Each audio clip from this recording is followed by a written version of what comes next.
He cold. She belongs to the streets.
Good evening, Cart Before the Horse Nation. Live show starting soon. Make sure you get your popcorn, get you a glass of wine, roll your doob, whatever you got to do. Show starting shortly.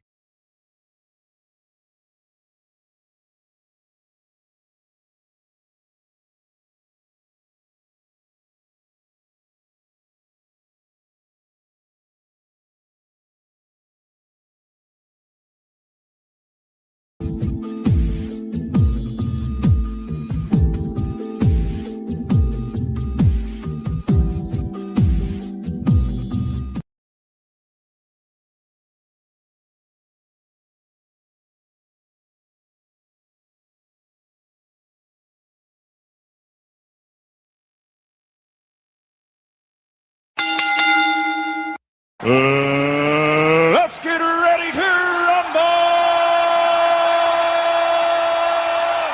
rumble! Welcome. Live Saturday night, Regal Rumble, brought to you by Cart Before the Horse Productions. How you feeling tonight, Mr. Walker? Yes, sir. I am feeling freaking-tastic per usual. Good evening, ladies and gentlemen, El Nug Nugs and Le Bonquishas. Welcome to Cart Before the Horse Regal Rumble, in affiliation with the Bougie Negro Podcast, and also, as all you Negroes know, in association with Ain't No Fun Once the Rabbits Got the Gun Entertainment. What's going on with you this fine Regal Rumble Saturday? In the big name of Jesus, you hear me? Welcome in, Cart Before the Horse, SBC Nation. Make sure you guys are hitting the like button as you come into the room. All right. We are back for, I think, the fourth straight day. Been a long, or fifth maybe. We forget, don't we? Listen here, man. We back like we never left. We was just back up here. Whether or not you caught last night's jam-packed show, come all this fine January 17th, 2026. Gavin X and I are still in the mix, reporting live to you jive chickens from this wonky, ever-changing Dayton market. It's like Regal Rumble number 2, huh? Crazy. Oh. Yeah! Boom, shakalaka! So here we go. We are all back. Everybody got the hangover from all the Corey Holcomb madness, so we just gonna move on for now. Over it. Thank you, please, and thank you. I think we done got every last bit of meat off of that carcass. That's just bones, dry bones. Ain't no more meat. We got every bit. Some of y'all ate the bone marrow. Relax. That is true. And shout out to Frederick Howard, gifted a membership. Always coming through. We appreciate you, Frederick. And shout out to the brother Major Drama coming through, gifted a membership. Appreciate you, brother. Always coming through as well. Got one of the hottest hoodies in the game. I'm telling you.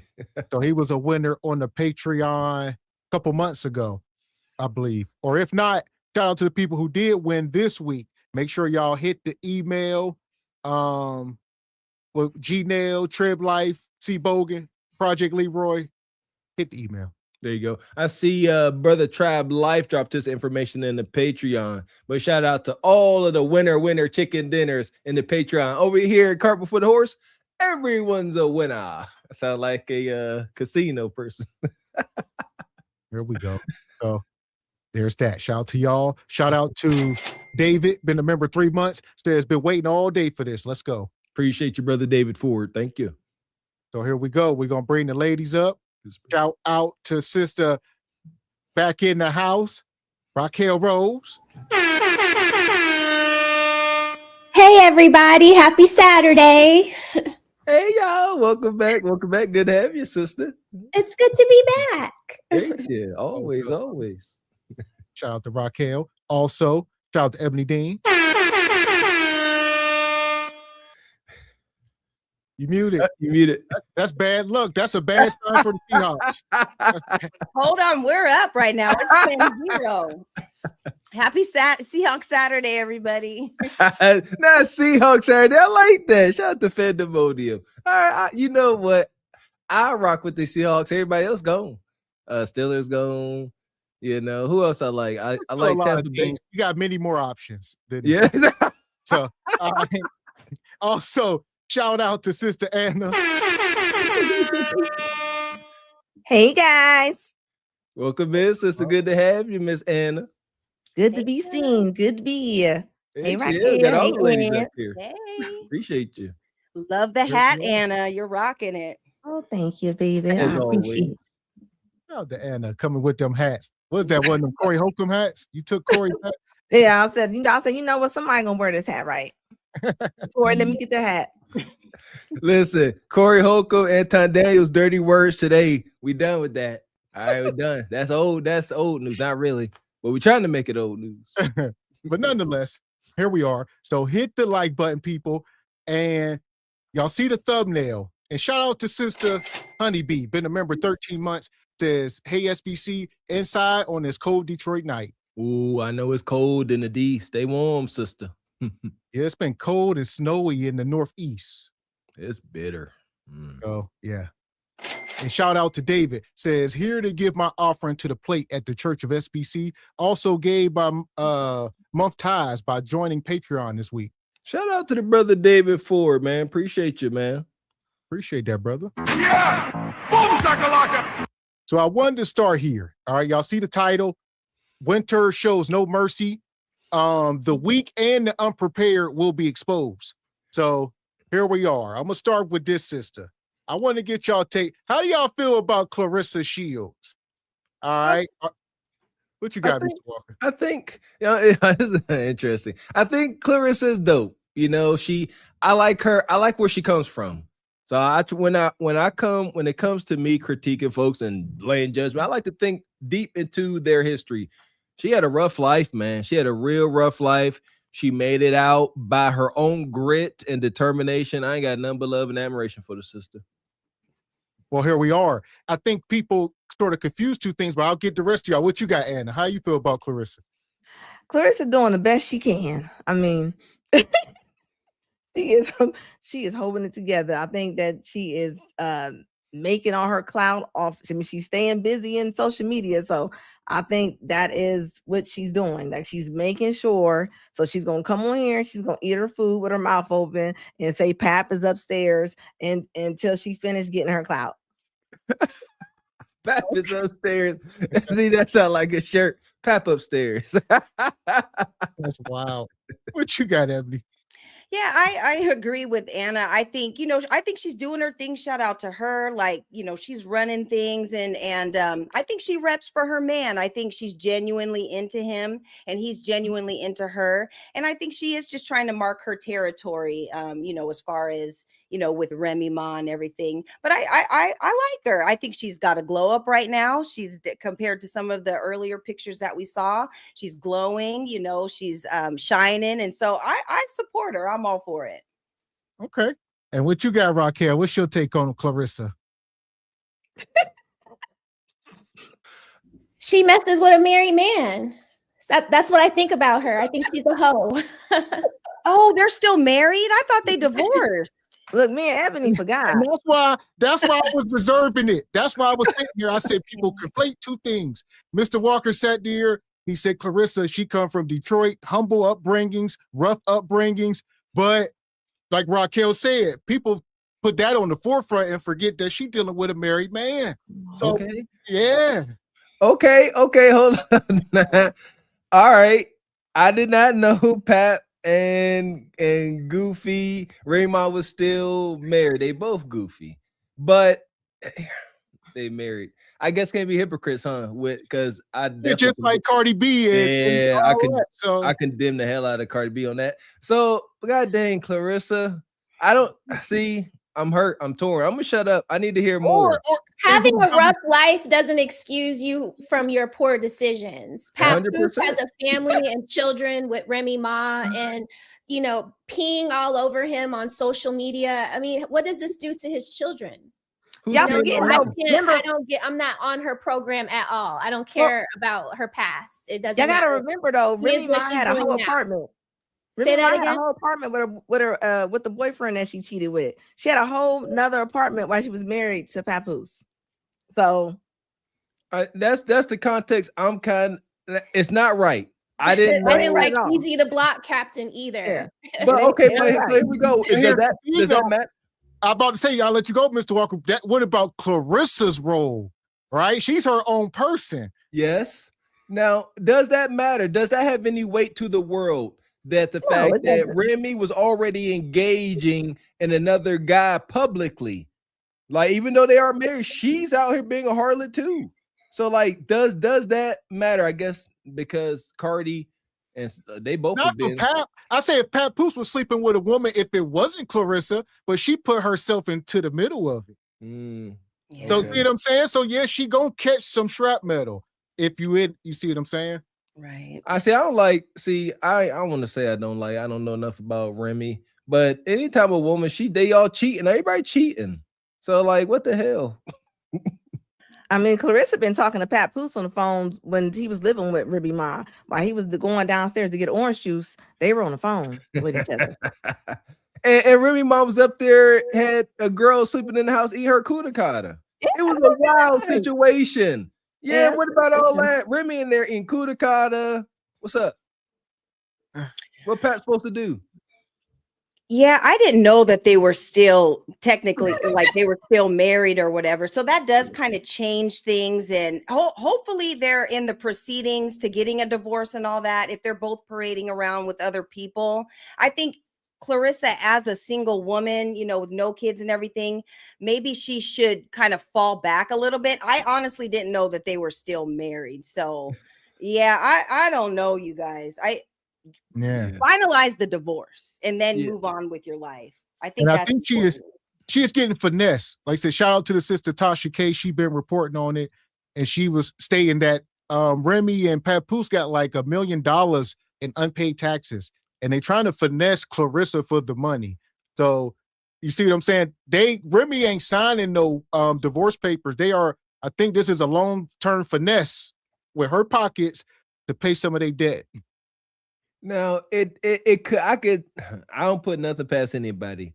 I could see it evolving to that situation. However, the messiness and the beef was real. Papoose out here knocking folks out. That was real. So it wasn't like it was just some intricate, well thought out plan to extract resources from Clarissa. It may have evolved to that. Nevertheless, my disclaimer, I don't know too much about them, only surface level stuff. And I didn't know they were still married. Yeah, that's condemning. Nevertheless, they all engaging in it. They all they doing it. Well, here we go. It's sort of like, they going to rob a bank. Do you get in the car with them? Absolutely not. You see what I'm saying? Clarissa said, yeah, I'm getting in the car. She could have found a non-married man. Fair. I find that to be righteous. I'm staying on that. That I agree. But nonetheless, because we at this point now, I bring that up to say Clarissa's on the internet right now playing victim, and she's starting to get a lot of support because I think a lot of people just don't like Remy, so they just gonna side with Clarissa. But Clarissa now calling out Tasha K, all the trolls, and she upset. Uh-oh.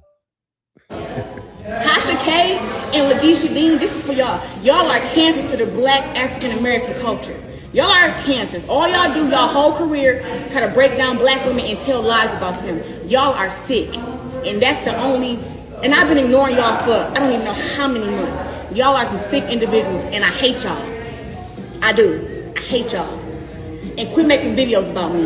If you hate me so much, stop making videos. Post about somebody else. We don't hate them. We just gonna pray for them. I haven't made it to that part in my spiritual journey yet. I'm gonna pray for them, but I'm gonna get there. But y'all are some cancers, bro, and y'all are sick. Y'all some sick people. Now the blog's gonna run and post that to make sure they know that it came from a special place in my heart. So that's it. Now she's playing the victim. Like, why y'all coming for me? Why y'all doing these stories on me? Digging and stuff. And like you said, you dealing with a married man. People gonna have smoke. Yeah. And she all in the gym without no bra on, looking like a little 14-year-old boy over there. Like, and then you got the nerve, you gonna call for Tasha K. She about to make you a whole story for the whole season. Like, why you do that? You gonna have 50 Cent and Tasha K on your back, one on each leg. Like, that's gonna be rough. That's about to be a rough season. She didn't got 50 Cent's attention, Mr. King of the Pettiness. Oh, it's over. Yeah, God bless her heart. Yeah, I did see that about her and 50, but I think they kind of hatched it out or whatever. And he was like, I rock with you or whatever. I think they kind of did, but I mean, she's kind of opening herself up to the scrutiny. I didn't know that Papoose and Remy Ma were not divorced yet. So of course Tasha K is gonna have something to say about that.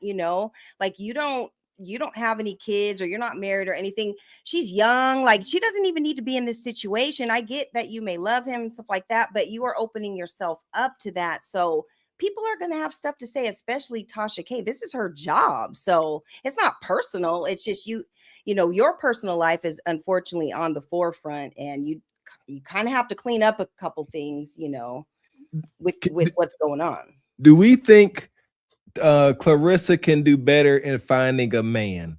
And when it comes to public visibility on the man, gravitas, a celebrity factor, understand her appeal to Papoose.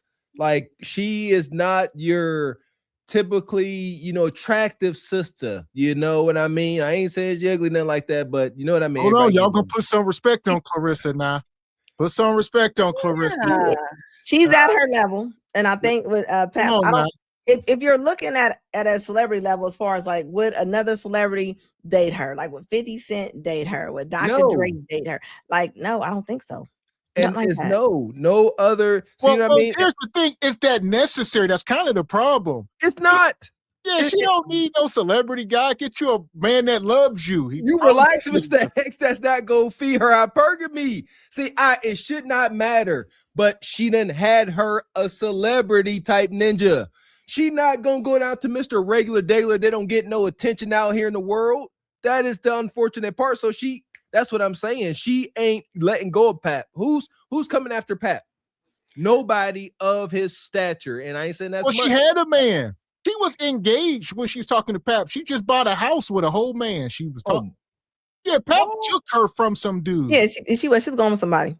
Oh. Yeah, Pat over there being her armor bearer, like he at the church, like she the pastor. Like he over there fanning her down. Like, you know, I will say I don't see too many celebrity men, regardless if he has money or not. Like, they're not gonna follow her the way that they're like he's wiping her forehead and stuff. I mean, he's really over there. I mean, I don't know if he's over there for real, but he is over there.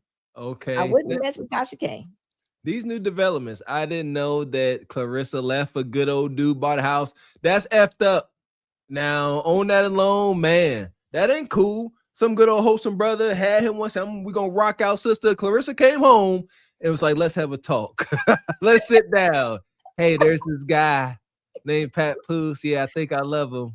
I ain't never coming home. Yeah, forget Clarissa, man. Now I'm mad. And I think he's like a day one. Like, he's been with her for a minute. Like, gotta pull this guy up. I gotta see him. Yeah, I do. I mean, I think that she's, you know, at the top of her game as you know, as far as her career and stuff like that. Can she get another man? I think she can. Maybe not like another Papoose. I think that Papoose kind of caters to her, and it sounds like maybe the money situation with Papoose isn't all the way right. So I would just tell her to beware. Well, listen, that's not true either. Like you said, shout out to Tasha K. That's why that's the guy there. They had just bought a house together. Like this was like 2 years ago, a year ago, whatever. Oh, she ain't worth a damn. Yeah, she was just with a man. But shout out to Tasha K for, you know, letting us all know that Papoose got other women.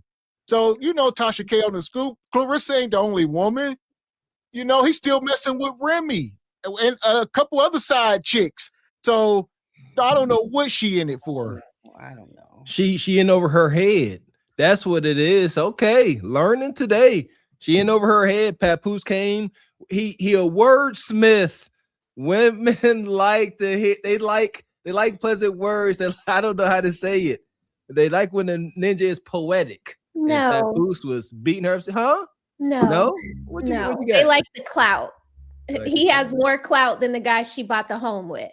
Okay. There you go. Fair. He over there making her some rhymes up. You know, he probably over there while they are like, this is gonna sound good with this beat. Rapping when she come out onto the ring. Yeah, y'all remember that little rap she did on that little like she did. She wanna have an album. I got hope for Clarissa, man. I don't like the way y'all sway to me so easily. I gotta find a loophole here. You gotta think she had a trough of Louis Vuitton bags. I mean, she had like 16 bags in her hand, just like who like she's doing anything for attention. Yeah, and I think Tasha K called her out about that because she was acting like Papoose had got that stuff for her, but she had actually bought it for herself and was opening it up online, acting surprised what was in the package. You bought all this stuff. You gift wrapped it. You knew exactly what was in all them boxes. So that was wild. That was wild. Yes. So here we are. Shout out to Square Biz. He says, "Is Papoose a nug nug?" Elite nug behavior. On some level. Like I said, Clarissa is 30 years old. Papoose is 47. Closing in on 40, almost 50. So, yeah, it is what it is. There's that. And shout out to Stephen James. Says, men, you guys can kick rock. Shout out to the chat. Appreciate you too, brother Stephen James. Hope you have a good evening. And shout out to Frederick Howard. Says, Ebony Dean, you wouldn't give Clarissa some of that Ash Ebb glistening oil? Shame on you. Hey, there's oil. Oil can go all around. She's got more money than me. She can get her some oil. Well, listen, one thing about Clarissa, the glow up has been real. Look at her. She ain't bad looking. I see, shout out to 50 Cent. All right, he was showing that old picture back when she was like Golden Gloves, when she was about 18. She was looking real rough. But just like Glorilla and a lot of these women, all right, they come a long way. I'll give them that. Just like Remy. Remy was looking like Clarissa when she first came out. Y'all remember them blonde bangs? The glow up. Shout out to the glow up is real. You ain't really unsightly. Not the bang. The bang. Oh. Yeah, those are horrible. I remember those. Yeah, she had that ketchup and mustard, that Keisha Cole little combo she had. I remember that. That's when she was hot. She was too hot to trot. She was getting everything she wanted in that stage of her life. I would say glow up has an age limit on it though.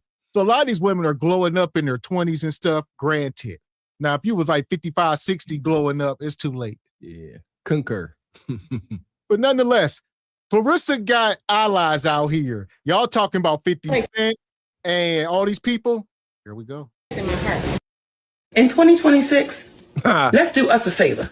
Let's move to positivity. Stay away from things that does nothing to enhance, grow, mature your mind. So if you listen to gossip and rag blogs all day and this person and that person and this person, you can't be possibly growing because you're focusing on other people's and the people that's talking about other people's. I promise you, when you find out about so focus in on your. Let's do that. Let's do that for 2026. Focus in on your. How about that? See, when you're focusing on your, you get stronger, you get healthier, you get better.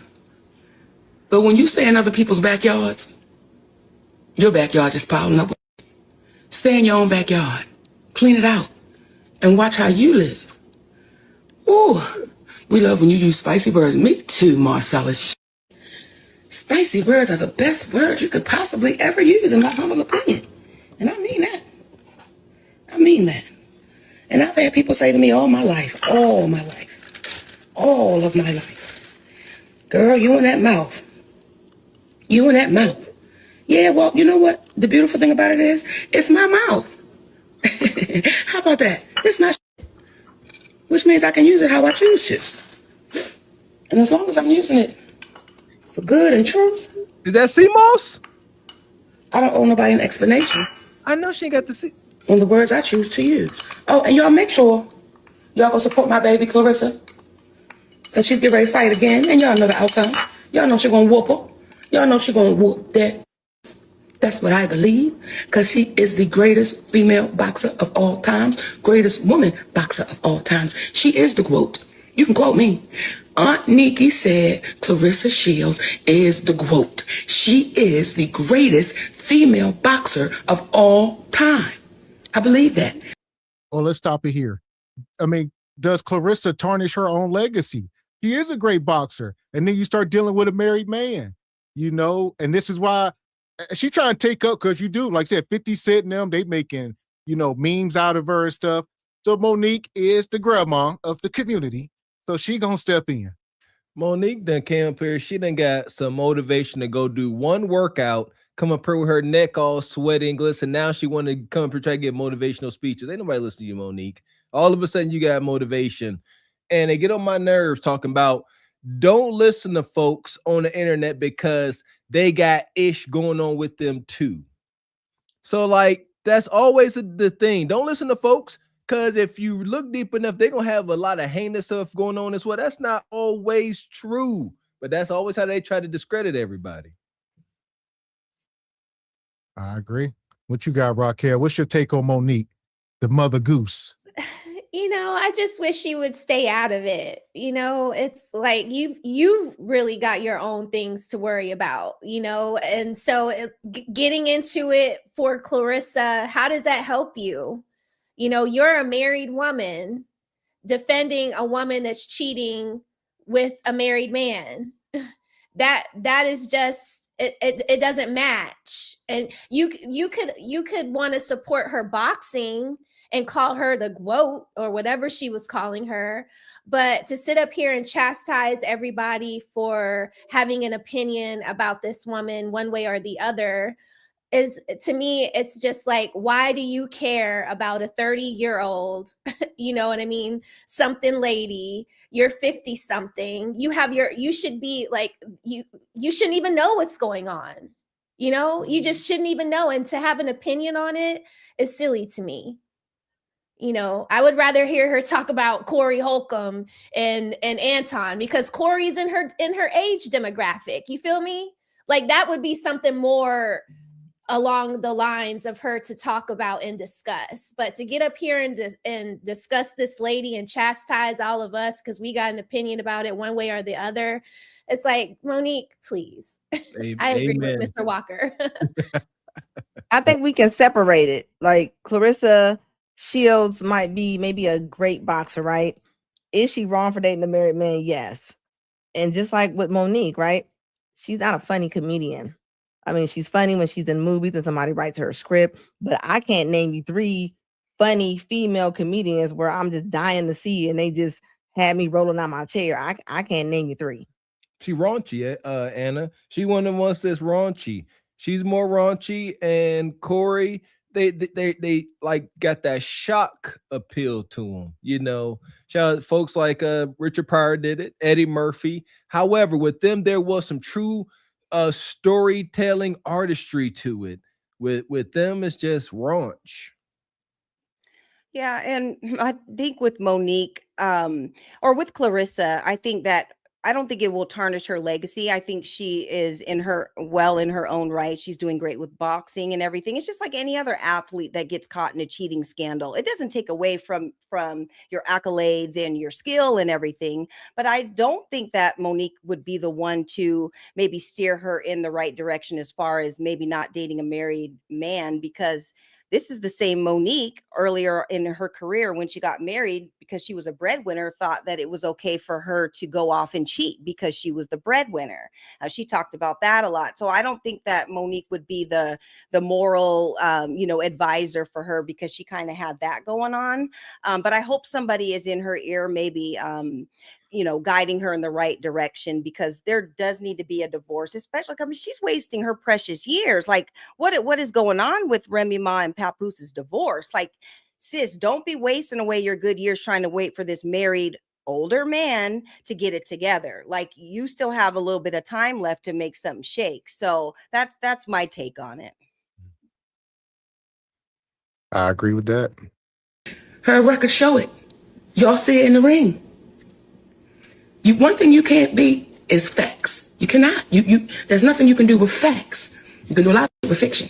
You can twist it, you can turn it, you can flip it, you can rub it down. Oh no, but what you can't do with facts is turn that around. You can't erase it, you can't make it disappear. So Clarissa, my baby, keep standing strong, keep being confident, keep being beautiful. And if I may for one quick second, talk to our beautiful Black women. How dare some of us? How dare some of us? I can't say all of us, because it's not all of us. All of us don't feel that way. Most of us, when we see Clarissa Shields, we see a beautiful, confident, strong, figuratively and literally Black woman. That's what I see. And as she's selling out those boxing matches, that's what a whole lot of other Black women see. But for those of you who want to criticize, who want to speak about what she looks like and she's not beautiful, shame on you. Shame on you. Don't pull your insecurities on that beautiful woman. Don't pull your insecurities and your immaturity on that beautiful black woman who is, by the way, making history. Who, when it's all said and done, when we all gone and they open up the books, guess whose name they're going to see as the greatest woman boxer of all times? They will see Clarissa Shields. And do you know how many little girls right now are saying, when I grow up, I want to be like that. When I grow up, when it's my turn, I want to be like that. When that sister has boxing camps every year for these beautiful little black girls, where are you ones that's talking about how she look? Where are you ones speaking about that? Why aren't y'all speaking loudly about that? Oh, man. It's like a double-edged sword, right? You know, she is, Clarissa is inspirational to young girls, granted. But you got to tell the whole truth about the situation. Because I wouldn't want my daughter to be like that because I know the truth. Thank you. We can't sugarcoat him, you know what I mean? But like Anna said, how do you separate what she do outside the ring and inside the ring? And my problem is a lot of people are getting on her about her looks. Like ain't nobody said anything about her, the adultery or anything. When I see people on Facebook, they all, even it's a lot of women too, believe it or not, a lot of black women, I can't stand her, they'll post. I don't know what it's about with the energy, but it's never like, she cheated or this or that. But I don't like how she looked. Or Clarissa might be walking a certain way, getting under people's skin. I don't know. And that is how low the bar has gone as far as morality. Like, that's why I don't indulge in this madness. However, things come across your feed, and you're right. I never saw any video of anyone say, Clarissa messing with a married guy. That was never the topic. When that does have the most weight in this situation. When we're talking about ending generational curses and doing what's best for the offspring. But you're right. They never touch on that because no one cares. Like a before and after picture and trying to humble her. Like, yeah, you ain't nothing. Why you smiling so hard? They don't like. Oh, sorry. Go ahead, Anna. They really are mad when she is praising that black man over there, when she is saying she is in love, when she is talking about that man, she's going against the sister code. They be really mad. That's really what they mad about. Like they are angry at anybody that kind of comes on there and gloats about their man, regardless if he's married or not. Even if he wasn't married, they would be like, she get on my nerves. Guarantee it. She's going against the grain. Married or not, she's still going against the grain. She ain't following the sister code, and they are mad. Yeah, and even Rihanna kind of bigged her up on a post, and she was like, it was something along the lines of, if I'm not being like Clarissa to Papoose, meaning her bigging up her man or whatever. So she's kind of rocking with her. So I don't think that's everybody's sentiment, but I think she is cute. I'm not going to say that she's all around ugly because, like, let's be honest, besides Layla Ali, how many beautiful, pretty boxers are there? Like it's getting hit all up in your face and, you got to be all bulky and stuff like that. That's two different things. Layla Ali, I believe she's the exception. She's beautiful, talented, all of that. But how many beautiful boxers are there? So, I mean, I think she's doing what she can with what she has, at the end of the day, but yeah. And she's not ugly, y'all. She's not ugly. Not at all. But that part there, Ebony, that's what I think about when I think about little girls getting into boxing. That's good and all, but do we really want little girls getting into boxing in droves? Like, I don't know. That's very masculine. Why does it matter, Mr. X? Because that little girl most likely still gonna like boys. And masculine boys tend not to like masculine women. Hence Papoose, Remy Ma, and Clarissa. Like, shout out to Pat, but he most definitely falls into the more subservient beta position. I don't want that type of ninja for my daughter at all. So, there we go. So what's your take, Raquel? I was going to say what Anna said, that I don't think, the reason why they're attacking her looks is because she's going against Order 66 by pumping up Papoose and, like appreciating him. Her appreciation of that man being that he's a Black man, you know, because the people that are judging her off of her looks are not people with high moral standards, because you wouldn't dare judge somebody based on their looks, because somebody's looks is out of their control, you know?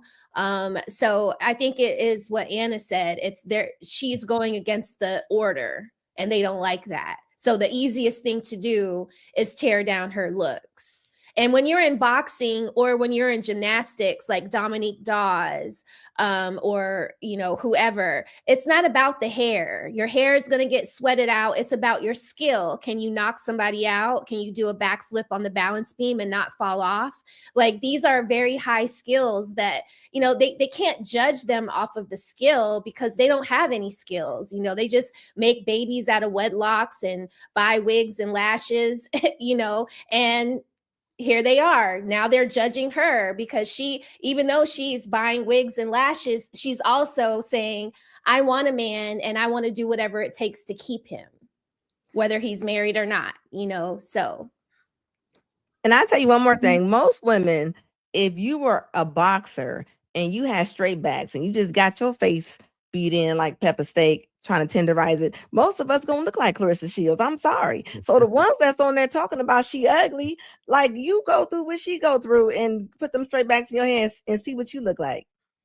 I concur, and that's the part. Like, a woman got to dive that deep into your masculine energy.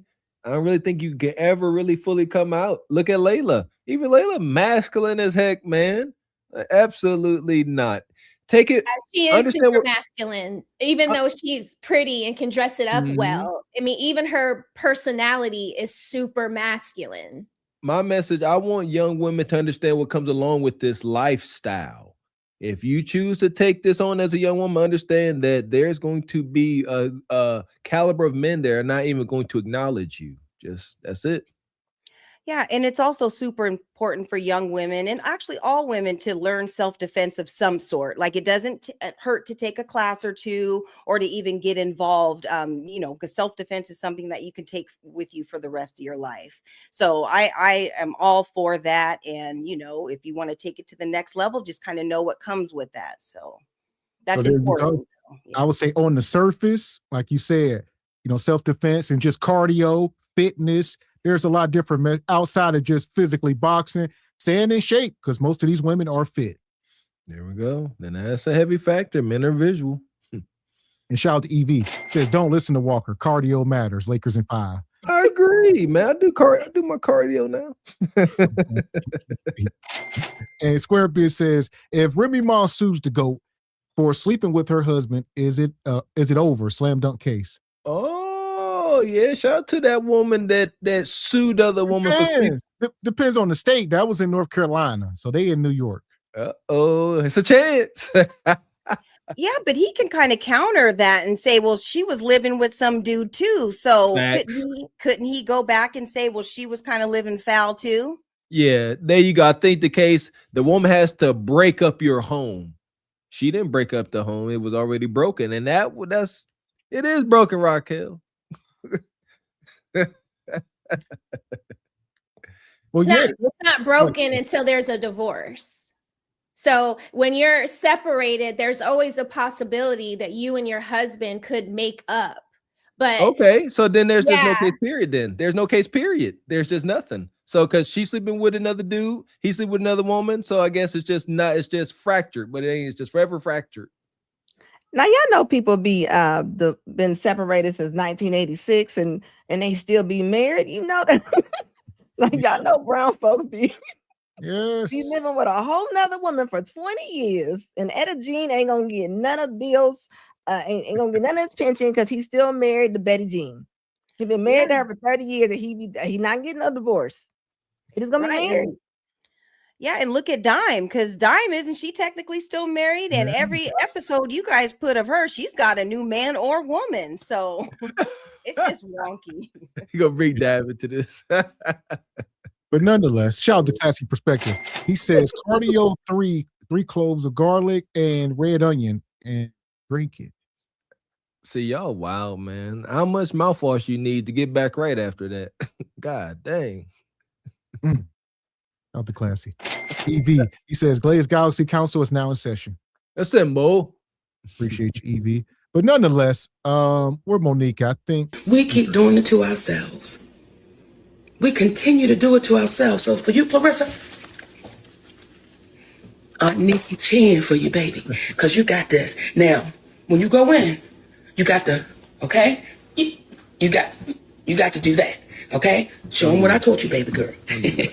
We must learn how to empower one another. You're absolutely right, baby. Hey, my Luce. I got it in, baby. Hey, my Tiffany. How you doing, sweet girl?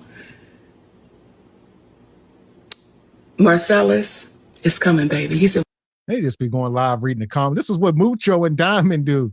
I mean, I guess they all do it. I don't know. You don't have no script in front of them. Which one of y'all said that? They don't have a script? Yeah, shout out to the celebrities making their way to YouTube, social media land. Like, you got to sit here and you got to wing it, huh? Shout out to that one show. Whose Line Is It Always? That's one of my favorite shows, Impromptu. Come up with your line on the spot. I like that. See, these celebrities, they can't do that. They can't think for themselves. Get your paper, Nikki, so you can do your job. So here we are. Nonetheless, that was the icebreaker there. There's no mercy. The title of tonight's show, there's no mercy for the weak and unprepared. So even though Clarissa can tug at people's heartstrings for her humble beginnings, these last couple years, she has done things to tarnish that image. Shout out to Mrs. Raquel Rose. Yeah. Just because you had a rough life, don't mean you can now be out here and wanting and needing people to make an exception for you. We talk about this. No exceptions. Just ridicule and accountability. I just want to tell the young ladies that it's okay. You can say he's married and it ain't my vows. And that's all cute. And so you're the one married. And then he's got a side bitch cheating on you. and then all of a sudden you understand that, you'll understand when karma comes after you.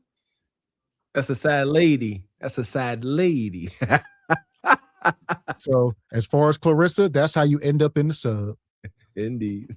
The passengers of the doomed Titanic sub spent their last moments in total darkness looking for bioluminescent creatures out of the small window and listening to their favorite music.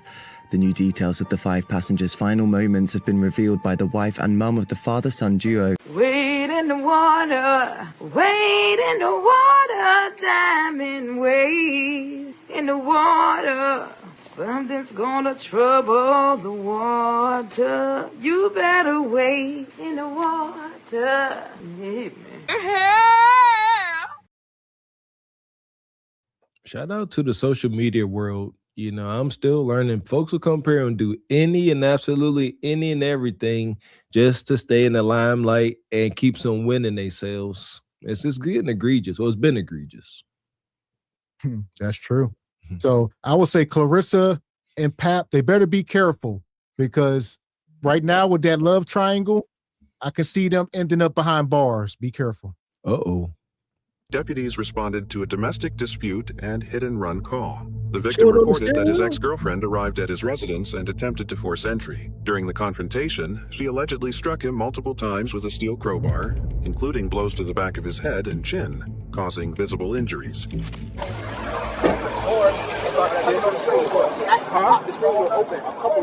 Okay, so on the tip of the top, this is how it went. Okay, so we've been on and off, right? But it came to a point where I'm like, I want a real relationship. I want to be there with it. So I end up, just leaving her alone. So she ended up going on like 2-3 dates, and I ended up blocking her when she went on the second date. And then yesterday she had texted me off of my other number, and I ain't text her back at all. So this morning I'm in my room locked out, and as I'm asleep, she come banging on the window. And then when she bang on the window, she go to the screen door. The screen door is locked. It's always locked. She snatched it open. It popped open. Okay. So I was coming out the door. Let me get her vehicle out. What kind of vehicle is it? She has a Nissan. Nissan, what color? It's dark gray. Dark gray, older model? Older model. I don't know the year. I forgot the year. All right. She's black female? Yes, ma'am. Yes, sir. So she knocked on you? Stop this for a minute. He out here looking like Yak, Kodak. Man, this brother, they say she was hitting him with crowbars, and he talk about she done went on 3 dates. Listen, winter shows no mercy, Nug Nug. This is This is ghetto winter in the trailer parks. Oh my goodness. This is a diabolical combination. We try to keep them separate, right? Trailer Park, Becky and Brad, and Project Nug Nugget Bonquisha. This is a combination. This is pretty intense. But nevertheless, listen to this. How in the world you got the ability to say, yeah, my girlfriend went on 3 dates? What? And you blocked her after the second date. Y'all ninjas be asking for this abuse. Yeah, it was going down in the double wide at the trailer because and he still wants to be with her. He's like, I still want to be with her, even though she's doing all this stuff. Look, he's out here talking to the police. He has nowhere to go, y'all. You all already know this double wide is probably as good as it's going to get for him. So yeah, he's trying to make it work because he don't want to be homeless. Them ain't double wides either, Ebony. Them single wides. Okay. I'm not up on my my trailer lingo, I guess. Get your poverty etiquette right. Yeah, black folks in trailers, this gotta be like South Carolina. You know, we going south now. You know, these structures don't look too bad when you're on your own land. See, I don't want to be a hypocrite. I'm big on lowering your cost of living, increase your productivity. This is effed up. You ain't supposed to, if you're going to get one of these pre-manufactured deals, you ain't supposed to have neighbors around you. They too close. Florida, there you go. So, yeah, no basement. You can plop them things up. You ready to go. Listen here, man. Shout out to the family compound. It can look like something. This is absolutely no. But yeah, I had to stop that for a minute. Let's get the rest of this. Let's see what we got. Yes, sir. Okay, you came out on my window. I was in the room sleep. I was finna head to throw something in the trash. I didn't even know who it was at first because I didn't see her at the window. So when I walked through the door, as soon as I go through the door, she busts in. So I'm like, okay, like, don't go in my room. Like, you know what's back there, but you want to go see it for yourself. Yes, sir. I'm like, just leave it on. Like, just leave it on. So she find me. I'm trying to stop her from doing all this. I'm trying to stop her from doing everything. So I end up grabbing her and dragging her out of the room. And when I do that, she busts back into the room. And this time, she knocked everything down. I got 2 PS5s and a TV. She's not going to pay for none of that. She didn't even pay for the damage that she did to my car, the first dent that she put in my car. So that's when it turned me up. Like, I grabbed her. I just kept pulling out the room. And after that, she left. And she just came back. When she came back, she told me something, oh, you called me scared. Tell me you going to jump.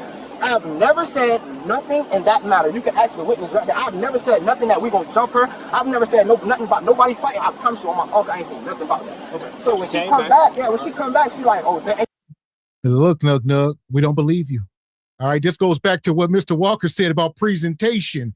All right, Nug, you got to present better. All right, if you're gonna be out here, you should put some clothes on. You knew they was coming. Put your finest button up on and stand out there and look as sophisticated as you can. But yeah, she said you about to jump on her. I'm sitting there looking like Nug. Maybe you did say it. You didn't do it, but he did say it. He said somebody hit me with a crowbar upside the head. I might say some things too. Man, don't stay there to get hit with the crowbar. That don't just happen. You don't wake up and you ain't never had a lively discussion, argument with your lady. The next thing you know, y'all have a falling out. Now she upside your head with a crowbar. That's months, if not years, of built up resentment. But and there she you go. Cheated on him. So how you cheat on him then abuse him is wicked. Evil. Pure evil. What you got, Ebony? This is crazy. And who is the lady in the pink coming to co-sign whatever is going on? That's what I'm wondering. I don't know. Yeah, because he's wild trying to stay and try to justify this and make this work. She's out of pocket, and y'all probably don't even need to be together, but for whatever reason, he's trying to justify it. They don't have nobody else. Yeah. Understand something. In the hood, they be hunching via proximity. You don't get it. These ninjas would just sit there and wait. They'll be on your front stoop for hours drinking their beer. And they just wait for night to fall. Because night gonna fall, you gonna get horned up, and you're gonna be like, come on then. You here. That's how they end up hunching. They just be close to one another, and the clock strikes 12. I knew what time it was when he talked about she had a murdered out Nissan. You already knew what time it was. Yeah, he talking about he got 2 PS5s. How many PS5s do you need, Raquel? I don't know. I don't. Some gamers some gamers have multiple PS5s, like one's for their personal and the others for like the homies they game with. So I get that. I think maybe the priorities are a little off if you have 2 PS5s in a trailer. But still, you know, it's his trailer, it's his PS5. She's coming in there being, you know, disrespectful, damaging his property. And I just want to say that I've been talking about soft pants and y'all wanted an example. And this is an example of soft pants right here. And when I tell y'all out here looking crazy in y'all soft pants, this is what I'm talking about.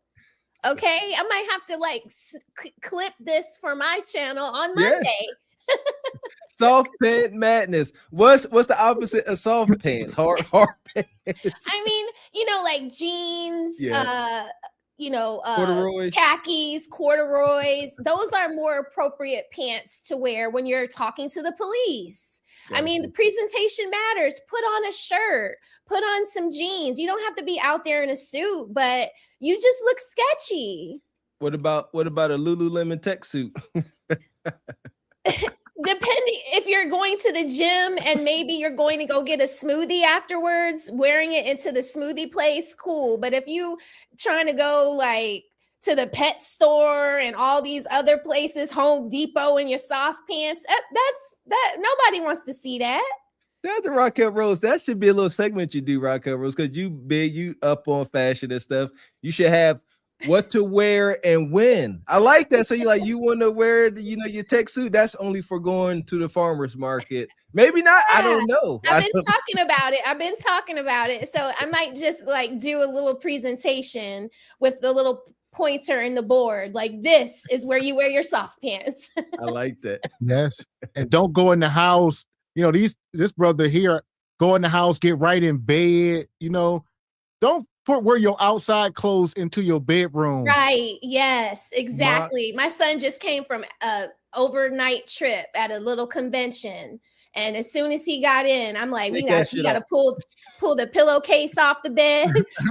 Anything that you were using there, yes. We got to clean that. Yes, that doesn't go nowhere past the laundry room. That's same here. When them kids get home from school, take them clothes off. Y'all been touching on one another in the school, roll around on the ground. 100% keep them germs out yonder.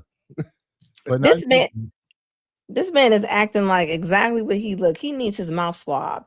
When I look at him, man, he's looking like I Am Legend. These heels have two. He scratches his neck and his elbow at the same time. So, I mean, he is who he is. Y'all talk about take clothes off when you come in the house. That ain't him. Yeah, he got boo-boo on his fingernails.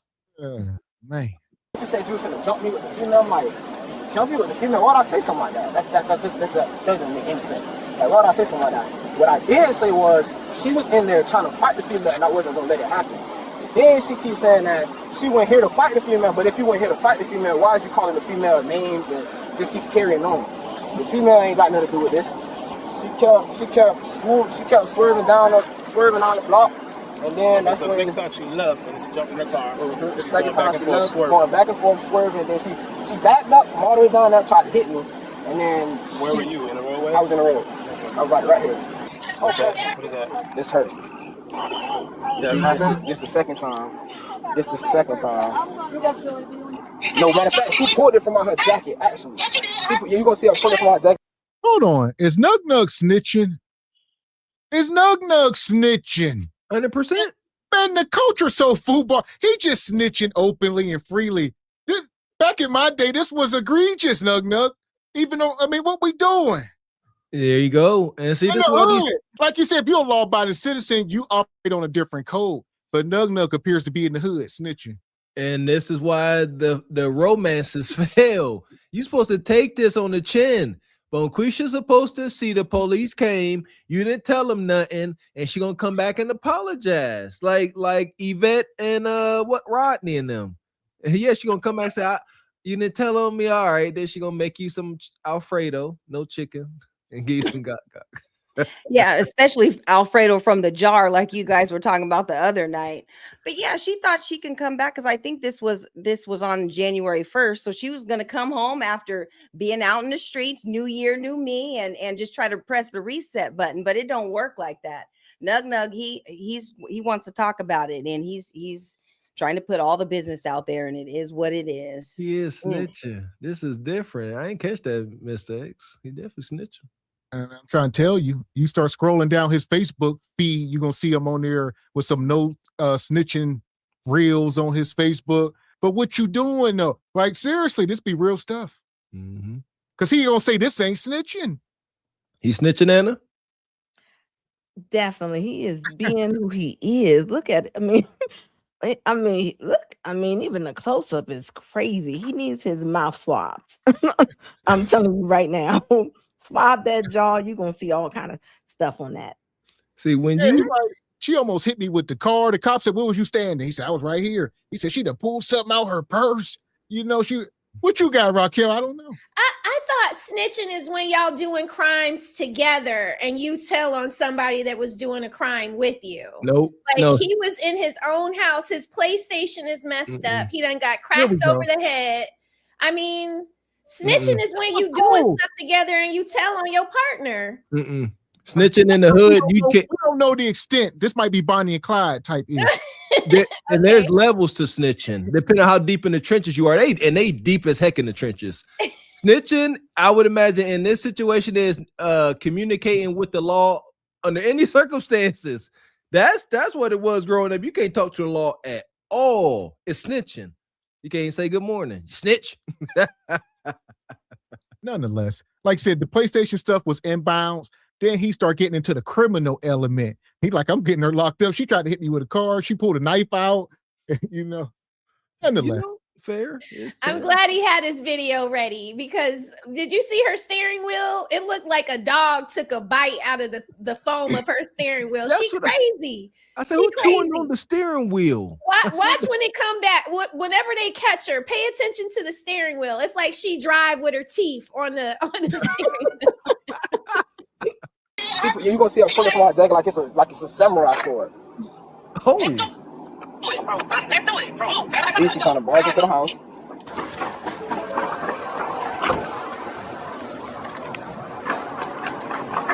Ultima at the aftermarket wheels. Out of the vehicle coming, sweetheart. Come on, guys. Hold on. Mr. Walker. It's not the wheel. The damn front bumper is hanging off. The front bumper is hanging off. You can't make this up. Shout out to the beast that is the Nissan Altima, not a sponsor. This car is way too fast for how much it costs. That's the allure. The Altima is a pretty, little zippy little car. And Bonquisha should be flooring that thing. Look at that bumper. I misspoke. Maybe the first car that we saw was the cop car. And that was the steering wheel. That was the steering wheel that had a chunk off of it. But either way, her car is the typical Altima that you see in ATL traffic. This is very typical. I would be shocked if she didn't have a pink Carnation tag on the back, like holding her license plate on. Yeah, very out of control. It looks like it was a part of a crime. Look at it. Like she got that dingy gray on. When last time you seen a woman in dingy gray? I ain't never seen Ebony Dean or Raquel in that color gray before. Any woman I ever seen that color gray is dingy. I ain't never seen nobody come on live with that gray one before.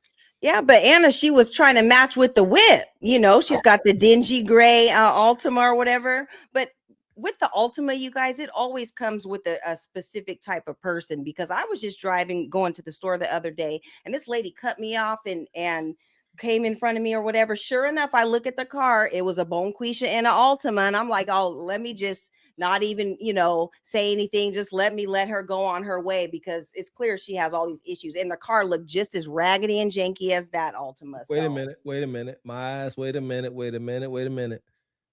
Look at that door. The seal, the damn rubber seal is gone. There's a gasket. Y'all can't see. Right.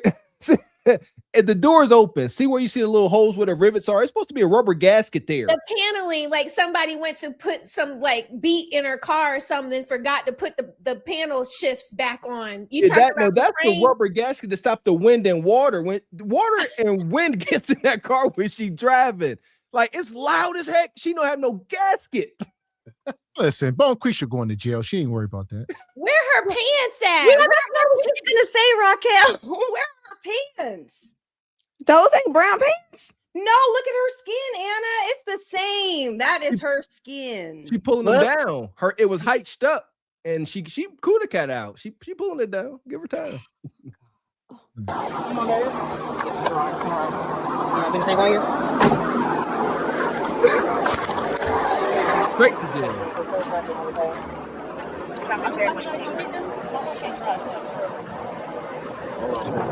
How y'all doing? You hurt the leg? Uh-oh. You need to be checked out? You sure? What's wrong with your leg? My adrenaline. Yeah, keep car running for AC, okay? What's wrong with your leg? No, my shoe just caught. Yes, sir. Where your mom at? My mom in the back seat. Mom, you got drive license? Come on. Mom, you got drive license? Come on, jump in. For 1 minute. 2 go. Yeah. All bad. Yeah. 3 generations. She say her mom in the back, her kids, daughter, the nightmare, you know. Look, she's smiling. This is like Harley Quinn. She got that dirty onesie on looking like a big old dirty toddler. Only thing is missing is a sucker stuck to that front shirt.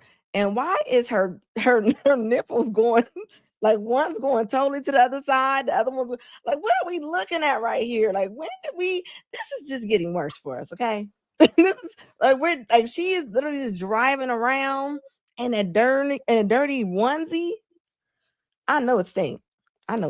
Yeah, she was all sweating. Ew. Raquel, is it safe to say, like, gray, back to Raquel's fashion, is it safe to say that gray is kind of a risque color to wear if you don't present as clean and hygienic? Because that's what I'm getting, like gray. Yes, it's like white. It's almost like white. Like you need to be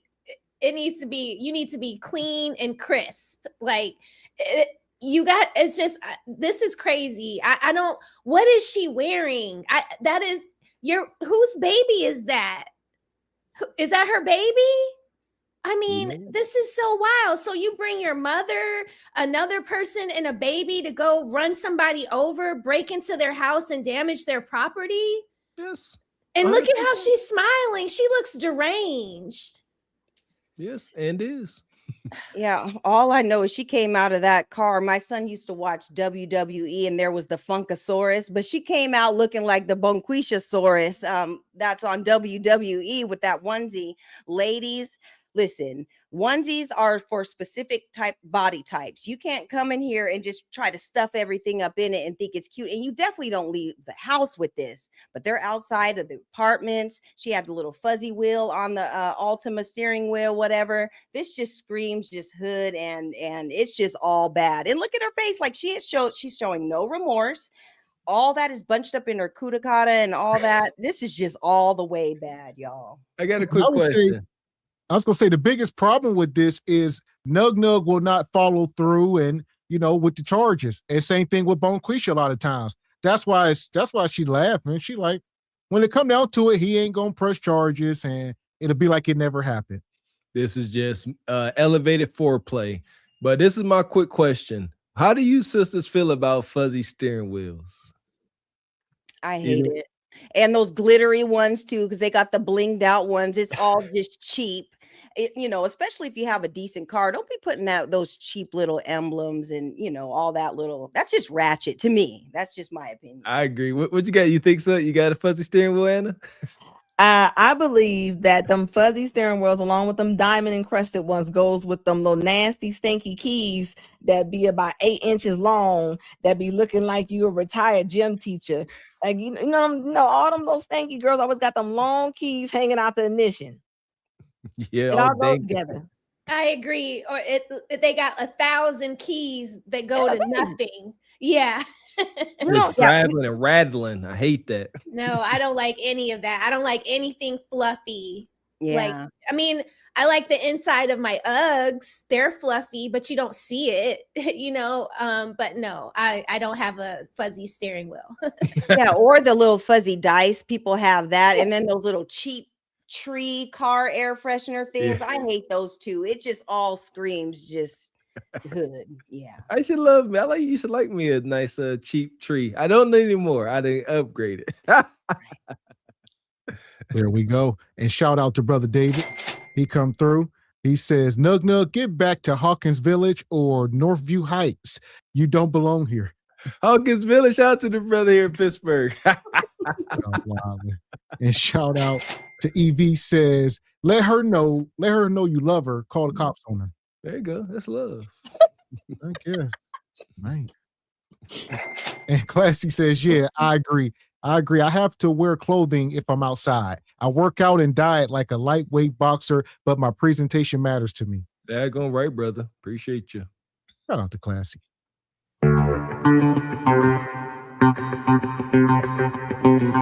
And shout out to Ashy Foot Production with the 20 ball. He says, now is a good time to let SBC know that if you are in need of a great used car, then order your next car from Ashy Autos. We ship to your home from here in Nigeria. Bad credit, no problem. EBT and Klarna accepted. Klarna for a car is wild. Only 150,000 payments of $29.95. Yeah, don't buy no car from Nigeria. They only go in reverse. They don't even go forward. Mr. X almost sold his car to a Nigerian scammer. Man, wicked work. Shout out to Ashy Foot. And shout out to Uncle Tall. He says, hey, Anna, our side nip. Man, he says, need love too. You talking about this sister here. I think them was piercings, y'all see. For sure. Yeah, she got piercings. Mm-hmm. Somebody was working on them. Either way, they're not symmetrical. So, put on a bra. Put on a bra. You need a little help. Okay. Put on some pants. Good Lord. Right. She going on the soft pant board. I know it's musky. I know she probably got piercings everywhere from her tongue down to her cuticle. Musky, just musk and pungent. And you got and we can just only imagine the nug that she's been rolling around with for the last couple days. He probably lives in the apartments, where she's at right now. So there's just a lot going on. Who's to even say that she showered? She probably left the house 2-3 days ago in that same little onesie and's been peeling it off ever since. Yeah, no bath, no nothing. This is all bad. Skin cell residue. Oh, I gotta do it. Heebie-jeebies. She looked like she wiped from the back to the front. Like she definitely looked like that. Boo boo and the cuckoo. And Classy Perspective says her nips are cross-eyed. At best. You gotta drive it.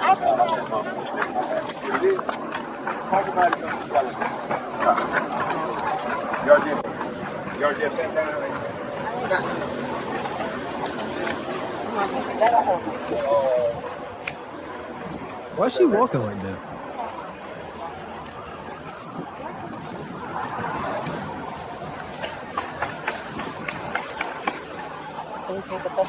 Yeah. You ain't got nothing on you right now. Injury might be whether I'm bruised up and I feel beaten and hits. So I don't know what happened, but the other deputy gonna come talk to her. Okay, thank you. I've never been in the police car. What? I just twist my leg. Yeah, just put your butt there first, and then bring your legs in after. They got a divider. Embarrassed. Yo, that's different. Oh my God, this tight ass. She's like a cubicle.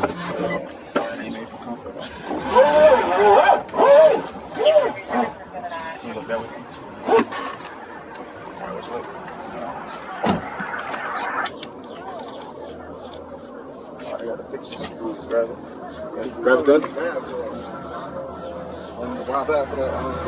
Yeah. Oh. man. Was that a burner? In that pink purse. Bone Quick, she had kids in the car. Y'all so damn reckless. It ain't even funny. That's a high point. Is it? No. Yeah, I don't know. I'm looking at, I'm trying to see the purse. The purse all inconspicuous. Ain't nothing in here but some annihilators, a little perfume. Nope. The Glock 40. Huh. Yeah! Boom, shakalaka! Hey, kind of a good place that had, like you said, it's in a pink purse. But no, they still found it. And what kind of purse is that? That looks like her daughter's purse or something. That's like a little dress up, like what kind of brand purse is that? That's not even like a Guess. I don't even think Guess is around anymore. I don't know what brand purse that is, but that's for the babies, right, Anna? Let me help you out, Ebony. I got you. See, y'all live a good life. This is the Chinese store buffet purse. Y'all like, what you talking about? How you get purse from a Chinese buffet? When you go into the hood, in the entrance of the Chinese buffet, they are selling hats, purses, jewelry, all types of things, keepsakes, and you can get you a purse at the Chinese buffet just like that. And I was gonna say, it's all fun and games. I'll get you in, Raquel. How much danger was Nug Nug truly in? We sitting here playing with it. If she would have ran him over, then she probably would have pulled that out. Yeah, I agree. That's scary. I mean, her car is messed up. She hurt her leg with all of the adrenaline from all of the craziness she was doing. Then she has children with her. Bullets don't have names on them, So in that adrenaline rush, that is very scary. This is not a good look. Like, I really now see this is stepping over the gun line now, right? Because even if he doesn't want to press charges, the state of Florida will likely pin charges to her. So she is really messed up right now. It's not a good look with the video, with the witness accounts, because I'm sure that lady in the pink is going to back up what the guy was saying, that the lady was over there trying to run him over with a car. So now all these people outside are his witnesses. The state of Florida not going to let her get away with that. We got some things to consider. Is it her toolie? Is it the passengers? Do they have somebody have a license for it? Is it legal? Right. Me too, but we all are heavily stand your ground. So I do think you're allowed to carry if you have the right paperwork. But with the drama that she's starting, what was her intention? Did you bring the gun to like settle the score or whatever? There you go. Yeah. I mean, when you dressing, you got your purse and your outfit from the hair store. I mean, anything is possible. Anything. And then, like you said, this is in the commission of a crime. So they might seize it, or even if she do got a license, she can be at jeopardy of losing it with these type of charges. So, and the optics, does she appear to be a productive, law-abiding citizen? Absolutely not. She fits the stereotype. It's not going to work out in her favor. Yeah, and the way that she's kind of moving around, y'all, she might need an evaluation, just to kind of see if everything is, is all there, because she's kind of moving around very wonky. And look at how she's dressed. She's looking like she's a little lost and stuff. So yeah, get that eval too, for sure. Grab that. Brown bag for that football? Yeah, big brown bag. On the evidence, right? Yeah. I am required to warn you before you make any statement that you have the following constitutional rights. Okay.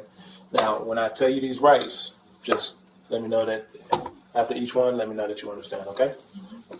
You have the right to remain silent and not answer any questions. You understand? Understand. All right. What happened? I've been dealing with Nick since August of 2024. Oh my God. My boyfriend.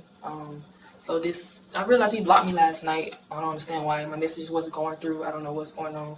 I had got a phone call from a cousin of mine that said that he picked up a girl last night and she's still at the house. So I'm like, this cannot be happening because I was just with him the night before. He's my boyfriend. So I drove to Belgrade, knocked on the door. Nick came to the door. I'm trying to get in the house. I didn't even have to try. He opened the door, let me come in.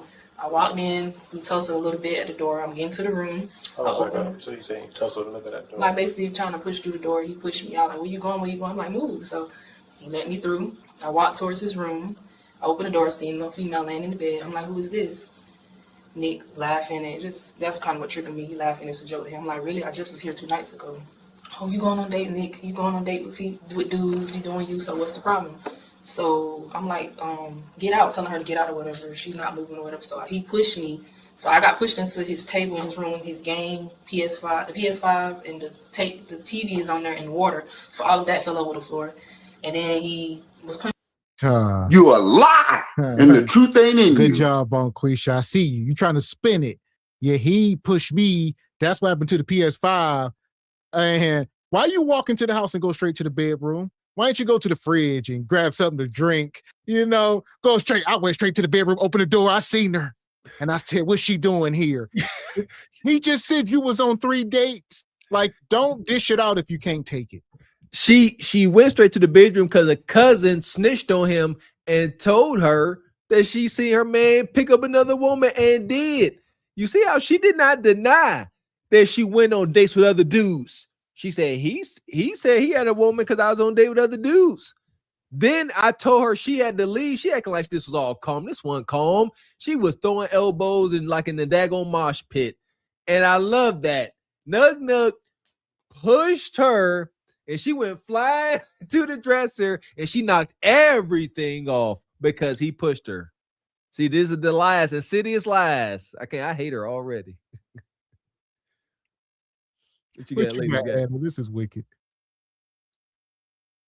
When she said, I've been dealing, when a woman says, I've been dealing with, you know she about that mess. You know she ain't about to say nothing good.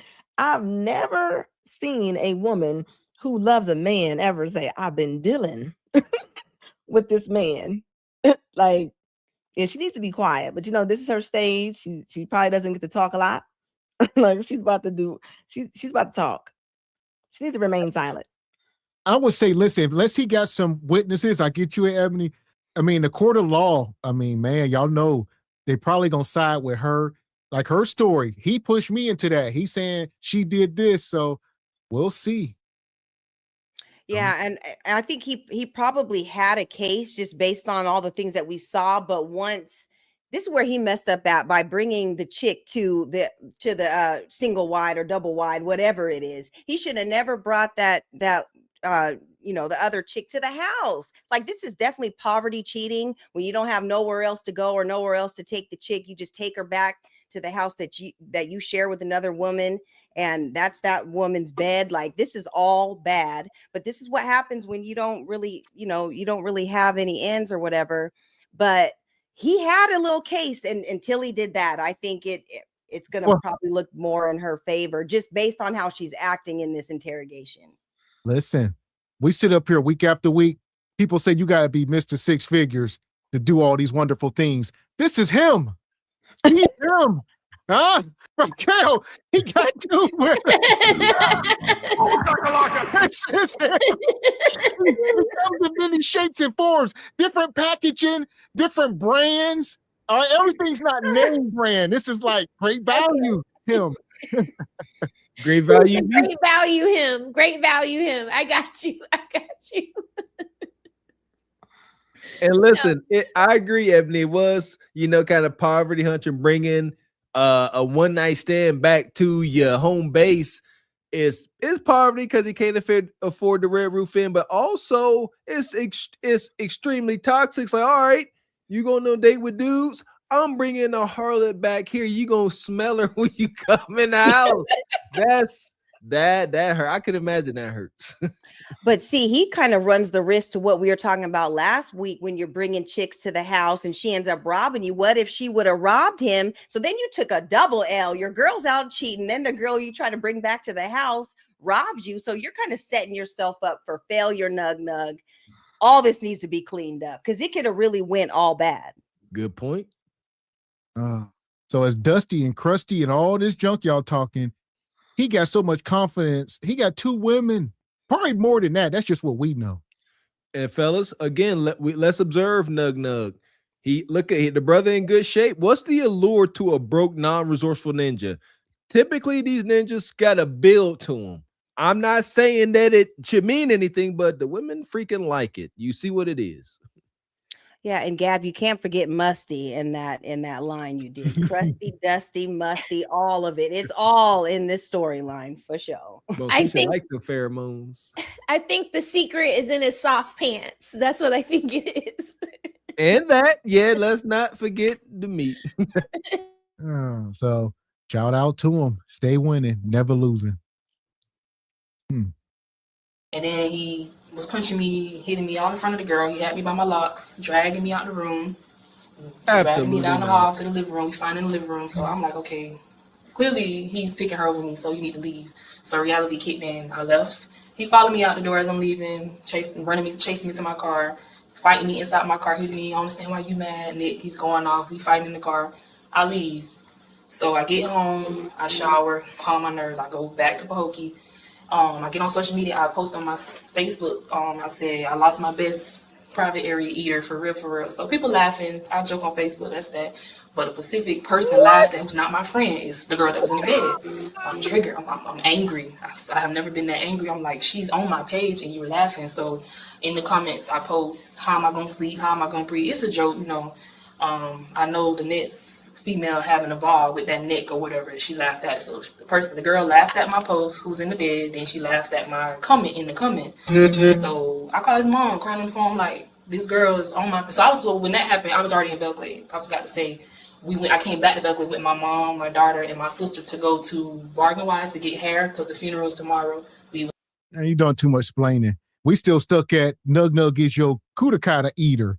Eating on this kudakata.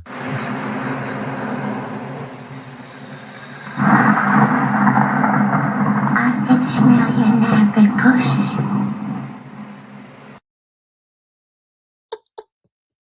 So, yeah, this woman say Nug Nug is her eater. This dude must be into like Fear Factor and stuff like that. You know, I don't know.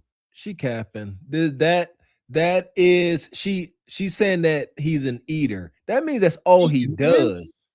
Yeah, I don't know nothing about it. She is trying to make it seem like that's all he does. He's my eater. I thought that was guys would say that about, you know, having them, they little harlot woman, you know, that's they eater gobbler. I don't know what y'all call it one another. But he ain't just eating, he beating your box in. Stop that. That's why y'all heard crashing up the Ultima. You ain't crashing up the Ultima over nobody, you know what I'm saying, going down on you. No, he beating the back of that oven. Stop the cap. She trying to save face, Mr. X. Yeah, and we really didn't need the visual of her words at all, because he's got to have to lift some things up in order to get to it, and this is just too much activity. We don't need to know about it, Bonquisha, at all. He's probably pushing that little onesie to the side. I can't, y'all. I cannot. I will say after further investigation, he is not him. He is not. No. Listen, some men may debate that he has access to two women, whatever that entails, whatever that is, he got access to. So low-hanging fruit counts too? Like even if you picked up mold dirty peaches off the ground? No, that's why I had to take it back. That's why. Okay.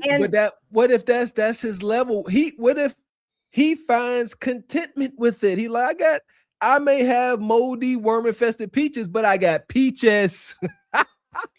Yeah, I was gonna say he can only punch down at that point. Maybe he can like say that to homeless people, you know, but ain't too many men he can hold a candle to at this point.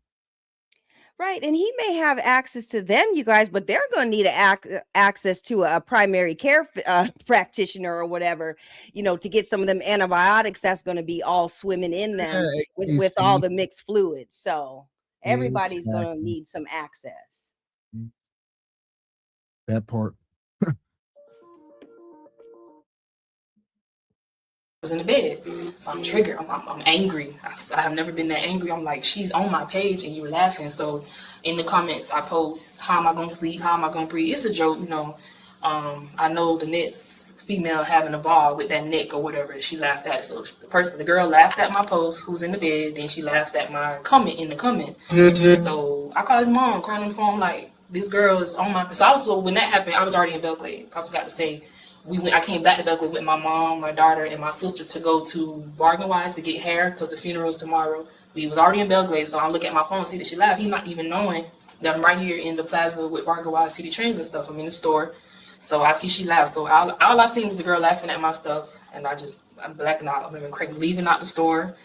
I left, got in my car, drove to his house. This is the second incident. I knocked on the door. I'm like, you really letting this girl pick at me? Nick, let this girl pick at me? He's like, that was me. I'm like, why would you get on her page? Or why would she let you get on my page to laugh at someone I don't even know her? I said, you gonna beat me up? He was like saying, how I said, I heard you say you're gonna, if I would have put my hands on her, you would have helped her. I didn't say that. So he had a towel around him. So I'm standing at the door. I'm like, let me in. So he wouldn't let me. And you can't make this up. You got to get these damn visuals.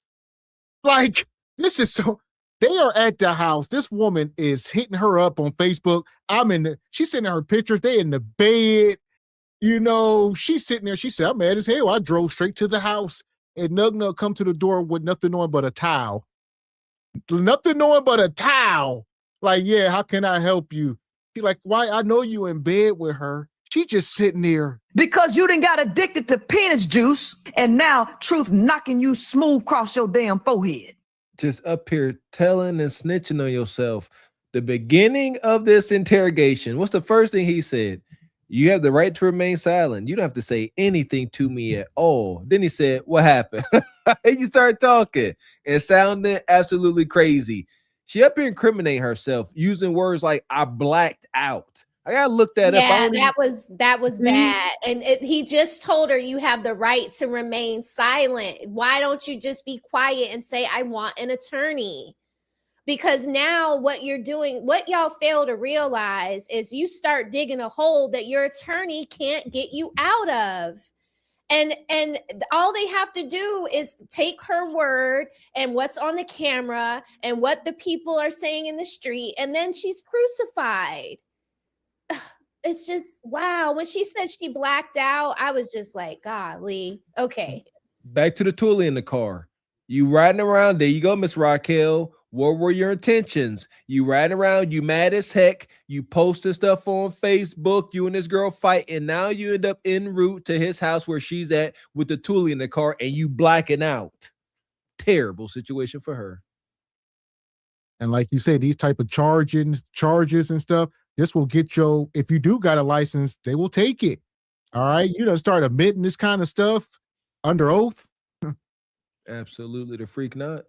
Yeah. And even depending on if they own that trailer or not, they can even get kicked out from all this chaos and havoc and stuff that they're bringing into the community over there. So they could just lose it all just by acting a fool. So they need to tread lightly for sure. And I'm like, whatever. So we argued back and forth. He pushed me down the steps. Oh yeah, I did have a crowbar in my hand when I did pull up to the house. But I wasn't gonna hit him. I feel like it was gonna be just a threat thing. I wasn't planning on using it because, I was blacked out. I don't know what's wrong with me. So we standing arguing at the door. He pushed me down the steps. So flew down the steps. I got up and that's when I hit him with the crowbar. He dropped the towel. He's butt naked. And then he just whooping me like I'm a dude. Fighting me. So we in the yards. I don't know if the camera picked that up. He literally fight me, stomping me, fighting me like I'm a dude. So I'm down there, balled up. He beat me. I finally got the crowbar. I broke my nail, and I swung it again. I don't know if I connected, but I know he's a dude. He can fight. So he beat me. So I get up, look for my shoes, grab my shoes, ran to my car, and I pulled off. He chasing my car with rocks, throwing rocks. So I shooted off. Do a U-turn to come back so I can leave to go to rock. Because I went the wrong way just trying to get away from him not breaking my window. So I went the wrong way. I'm like, you can't go wrong, but I came back. So he's standing down there. He had a big rock in his hand. So I'm like, I really hope this boy not to bust my window because I'm finna just go home. I'm done with the situation. I'm over it. So as I'm driving by, he got the rock. He slammed into my window. Glass got all over me. So I'm like, he just busted my window. So I drove my Nissan into his Impala. I remember the whole Impala about to flip. Then I went through the grass and then I left. Went back to Bargain Wise, picked up my mom, my baby, and my sister, got in the car. Are we serious? Left Bargain Wise, went down. Then Martin Luther King I got caught on. Wait, 7:15. Okay, so I turned right, see the gray PBSO deputy car, and she pulled me. And that's what happened. So basically, I got triggered from the girl laughing at my social media and being on my page. Okay. That's what happened. All right. So you said y'all been together for a little bit over a year? Mm-hmm. Okay.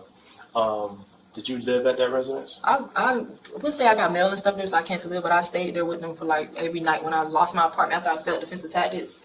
But that wasn't your primary residence? No. I live in Pahokee. But I just moved to Pahokee in January, but I used to stay nights there. Where'd you get the crowbar from?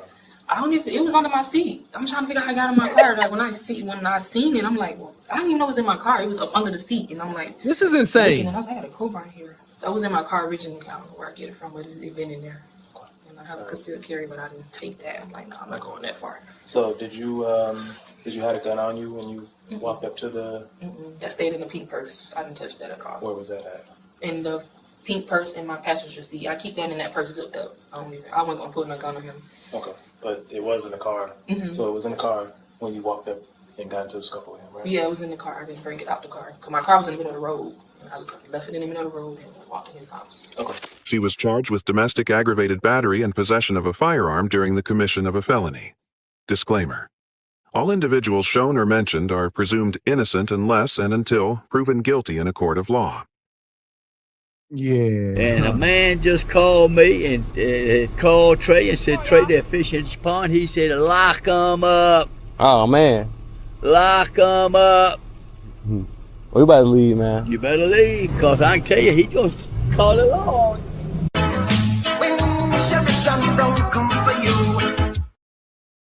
So that was a lot. We took all that in.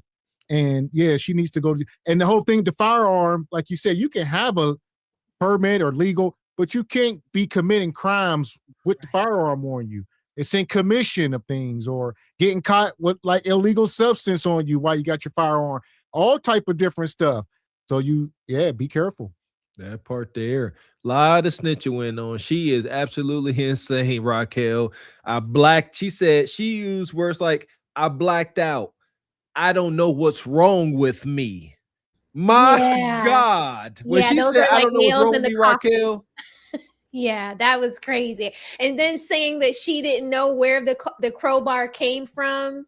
I mean, if you, and y'all work on cars, so y'all would know, like, I mean, the jack doesn't, like I've seen some jacks have like that little, you stick the pole in and twist it, like, but that's not a crowbar. Like crowbars don't come standard in a car. they have come with a little crowbar for the jack, but however, it's not just like laying with. Right? Yeah, exactly. It is smaller. Let's still go upside your head, but it ain't just loose in the car. I know in my pickup truck, it's like under the passenger seat, but it's locked away so it ain't bouncing around. Right. She's talking about she don't know where the crowbar. It's a whole crowbar. Why it's there. I think she got it ready for what she wanted to use it for, which was him. So she pulled it out of either the trunk or under the seat. But yeah, no. Here's the thing. Do she got a donut? Or I was about, no donut. Yep. I thought that was up front, but no. Because most sedans, it's going to be in the trunk up under virtually every sedan. Now, if you get into trucks, they in the car a lot of times. And that bumper we see, that is active. So that had just happened when she hit his car. That's crazy. She said she hit the Impala. She said she hit his Impala so hard. Her words, talking to the cops. She said, yeah, I hit it. I hit his Impala. It almost flipped over.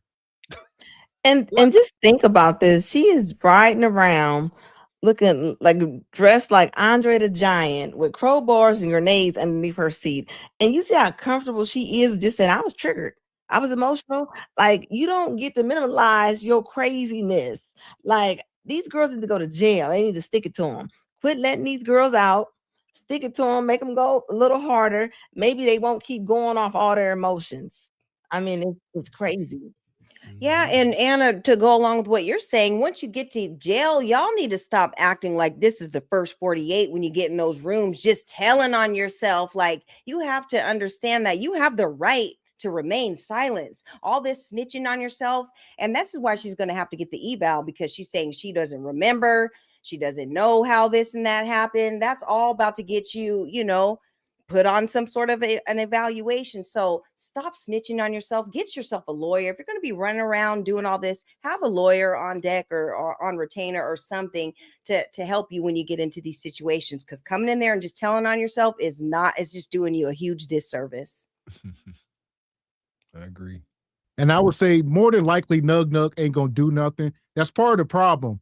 Like he did that for the cops, but Nug Nug ain't about to go to court and testify. That's where the line, and he gonna have to do that for something to stick. So, or at least go file the charges, right? And if she whatever, but he ain't gonna go through with all that for multiple reasons.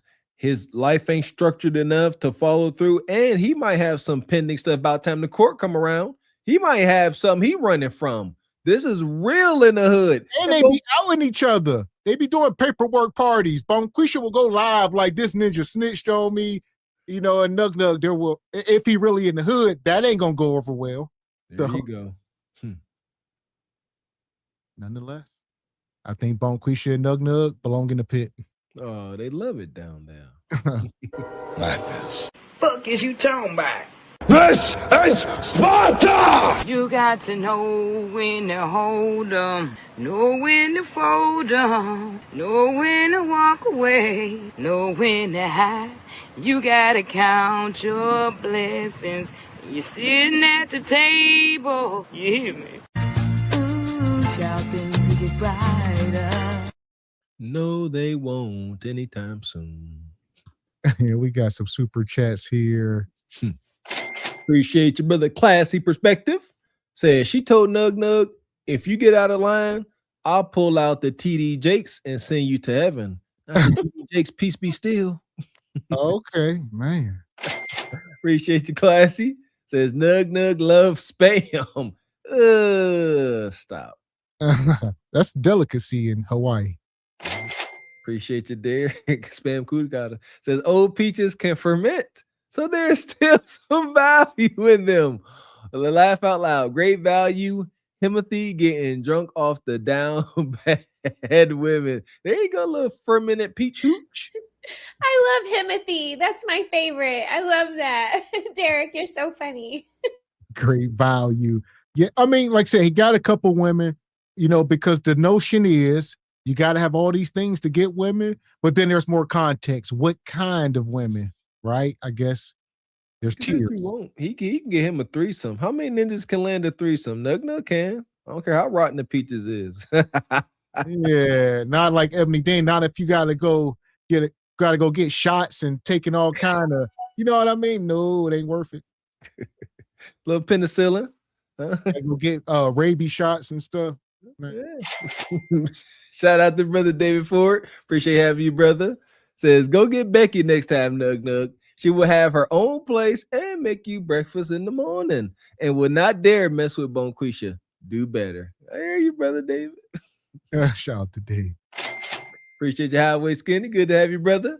Says Anna and Ebony have a Pookie story too. But Skinny Boy, these are your folks down in Florida acting up. These are your people down there. So don't be pookieing us, Skinny Boy. America's basement. Skinny Boy. You a liar. That's a lie. Appreciate you, Mr. Gino. Says Nug for the win. Lakers in 5. How the Seahawks doing, by the way? Heard they was winning. They were up big last I seen in the chat. But we'll see by the end of the show. And here we go. Bonquisha Nug Nug. Check this out. Renters, do not do this. You can and will accrue charges on you for damages. Just don't go over people's house, because why do you mop your floor like this? This is insane. That's why I just stay at home. What? It is really smart. You think that? And she just started mopping. So she take the sink and spray. Just don't go over people's house. Yeah. And she says, really smart. You know, this is what Bonquisha does to people's property. I can't breathe. There's no kind of flooring that can take this kind of water load. It's a lot of water.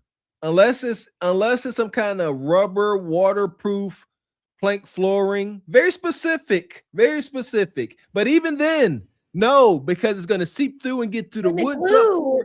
Yeah. It's over. This is stupid. Do not put too much moisture on your floor. Water is the most detrimental thing to a house. Water will tear a house down. This is idiotic. I'm triggered. You know that the flooring, when you walk into Walmart, it's that like rubber mat, that black and white speckled rubber mat. Yeah. We have that in the garage. I wouldn't do that in the garage. Even when I sweep and mop certain areas in the garage, I don't saturate it that way because I don't want the glue. The glue will separate from where it's supposed to be, and then you'll get bubbles. And if it, I mean, you wouldn't even want to do tile this way or travertine or marble. Like, what the hell? That's my point. No. Even something like you said, marble, like you still don't want to saturate it with water. It's going to have an effect. Yes. This is idiot, and that's not the none of grout that. start chipping, and then you got to regrout. You know, I just no. Well, here's the elephant in the room. We'll get y'all ladies in down here. Let's call it what it is. Nobody taught her. She's been failed by the gynocracy. He probably don't know how to cook. She in there with the canned Alfredo, and this is what we get. Yeah, because this is definitely like project behavior. Because here's the thing. You can go to the Dollar Tree or the dollar store or whatever and get a bucket and get you some cleaner or whatever. They got the Fabuloso and have the whole house smelling good. You can get that at the dollar store. But you spraying your floors is going to ruin it. But if you never had nothing or you never owned anything or didn't take pride in the things that you have, this is how you act. And the number one thing is because there ain't no man up in that house telling her not to do it. Because this is crazy. This is reckless. This is just like you're basically playing with the hose outside in your house, you know. And what if you have kids and they're running around? People are slipping and sliding. She don't even have no protection on her feet. This is just all wonky. The only way this could make sense is if the floor is covered in an epoxy. That then you can probably get away with it, or if that's some kind of cheap sheet laminate, which I despise. But that's the only way you get away. But that looked like some kind of composite wood, flooring or something. Even if it's hardwood cannot deal with this. The water's gonna get between the joints, swell it up, and it's ruined. The sheet laminate is the one on the roll. Yeah. Oh, okay. But you use that for like industrial spaces. You would think. Oh my God. Oh, okay. Okay. Yeah. Shout out to Mr. Walker, the sheet laminate king. She dressed like a dirty 3-year-old. Why she got that t-shirt on looking like she got a dirty pair of dirty Huggies on underneath? Where is your pants? You don't need no pants. They sassy. So here we go. This is crazy. Because why do you mop your floor like this? This is insane. That's why I just stay at home. What? It is really smart. You think that? Sit down. Let's so cool, mommy. Ugly ass motherfucking kids want to sit up there and do all that stumping, and y'all want to stump a bitch back. Bitch, it's 10:30, ho. It's 10:30, bitch. Ain't nobody studying that shit. Bitch, y'all gotta find somebody to motherfucking play with.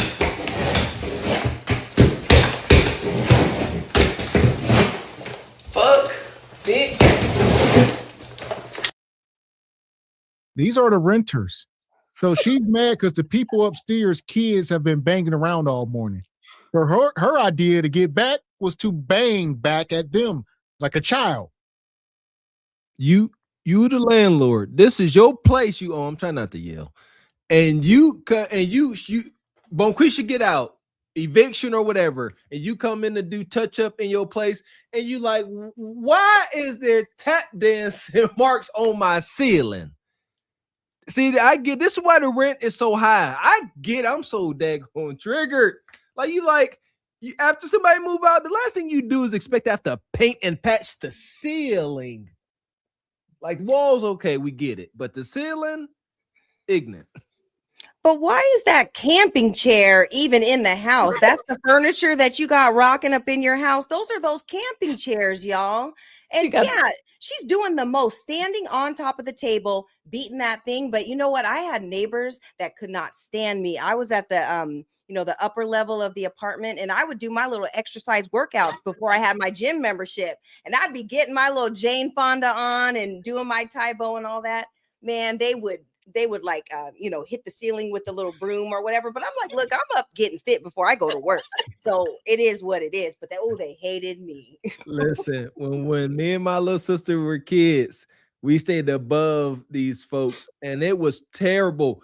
My mom would leave, go to work or whatever, and every time, and we was latchkey kids, so we at home by ourselves. They would tell on us every time. Like, and me and my sister, we was aware our mom was tearing us up. She come home, we be like, look, we can't be making no noise because the neighbor's gonna tell. I never forget the one time I said, we ain't even gonna move. I said, we're not moving at all until mommy get home. And she still came home, and the neighbors, these grown ass people lying on kids. And I never forget that ever since then. Oh yeah, I got stories. But yeah, I can't, it's the worst living above or below folks. Yes. And I love how y'all sitting here puzzled. All right, Ebony Dean, like, why they got these lawn chairs in the house? Raquel, like, why they got sheet laminate in these? Yeah, welcome to the hood, folks. I'm trying to tell you. Yeah, listen here. They like take that option, sheet laminate all in the kitchen, everywhere. I hate that mess. Play with.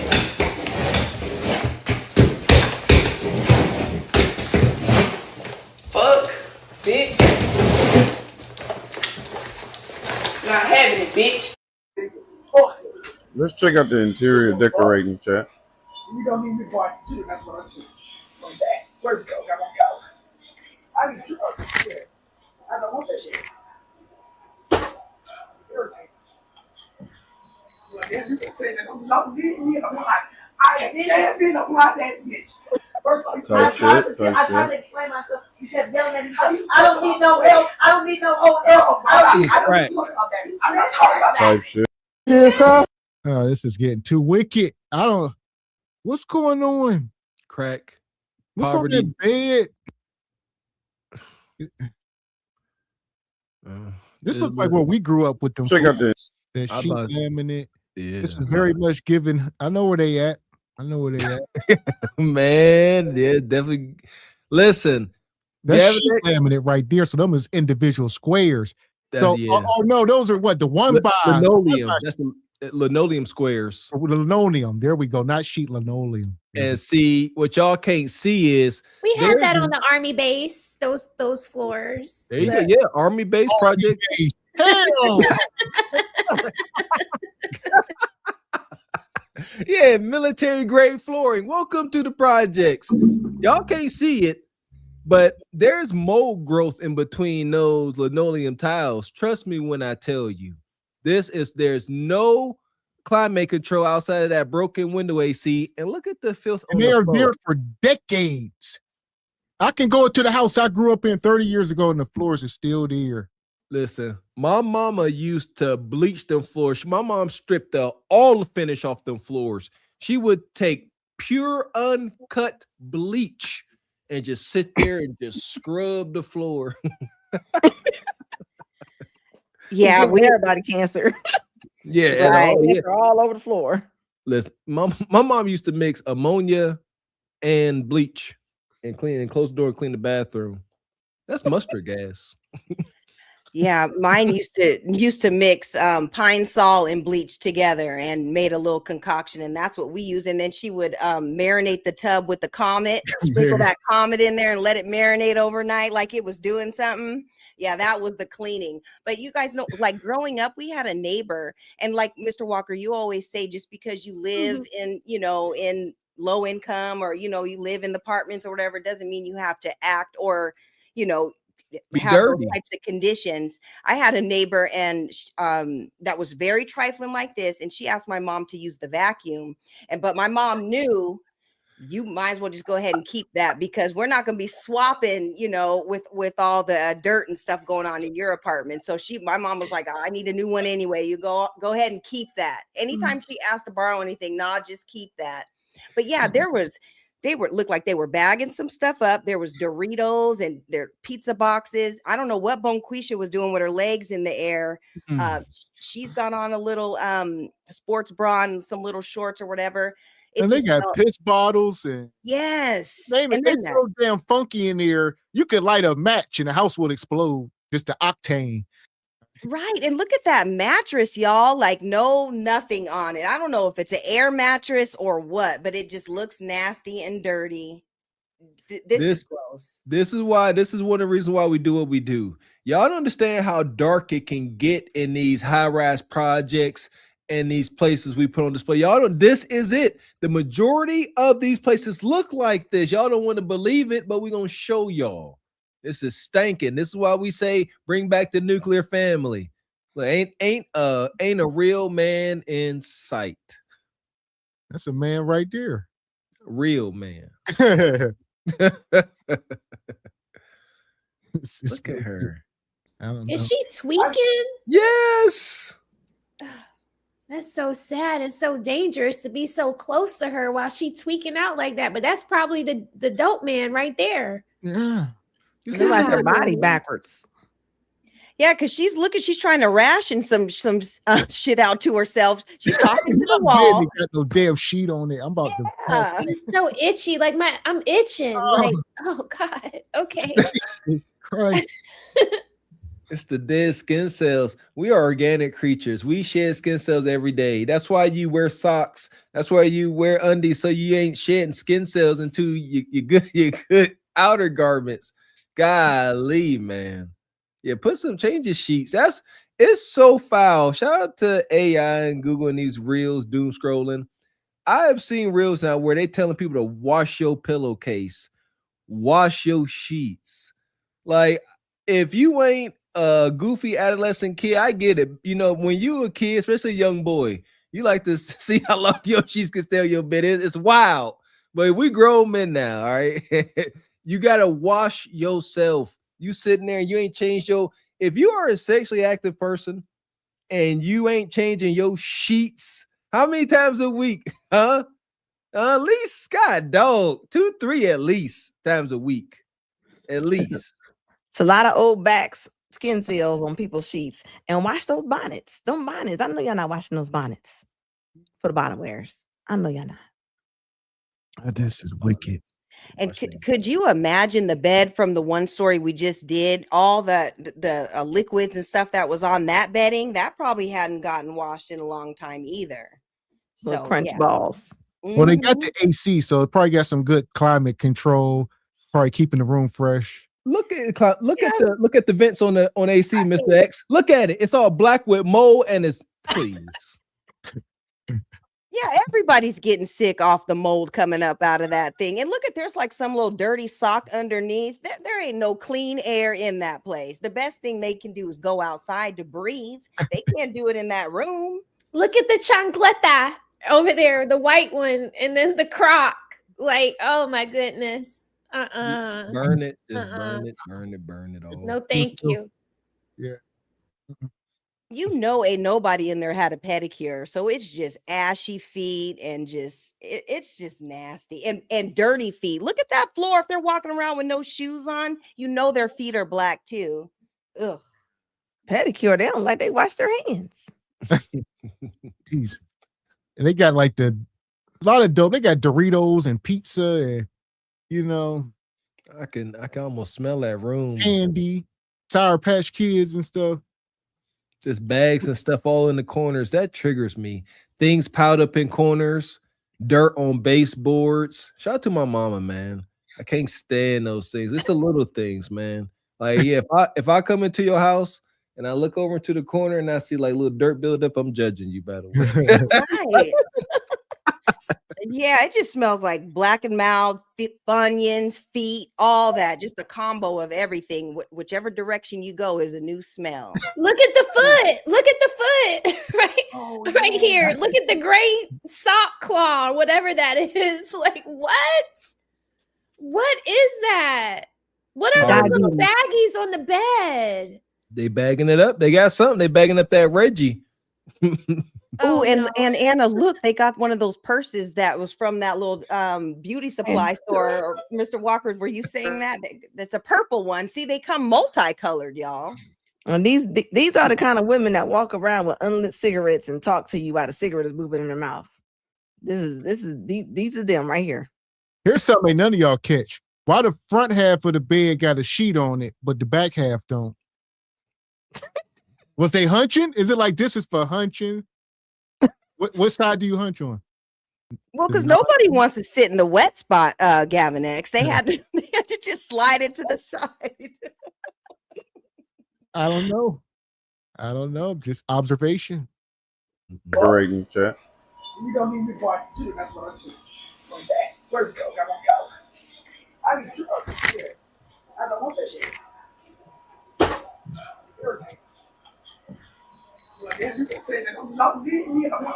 I ain't being a blind ass bitch. First of all, I tried to explain myself. You kept yelling at me. I don't need no help. I don't need no old help. I don't need talking about that. I'm not talking about that. Type shit. Kids cry? Look. Right. You're making them cry. You see that? You see that? This is what I deal with. You see that? Right. You throwing stuff at her. Y'all see that, right? I ain't, that ain't me. I still got my video that I was Right. This is the disrespect. She allow her kids to be disrespectful to me, and she want me to take them places. Oh my God. So them ain't your kids? He said she allowed her kids to be disrespectful, and she poured it out. The kids said, she told the kids, we bought it. It's our stuff. We can do what we want. The kid said, Mommy, what you doing? She said, we bought this food. We can do what we want with it, kids. You see that? You just learned a valuable lesson from mama. When you grow up, you can do whatever the hell you want. If you buy it, put ketchup on the floor. Spray water before you mop. This stuff is taught. Thank you. Yeah. Go ahead, Ebony. Well, let's keep it a buck. The government paid for that food because you know she got all that food with food stamps. But you guys, look how she's walking. She's kind of like bow-legged or knock-kneed, or there's like a funny shape going on with all that. And she keeps squirting all that stuff around. She's doing it in front of the kids. And poor Nug, he's trying to be reasonable with her. I don't know the situation, if that's the baby's mom, your wife, or whatever, but there had to have been signs because nobody just acts like this, like out the blue, you know. Why are you even in this house with her? And you're allowing her to do this in front of the kids. This is horrible. He ain't got nowhere else to go. That's why she's treating him like this. She understands her leverage in this. So what you gonna do? She throwing stuff on the floor. All he can do is sit there and record. She likely gonna make him clean it up if he want to stay. You see, she put that milk on the counter. She ain't gonna dump that milk out. I did. She can make chocolate milk with that milk. You know, she can feed them cereal that she hasn't thrown all over the floor. I mean, but anytime your children are crying while you are crashing out and that doesn't signal to you to bring it down, you know, maybe take the argument into the bedroom, you know, where they don't have to see what's going on. I mean, this is really sad. Just to see the babies crying and stressed out over the food because they probably, you know, they like those snacks. They like the pickles. They like the ranch, you know, the ranch dressing. That's so stressful. Like, what? Why do this? Yeah, and now what is she gonna do? Throw the oranges at him? Like, I'm waiting to see them cutie oranges. Yeah, and it's women like this, you know, sometimes we'll see them online getting mad when the babies draw on the walls or pour the paint on the floor or get something on the sofa or carpet. But if you are acting like this and you're pouring stuff all over the floors and everything, you can't get mad when your kids do it because like Gavin X said, it's learned behavior. So yeah, this is too much. And she's probably going to have them babies stamp all them cuties in the floor. Listen, if she used her EBT for this food, this would be considered waste and abuse. We're gonna have to call Doge in here. Hell, what you doing, Bonquisha? She got the Kraft Singles cheese slices on the floor. Diabolical. Look at that. She really emptied out this fridge. Ranch dressing, cheese slices, all the condiments. She ain't gonna pour that soda on the floor though. Bet you that much. She ain't gonna pour that Facts. Mountain Dew on the floor. Or the milk. Some Pepsis, some colas. Like that's one thing you ain't gonna see be poured on that floor. Yeah, and for those of us who actually pay cash and money for groceries, I'm sitting here adding some things up because that's easily $200 worth of groceries right there. All them condiments. Groceries are expensive right now. Bonquisha, you are tripping. You could have slid all that to my house. Yeah, let's see what point she's trying to prove. I'm not putting up with it. Sorry. And this is what she does when she don't get her way. This is the way she does when she don't get her way. This what happens. Now I see her having her kids cry. Ain't no way in heck. Here we go. You see that, y'all? This is what I put up with. This is don't get her hell. way. She make. Yes, it is. And look at her. Bonquisha's sitting here looking at the thumbnail tonight. Y'all done forgot about the damn New York City statue. What?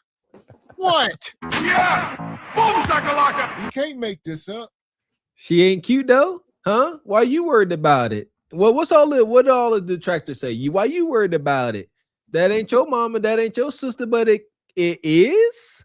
They y'all all acting like it's a reflection on all of us. Shout out to last night's show. Folks out here acting wild, whether or not they related to us or not. They share this complexion, whether we like it or not. Their behavior is to some degree a reflection on all of us. Sad. When she don't get her way, she making all her kids cry. You got my baby ready? No, she's not going. Not going. No. Okay. Come on, Charlie.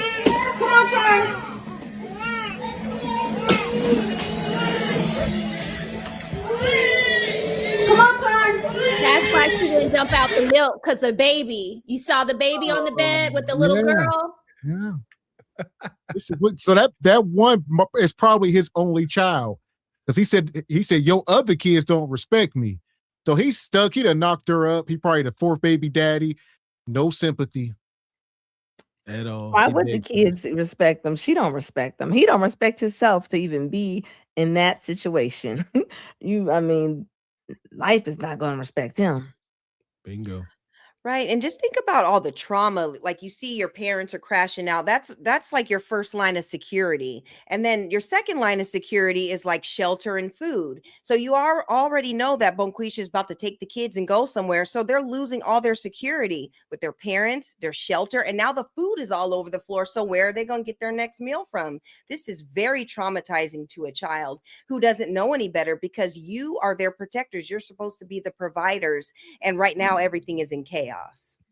Yes. And I was going to say, let me be clear. No sympathy for Nug Nug and Bonquisha, but the babies, what is the solution? There's not enough foster homes or care. They got to stay pretty much in the care of the parents, and the parents ain't looking to do better. So the kids are doomed just by proximity.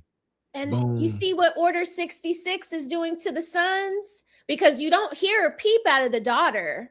The daughter's sitting there with the baby. The baby might be crying, but the daughter seems to already know her mama clicks off. She already knows that her mama is going to have to, like, the tantrum is going to have to go like from beginning to end. But the little boys are sitting there screaming, crying, jumping up and down. Like, this is going to be what they do when they get in relationships, or when they have problems on the football field, or when they're, so this is like more of an example of what we're saying is wrong with the way Bonquisha lives her life.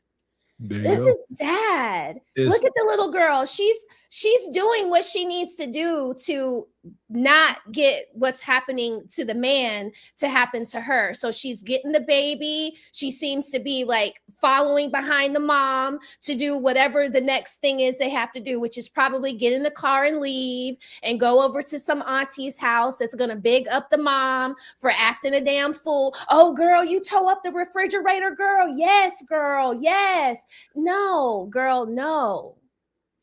That you described that's testosterone and lack of emotional stability. That's what you get. Like you said, that is the big difference between the little girl and the little boy. It's a little girl, like you said, she following mom's suit, but these are little boys with testosterone. They got energy, and they got all this energy and no emotional stability. That's how you get the YN crash outs. You're right, Raquel.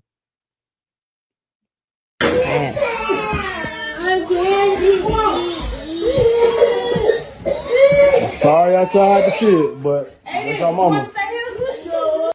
And there you go, Raquel. They making their way to the car. She gonna ask one of the kids, "Do you want to stay here?" Like, you see how the little girl got her bag? She probably got her favorite toys in that bag, her little tablet or whatever. She like, come on, y'all. You know mama tripping, but come on, let's go. We gotta go. And she looks like younger than the two boys. Right. It's Look at you see the furniture? Yes, I was just gonna say. She got this icy white couch. Oh my goodness, that so unfitting. I remember we had to get a couch not too long ago, and I'm like, oh, look at this fancy thing. Look, it got the back there. Oh, that's a cheap one. It got the back that recline. That is egregious. You got white leather furniture in the hood. Look how close it is to the damn entry door, man.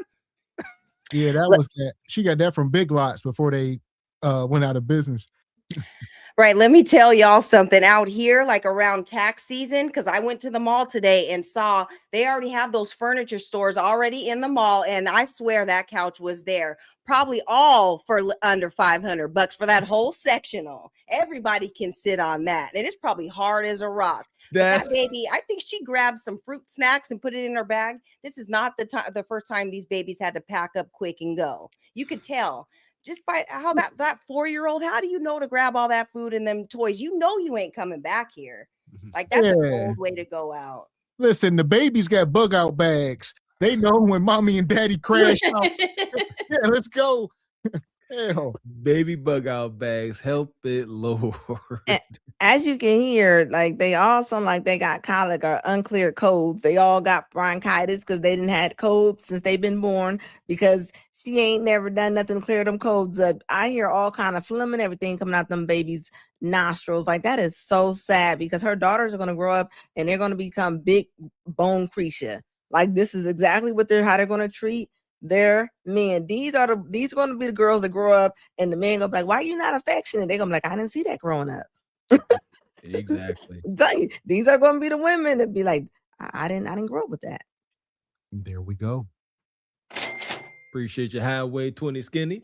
Says Anna's upstairs and Ebony downstairs in the duplex. Oh, in the apartments acting up. Anna must be throwing a party upstairs, and I'm trying to get my little rest. I don't know what you trying to say, skinny boy. Appreciate you, Classy. Says people get pink eye from poop particles on the pillowcases. Help it. That is a thing. Poop particles. Appreciate you, Rich Eye OG. Says Red Talk Anna. Pedicure playoffs. Shout out to Rich Eye. Appreciate you, Didi. Always stand on business. Says generational trauma, indeed. Didi, you did not pick that picture. Shout out to Didi. Gotta get that money, money. Gotta get that money, money. And I'm gonna get it. And it won't stop, and it don't stop, and it won't stop. You know what I'm talking about? Shout out to the OG Richard Media coming through, as always, sponsor tonight's show. We appreciate you. He says, Mr. Walker, those children are experiencing karmic conditioning. How our past intentional actions or karma create habitual patterns or conditioning in our thoughts, speech, and behaviors, leading to predictable future experiences. You know you ain't saying nothing but the truth, OG. Man, shout out to Richard with the knowledge. Mm-hmm. Come on, just bring it. I need you to stand up. Why y'all not moving? Come on. Don't make me push. Don't make me push. Thank you, sir. There go money. She's touching you. Where they get that money? Where they get that money? I can see money from a long way. Elder Gregory Kelly, That's right. $100. Everybody get something in your hand. Come on and put it right here. Elder Chai Media, $50.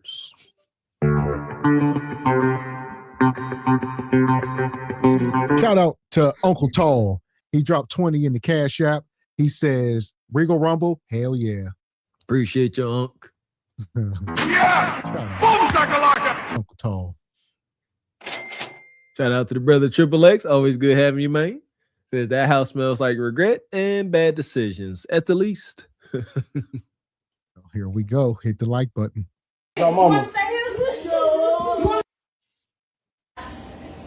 It's not even 11 o'clock, and we asked for a late checkout because we got here late, and he sent out the police. He said 12:30 a few minutes ago. 12:30 a few minutes ago. Well, I understand. So here's the deal. They're the business owner, okay? Mm-hmm. They're telling 11 o'clock is the latest they can have you. I'm not, it's 10:54 right now, okay? I'm not telling you to move right now. Okay. I'm just saying 11 o'clock is when they want you out. Okay. I understand the misinformation, the misscheduling, the misappointment on the hotel room and the booking and all that. I understand that there was a mix-up that caused all of this. It probably wouldn't be happening right now had it not got mixed up, right? Yes, that's right. We was told last night. That's crazy. Well, listen, you got to take that up with the whoever owned the property. They there to protect the property. Understand, Bonquisha. So she said that they were supposed to check out at what, 12, and now it's 11, and I don't know.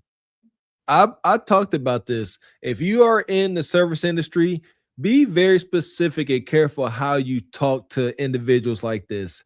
You know, don't give them any indirect yeses. That's most likely what happened. She said, hey, you know, can we have a late checkout, 12 o'clock? And somebody probably said, I'll see what we can do. That's yes to Bonquisha. Anything other than a no is a yes. Maybe, probably, I'll see about it. I'm not sure. Those are all yeses to her. So be careful. I just say no. You got to say no. You cannot stay here past 11 and leave it there, or you end up with this. Yeah, and that's for people who are like rewards members. Like if you're a part of the rewards system with the hotel or whatever, they can grant you that stuff. But if you're pulling up to the red roof and you're paying cash and there's no card on file, anytime I ever stayed somewhere, if I didn't check out, or they're just charging my room again. So why? Either the card was wonky, something wasn't right. You probably went on Expedia or some third or fourth party site and got some raggedy discount. And that's probably where some of the mix-up was with the hotel, but they should be able to just recharge her room. Like, I don't understand why this is a problem. So either she paid cash or the card declined. Either way, you need to get your stuff and get up out of there and get some shea butter and maybe some exfoliation for them elbows because they look ashy, Bonquisha. You gotta go. And fluffy, ashy and fluffy. Listen, she need a gym membership before she do that. I would say lose weight before you start exfoliating. Don't even worry about that. There you go. Yeah, be slim and ashy. You'll be all right. Anytime the police come to your door at a place that is not yours, you should just say, I need 30 minutes to leave. I'll be out of here in 30 minutes. I'll meet you guys in the parking lot so you know that we're gone. There's no, at this point, there's really nothing to talk about. The owner wants you to leave. So get out. And I understand that. I wasn't here last night. I don't even know if it's the same person. But at the end of the day, they're the business owners and operating within the business. He's not even management, you can tell, because management do not handle things. They work here, so they're enforcing their rules. So he's not management, you can tell. How can you tell? So there's no certainty. You just saying, why? Because how he dressed or how he talked to you or what? It's a losing freaking battle. I can't stress that enough. Once you start going down this dark, blowed out road, there ain't no coming back. It's just headache. Only way you about to satiate this beast, yes, beast, is by giving her free room, comp her room, let her stay till freaking 5 p.m. and give her a big old cake on the way out. It's the only way you're gonna satiate here. Even to 11, I ain't gonna hold you up talking. We've already discussed it. 11 o'clock, just come on out. And you're Officer Johnson and you're Officer... Corporal Hirsch and Deputy Johnson. Yes, ma'am. Okay, Deputy Johnson. Like I said, I'm not here. I'm not telling you, hey, you got to get out right this second. It's 10:55 now. We So can now. 11 o'clock, just come on out, okay? All right. All right? And they wasting time. First he said it was 10:54. He said, I ain't saying it right now. It ain't 11. Y'all sitting here wasting time. Y'all need to be packing, getting them back, getting the hell out. He said, you still got, he said, it's 10:55 now. I ain't saying right now. Oh, hold on. It's 10:56. What you go? See what I'm saying? At 10:59, now I am saying right now. And y'all, this is why I say it's a losing battle. The Bonquisha here, bigamous backamus, will say I couldn't leave at 11 because the cop wouldn't stop talking to me. Y'all don't get it. There's no way to win this. Right, Bonquisha, grab all them lotions out of that bathroom, the free ones that they give you upon arrival, and get your stuff and go. But you know what? A lot of times women are they're like staying in, like living in hotel rooms because they don't have nowhere to go. So maybe that could be it too. You know, she's just posted up there and really doesn't have anywhere to go, but they want you to leave. There's two of them. There's no coming back from that. And I think there's somebody else, another woman or something in the room. This was like a girl's trip gone bad. Something is all wonky here, but you got to go. They want you out of their place. You need to go. Please go. Okay. All right. Thank you. So you the one called the police on me, right? Yes, I did call the police. Okay. All right. Thank you. It's a guy that works here. Y'all, he misused the police department. So the homestay, them extended stays. And she say, I know he wasn't a manager. Why? Because he was a black man? Come on, sister. She said, I know he ain't a manager. I ain't even asked. I just know it. You called Ebony. They had this extended stay. Dag, all right. And hey, look at this brother. Cool brother. He seems healed. He ain't all beat up by the world. And of course, you got to see a camera in his face. This is who misused police authority. Yeah, him, this ninja. Seemed like he ain't giving you no beef, no strife. He just like, you gotta go. He just trying to do his dang job. They had to argue, Mr. Walker, like Ebony's saying. And like the police was saying, they didn't just call that something happened. Words was exchanged. Bonquisha said, we ain't leaving. And then you provoked him. You probably call him everything but a child of God. And look at the signs behind him, y'all. It says check in 3 p.m., check out 11 a.m. So he's just reinforcing the rules of the extended stay, whether he's the manager or not. Those are the rules of the hotel. I'm sure he'll be the one liable should he allow them to stay longer than they're supposed to with no money. Yep. So you paid for this certain time and now you've got to go. Bonquisha, I can hear a rebuttal right now. Why do it matter? Ain't nobody else in here. It looked like it's kind of empty. Ain't nobody else here. Why do it matter? You know she got rebuttal after rebuttal, Ebony. Yeah, and you know, Nug, or I don't know if he's a Nug, but shout out to him for having a job and everything. He's just doing his job, Bonquisha. Y'all have to go. And another thing is he's probably trying to take the heat away because he probably has a little something, a young thing coming up, you know, pulling up maybe later on in the night. Bonquisha, the block is hot now. Y'all need to go so my little can come through and make something shake. So yeah, he's just trying to clear it out so that when he does his shenanigans, you know, it's all good. So get out, Bonquisha, get out. It's amazing. So now she trying to play victim. She acting like it's 9 a.m. and they throwing her out. No, they're following the rules. Amen. But Bonquisha don't like that. Make an exception for her, ninja. It's 10:55 Okay. now. We So can now. 11 o'clock, just come on out, okay? Okay. All right. Thank you. So you the one called the police on me, right? Yes, I did call the police. Okay. All right. Thank you. It's a guy that works here. Y'all, he misused the police department. He really did. Wrongfully accusing. Give You me my getting fired, boo. money back right now, nigga. Give me my shit back. Yep, and you getting fired, boo. What's wrong with you? Yep. Call the police. Oh, you come up here touching my stuff. No. She paid for that. Y'all been accusing motherfuckers since we been in this motherfucking store. She paid for that. Be stealing all the That don't matter. I didn't steal shit. You don't do that. He getting fired. And then he should have asked me for That's receipts. it. And that's why she was behind us with her little snap. Yeah, you can. standing there. That shit don't make no fucking sense. Ain't nobody stealing nothing. No, I'm gonna go refund everything for you. No, y'all need.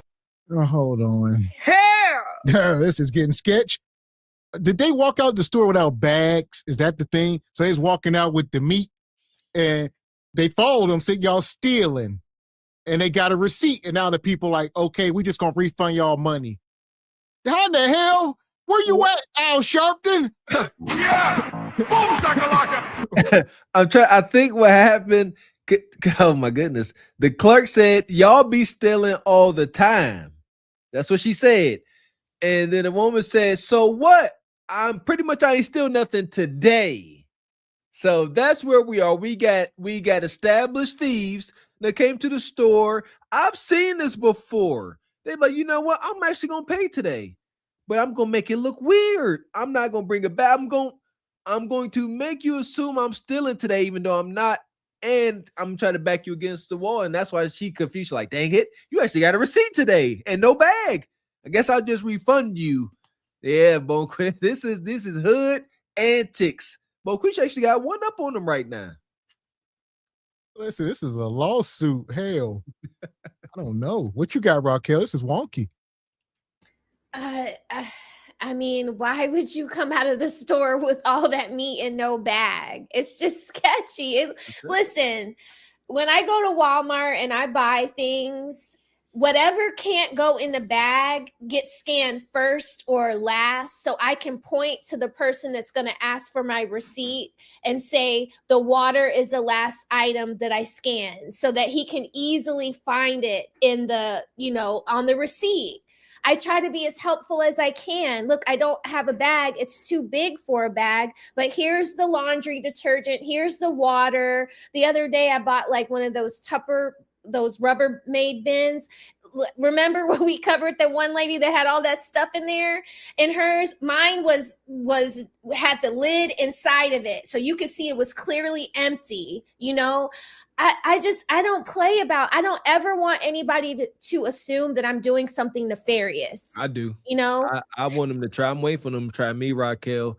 Listen, they have U.S. Marshals at the farmers market here in DeKalb County. Okay, if you go to the DeKalb County farmers market, y'all tell Mr. Walker and Gavin X, they not playing with y'all in there.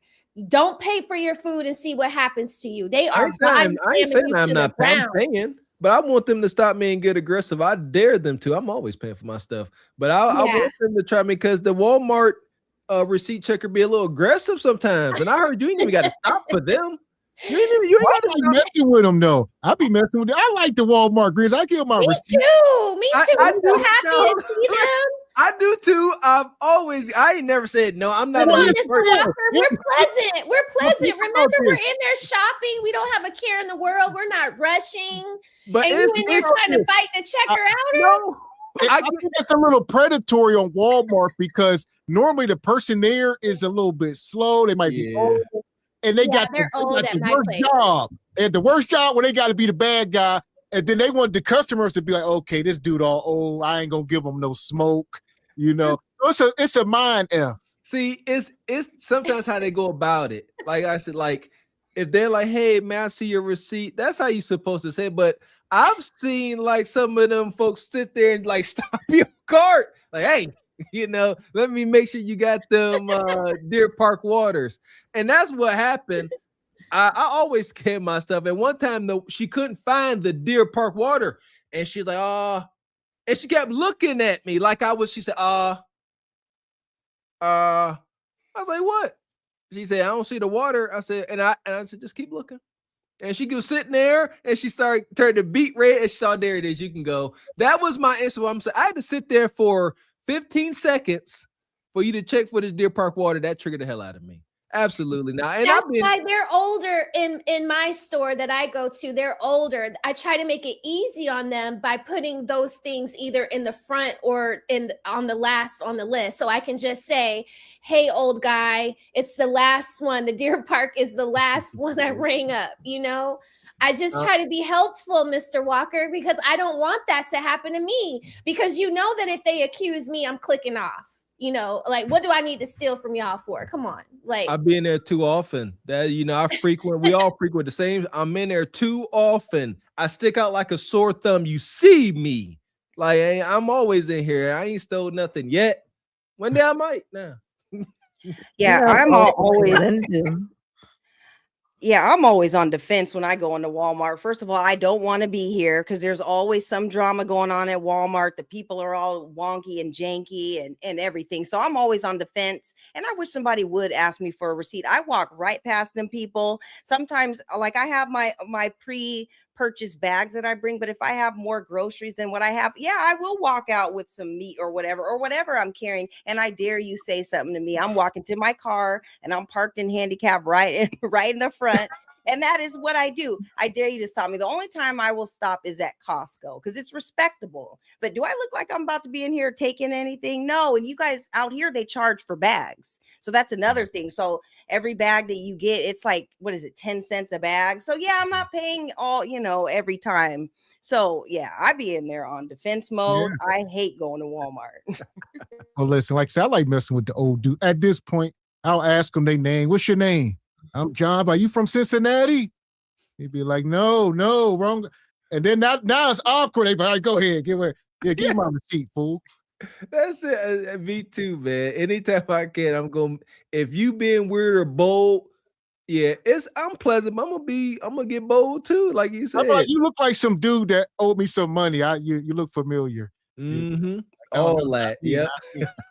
Ain't about to risk it all, knowing they got sciatica. They can't be playing around at that front like that. But with this lady here, she has the right to give a refund because at any time they can kick out anybody who's shopping at the store. So even if she did make those purchases, but before you were stealing, they don't want you in their store. So they're giving you a refund and don't come back. And it is what it is. Regardless if this was the time that you stole or it was last time, they don't want you there. So they're giving you your money back. Yeah, you can. That shit don't make no fucking sense.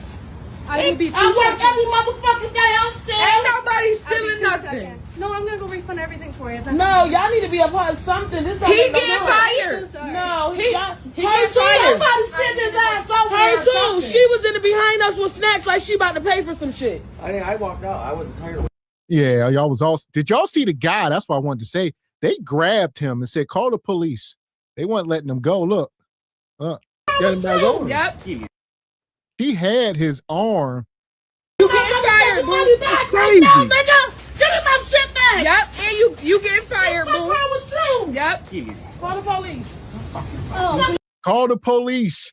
Bonquisha got this grown man yoked up. Said, call the police. She got the Mr. T rings on her fingers. You see her hand? See, I can't with her. This is the lack of respect for violence I'm always talking about.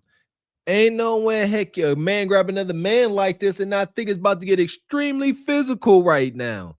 But these Bonquishas think they can grab a man up and no, you're about to catch paws and foots. Oh, this is too much. She paid for that. Be stealing all the time. It don't matter. I didn't steal shit. You don't do that. He getting fired. And then he should have asked me for that's it. And that's why she was behind us with her little snap. I was just standing there. That shit don't make no fucking sense.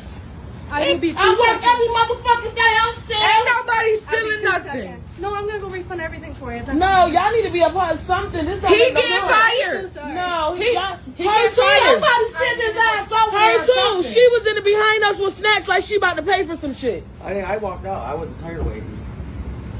Yeah, she did go cash out. Okay, well, come on, give me my money. What's his name? We need his name too and everything. Okay, let me. Yeah, talking about she got tired of waiting. Yeah, of course you did, because you thought somebody was stealing or something. Oh no, they didn't. Look, I don't give two fucks what y'all do. Well, he did. I don't own the company, so.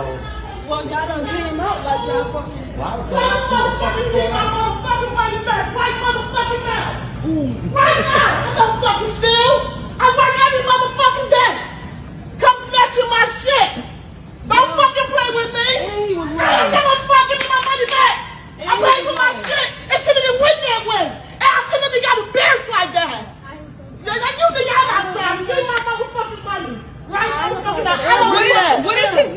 where he at? What is his name? I don't know. He needs to be fired because you came to him. I am. I'm waiting for him. He needs to be fired. That's wrongfully accusing. This shit is embarrassing. Yes, that's what I just said. This is embarrassing. Yeah.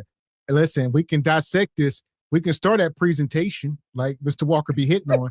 Y'all all in here blowed out, you know, looking funky.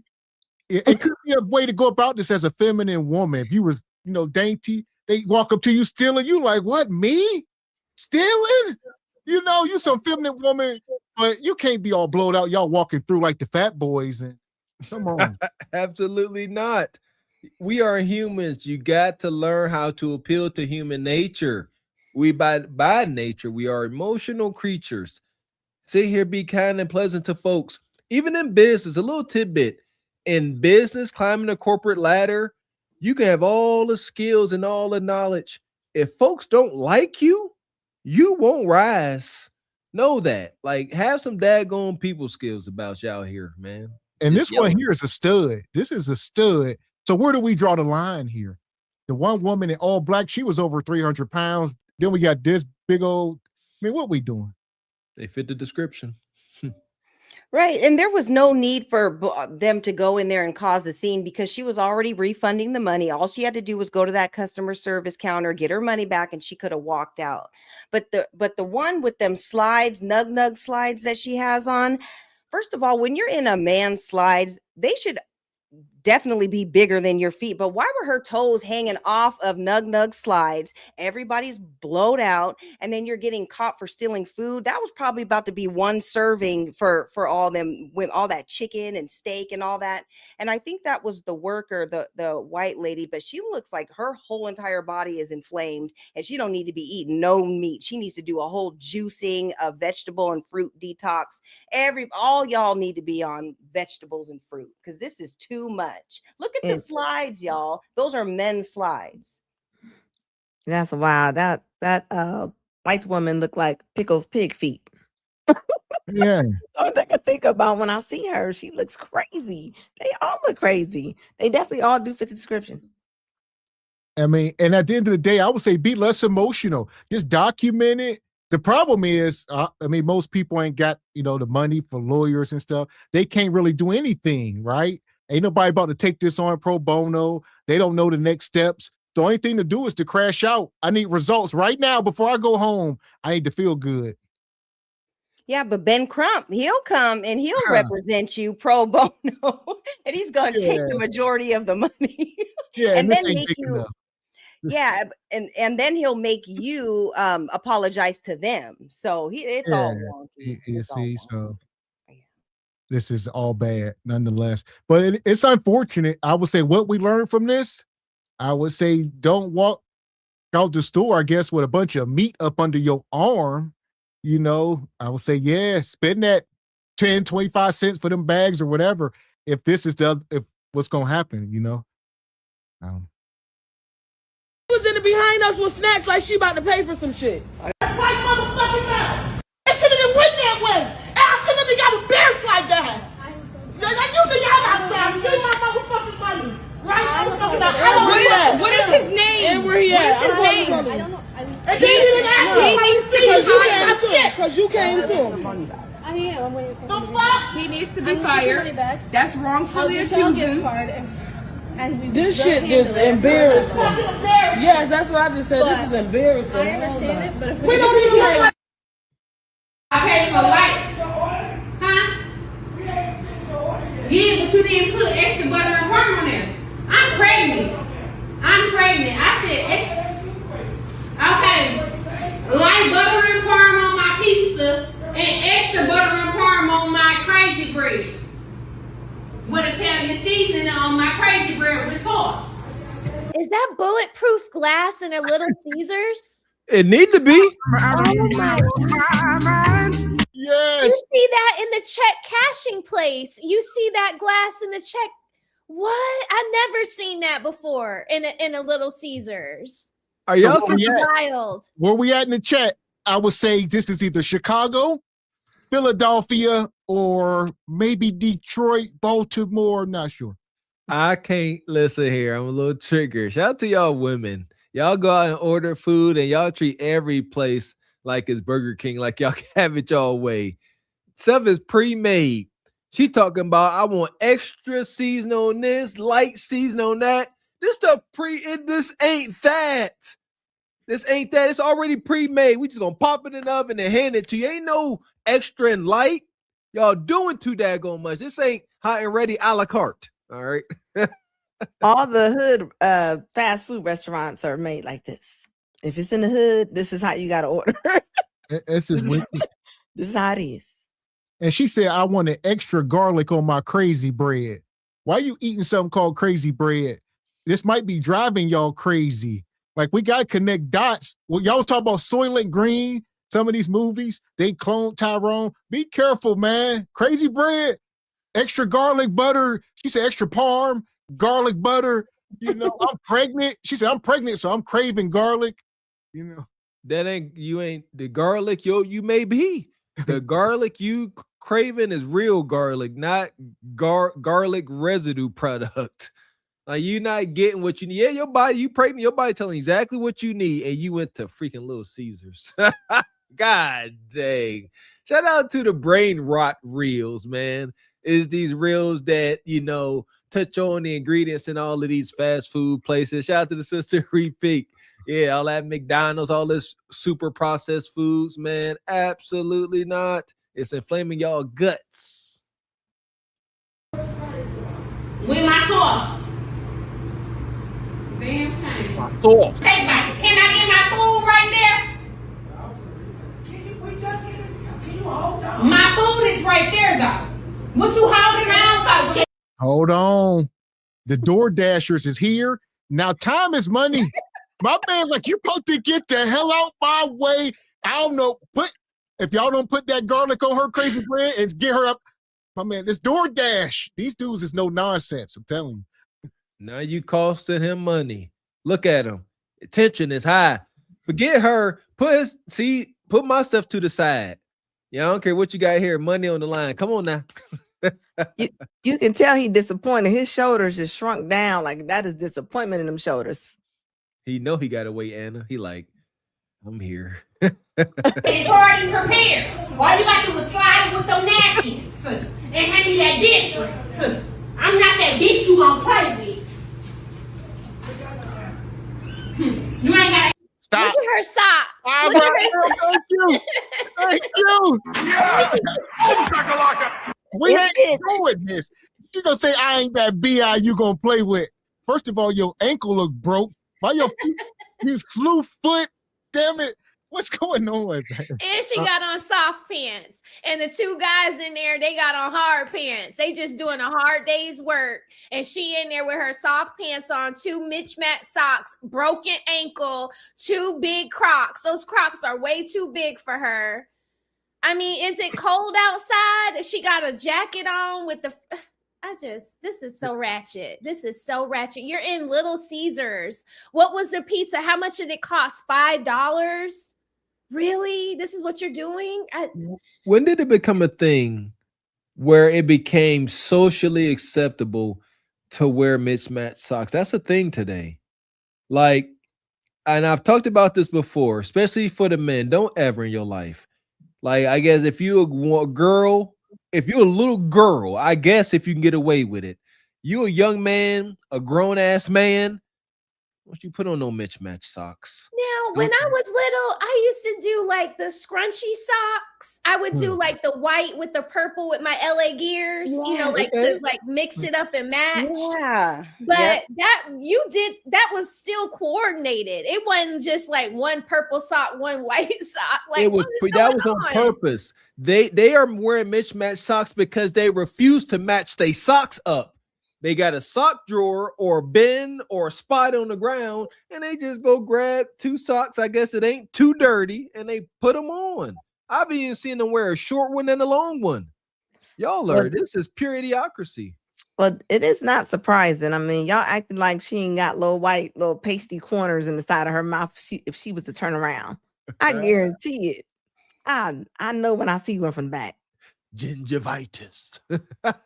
Yeah, and you know she probably doesn't even separate her whites from the colors when she wash. Everything just goes in one load when they go to the laundromat because they're not separating nothing, you know, because that's At 2 all. loads. They're just gonna do 1 load. Yeah, but And another thing is, it's clearly cold outside, but she got on flip flops. Another part of ignorance. Like if it's winter months, put hard shoes on. That's Raquel. Hard pants and hard shoes. Listen, with wintertime, it's so nasty outside. I'm covering everything. It's soot, salt. Like you said, I'm not, especially if I'm coming home and you take all those clothes off. She going home walking outside in salt and slush. She gonna have her socks gonna be halfway wet, and she gonna go home and kick her feet up on her couch. That's why her ankle disgusting. broke. That's why her ankle broke, because she ain't got on the right shoes. It ain't no traction out there in the snow.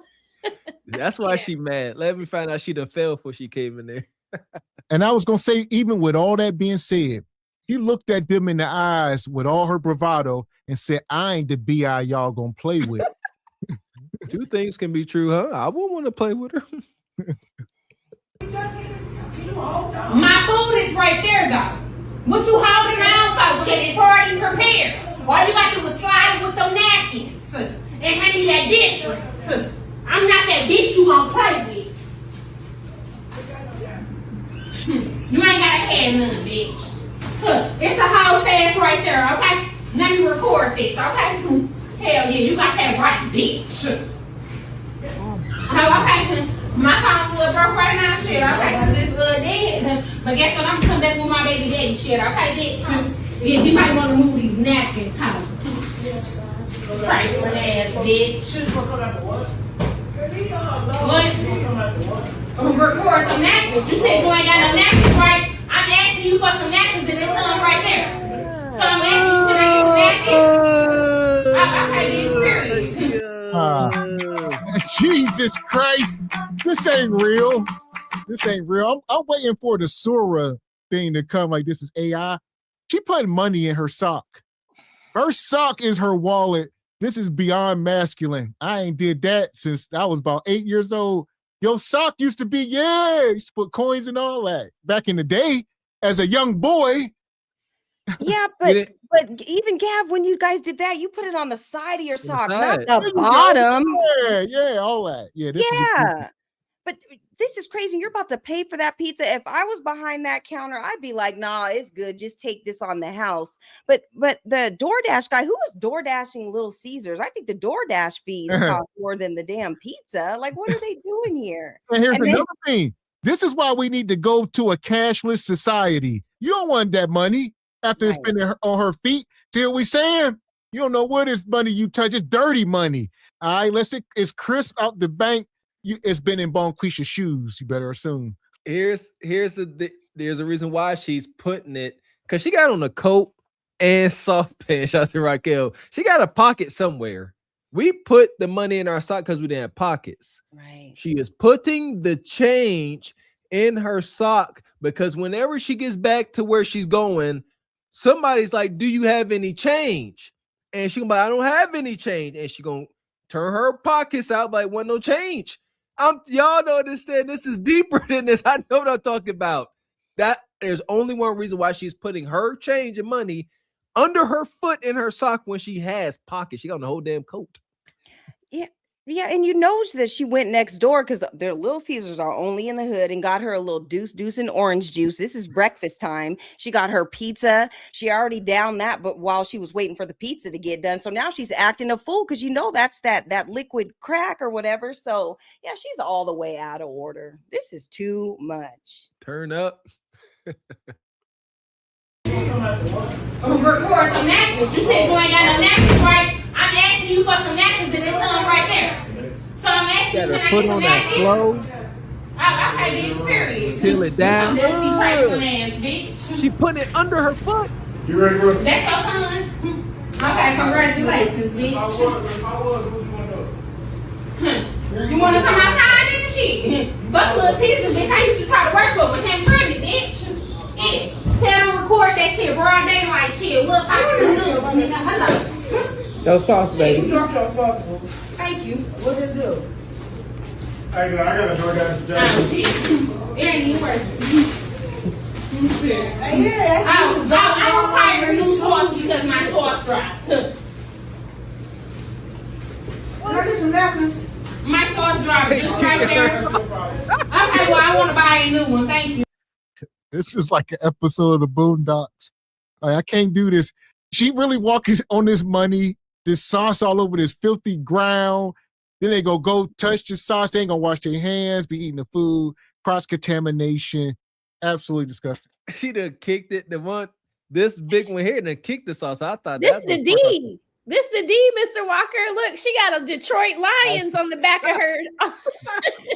What I say? That was my top 4 cities. I threw Detroit in there. Listen, she done dropped the sauce. They say you dropped your sauce. She came back, tried to get it, dropped it again, and out of embarrassment, she said it ain't even worth it.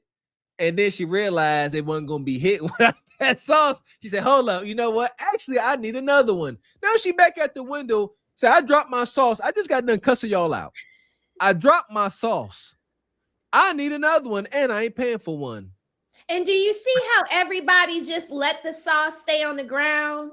Like nobody went to help pick it up. The guy was like, "There go your sauce." She's been saying that she's pregnant, but her nasty attitude is preventing anyone from stepping in and holding the door for her or picking up her sauce that she dropped.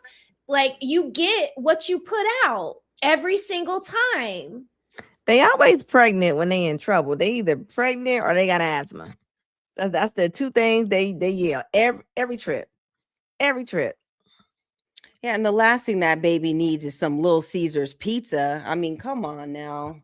This the babies we're talking about here. This is too much. I'm stressing the one woman kicked the sauce. I don't fire a new sauce because my sauce dropped. They playing hockey with the sauce. And she didn't do anything, which is alarming. She had no smoke for this other woman. If that was a man, know, Mr. Gavin, she knows that if the minute she goes to raw up at that lady with the Detroit, that lady gonna put her on the ground. Okay. Let me tell you something. Look at the back of that ponytail. When you see that hair ever so gently coming down like that you don't want no smoke with that. That is ready to go. Ever so gently. That is cocked and ready. Okay, she's cocked and ready. Try it if you want to. Yes, yeah, that was amazing. Ain't like we are pointing out, there's no way a man gonna get away with kicking. She reached down to grab it, and as she was about to get it, she kicked it out her way. That is extremely insulting. I would have been triggered off of that. Like, why you kicking my sauce, ninja? And she got them Timbos on too. She would have got to work on that girl. Like, all facts. This is wicked. Okay. Look.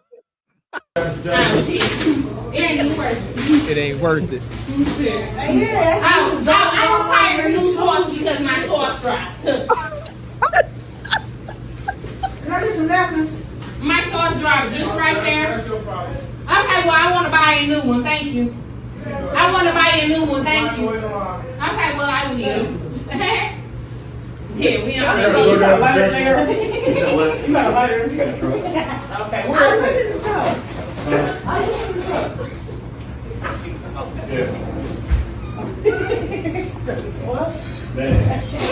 Appreciate it. What for JR? I'm gonna take you along. I'm about to start eating right here. Look at her. Go get you a piece. I don't know. I think I did. Oh, man. But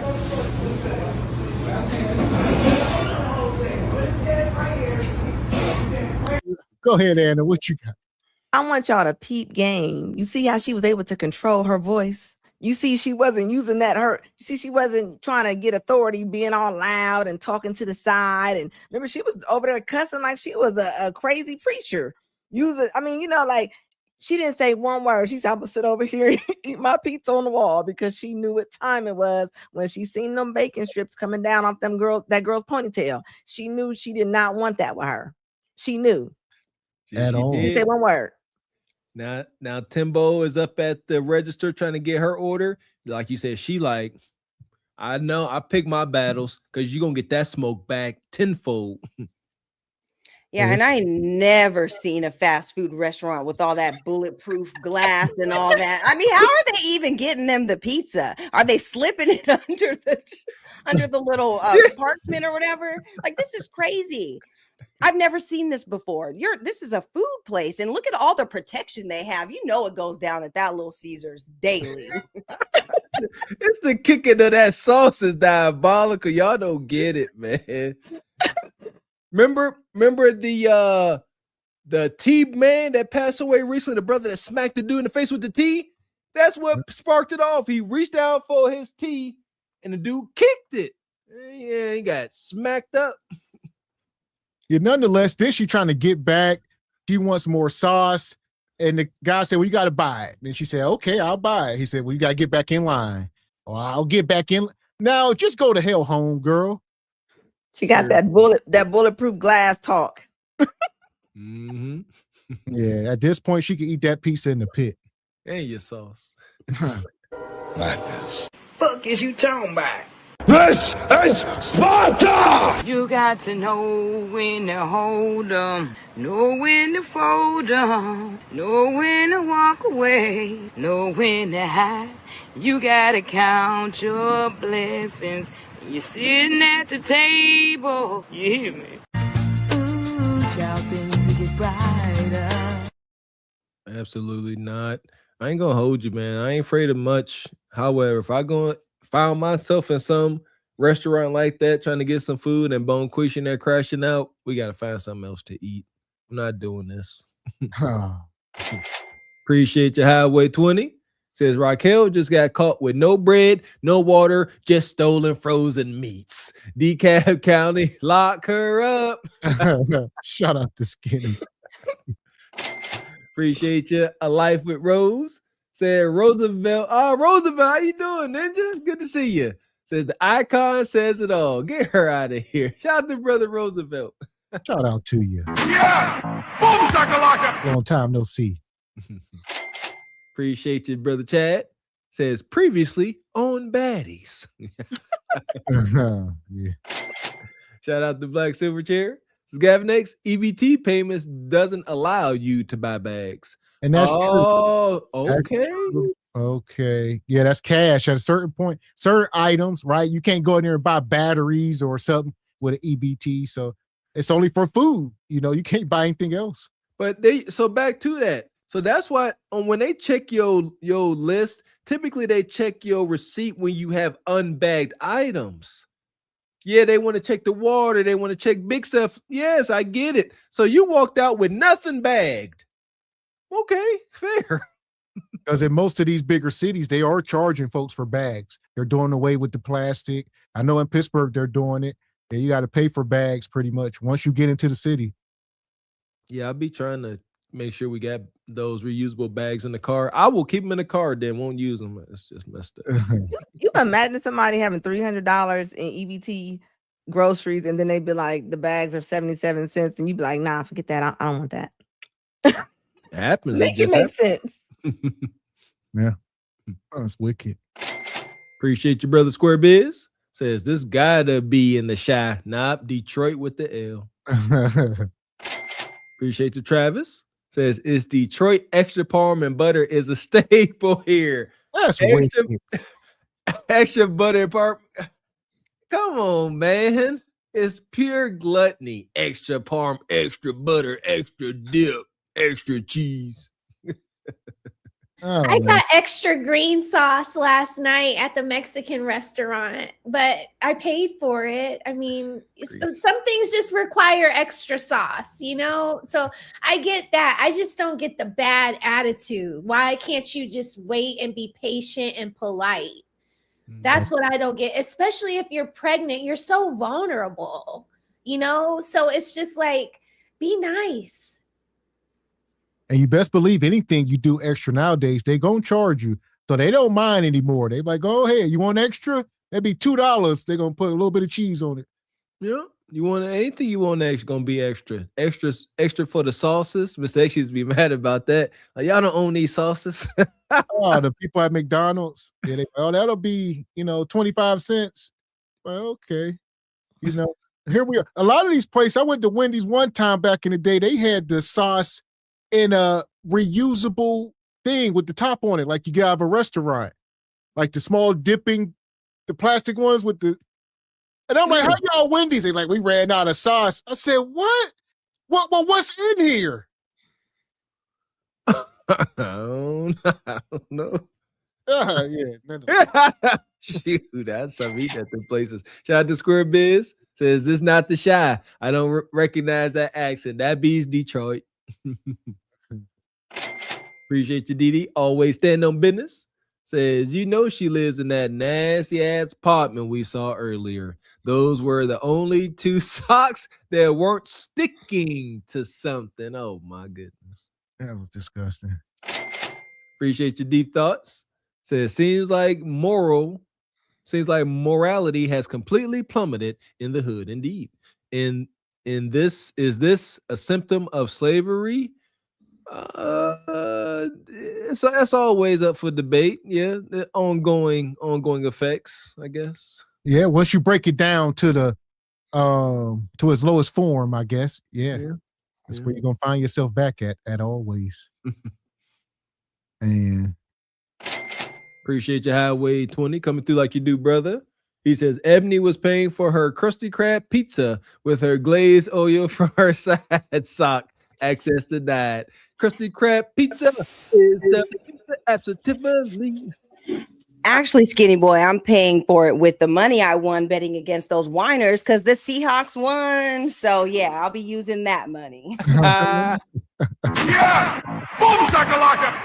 out to the Seahawks.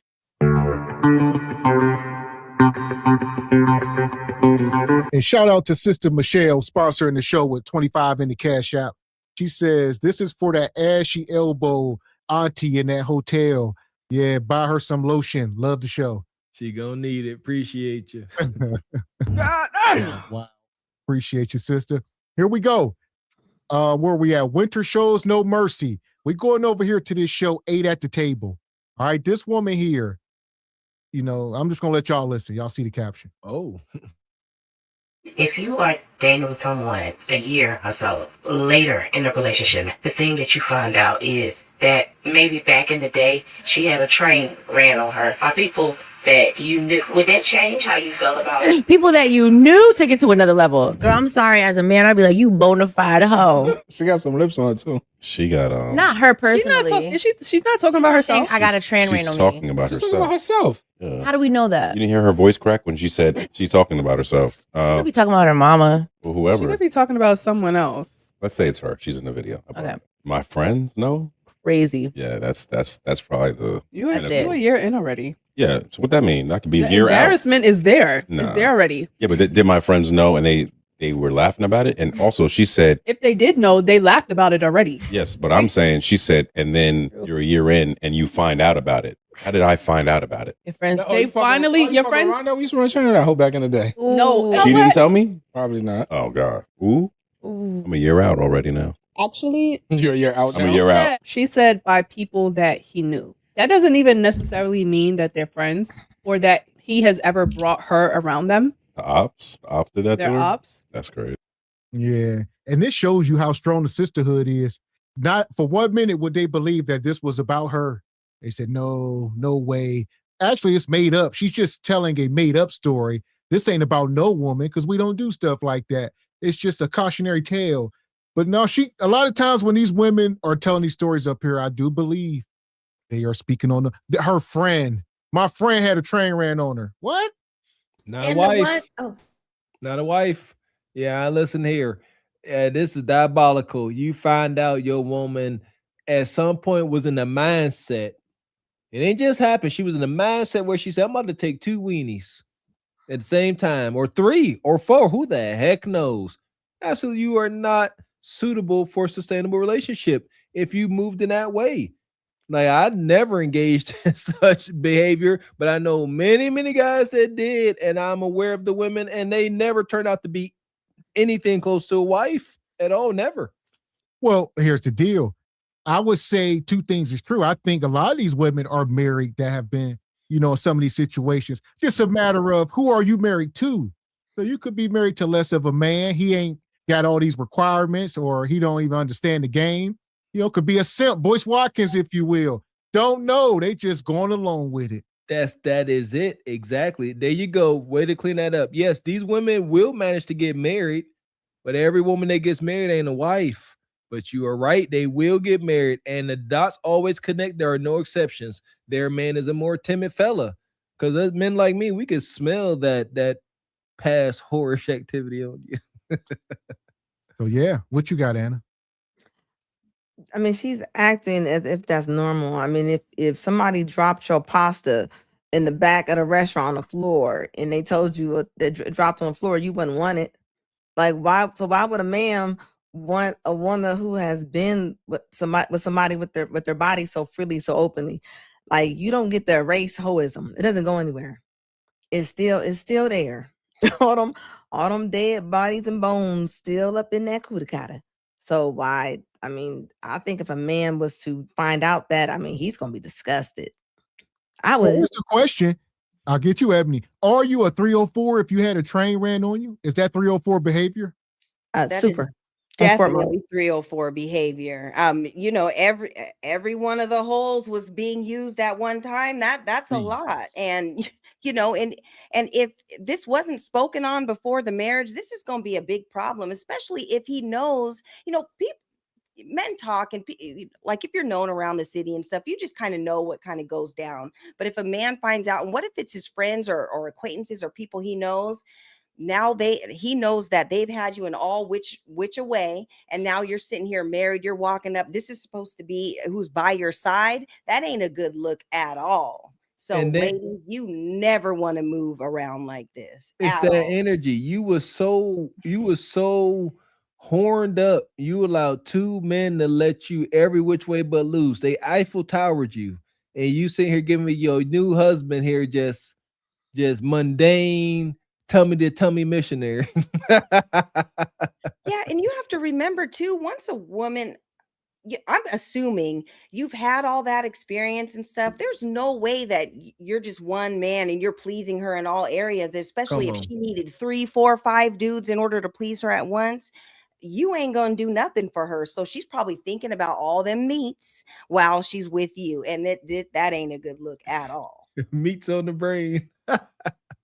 So what you got, Raquel? What's your take on this? Can a woman come back from train ran on her? No, she can't. And the woman in the red hat, I would have given the same answer. What I don't understand is the woman with the blonde hair.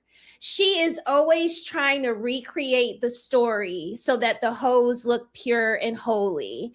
And what that makes me think is that she's one of the people that have possibly had a train ran on her. Why are you so quick? Just take the statement at face value and give an opinion, and stop trying to recreate the story and make it all flowery. There's nothing flowery about the words on the screen. She had a train ran on her. End of story. You've had a train ran on you. You are not a wife. You are a 304. Bottom line. Now, was it 15 years ago? Okay, doesn't matter. Still the same effect. If your husband or your man finds out about it, especially if he's your friend or they were his friends, you should expect to get kicked to the curb. That's the answer. That's it. There we go. Your friends? Rondo, we used to run train that hoe back in the day. No, She didn't tell me? Probably not. Oh, God. Ooh.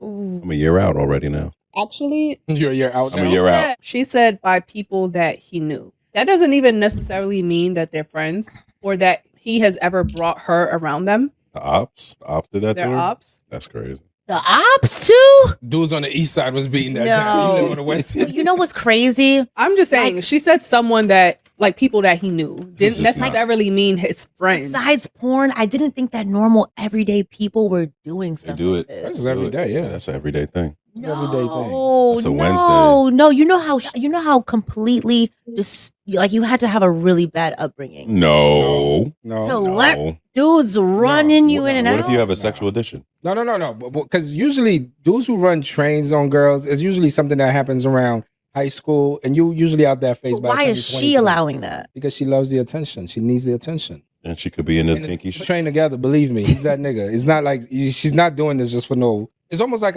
he's borderline a celebrity in the high school, or a celebrity. He's popular enough to get that shit off because it has to be consensual. Number one, it has to be fully consensual. I'm so glad I used to act like a tomboy. I used to pass gas around boys. Like that's crazy to me. Does it have to be consensual? Yeah, it has to be. If it's not consensual, then it's ape. Right, but it's still a train. A train.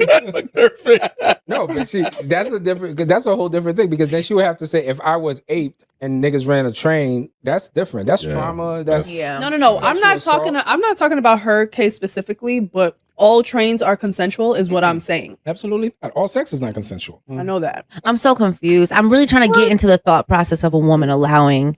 Yeah, it's definitely she trying to.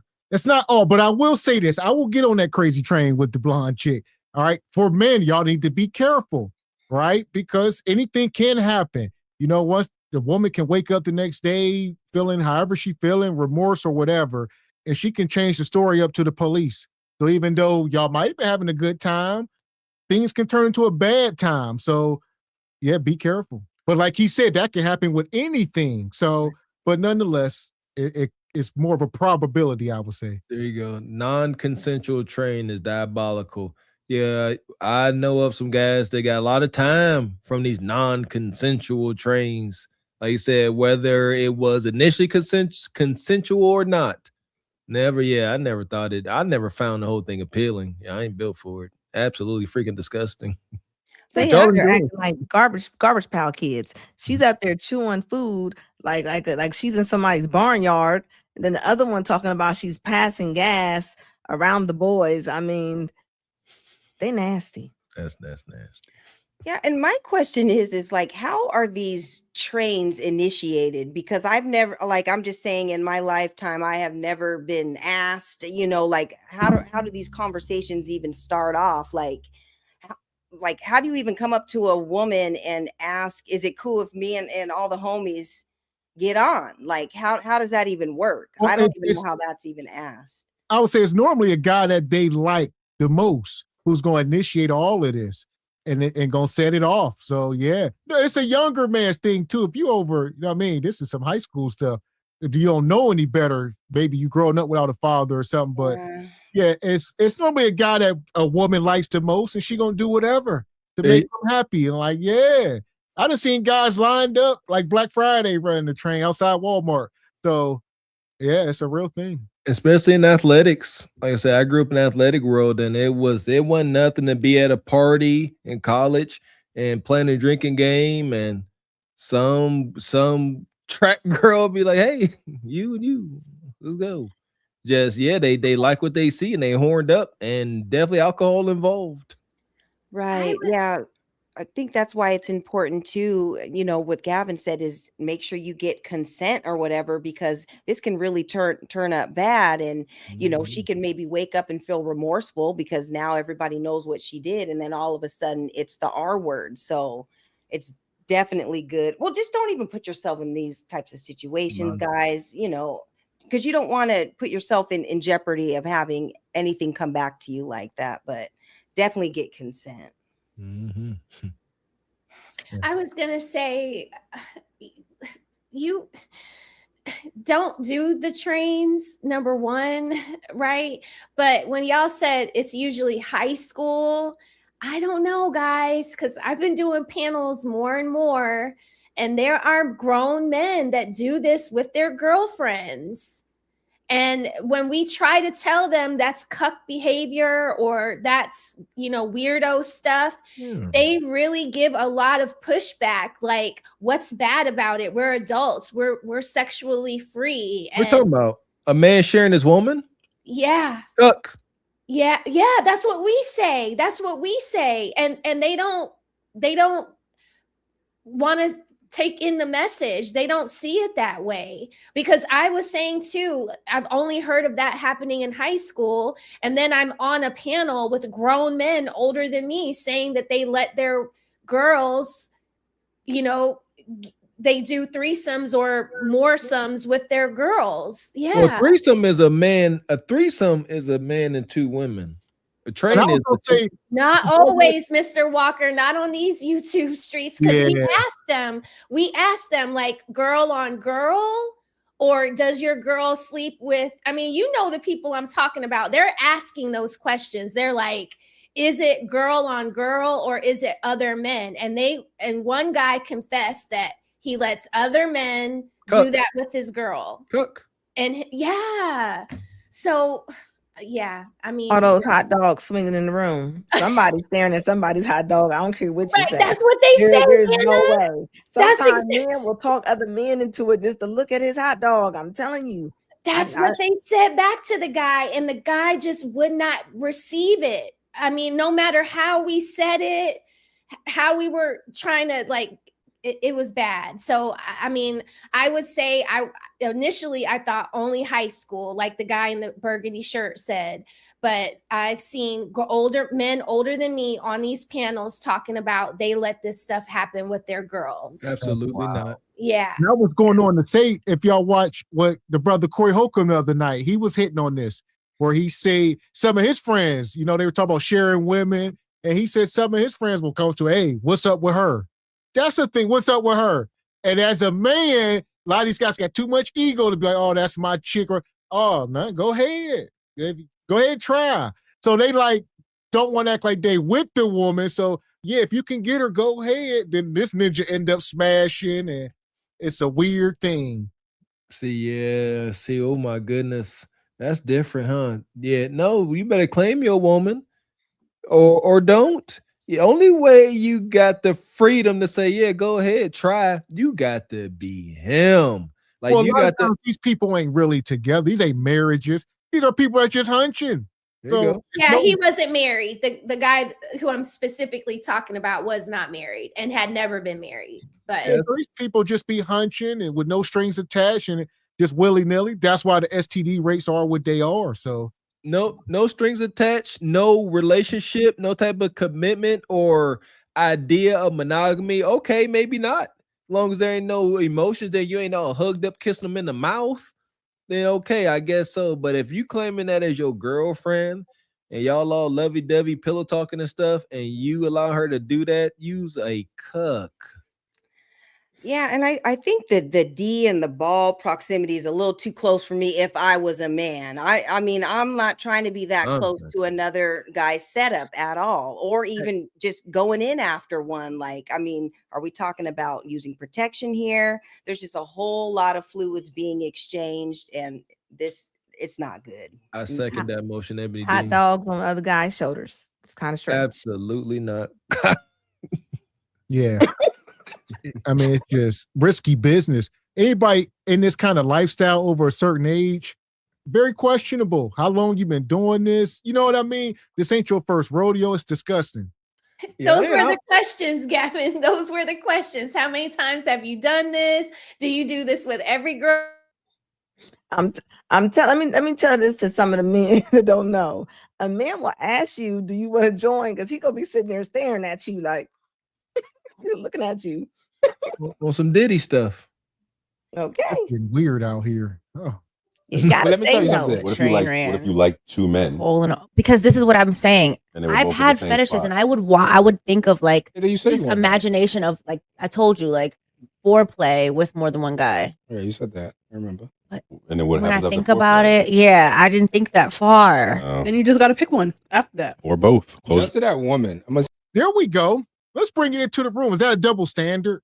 Like, I know, some men can definitely fantasize about having two women.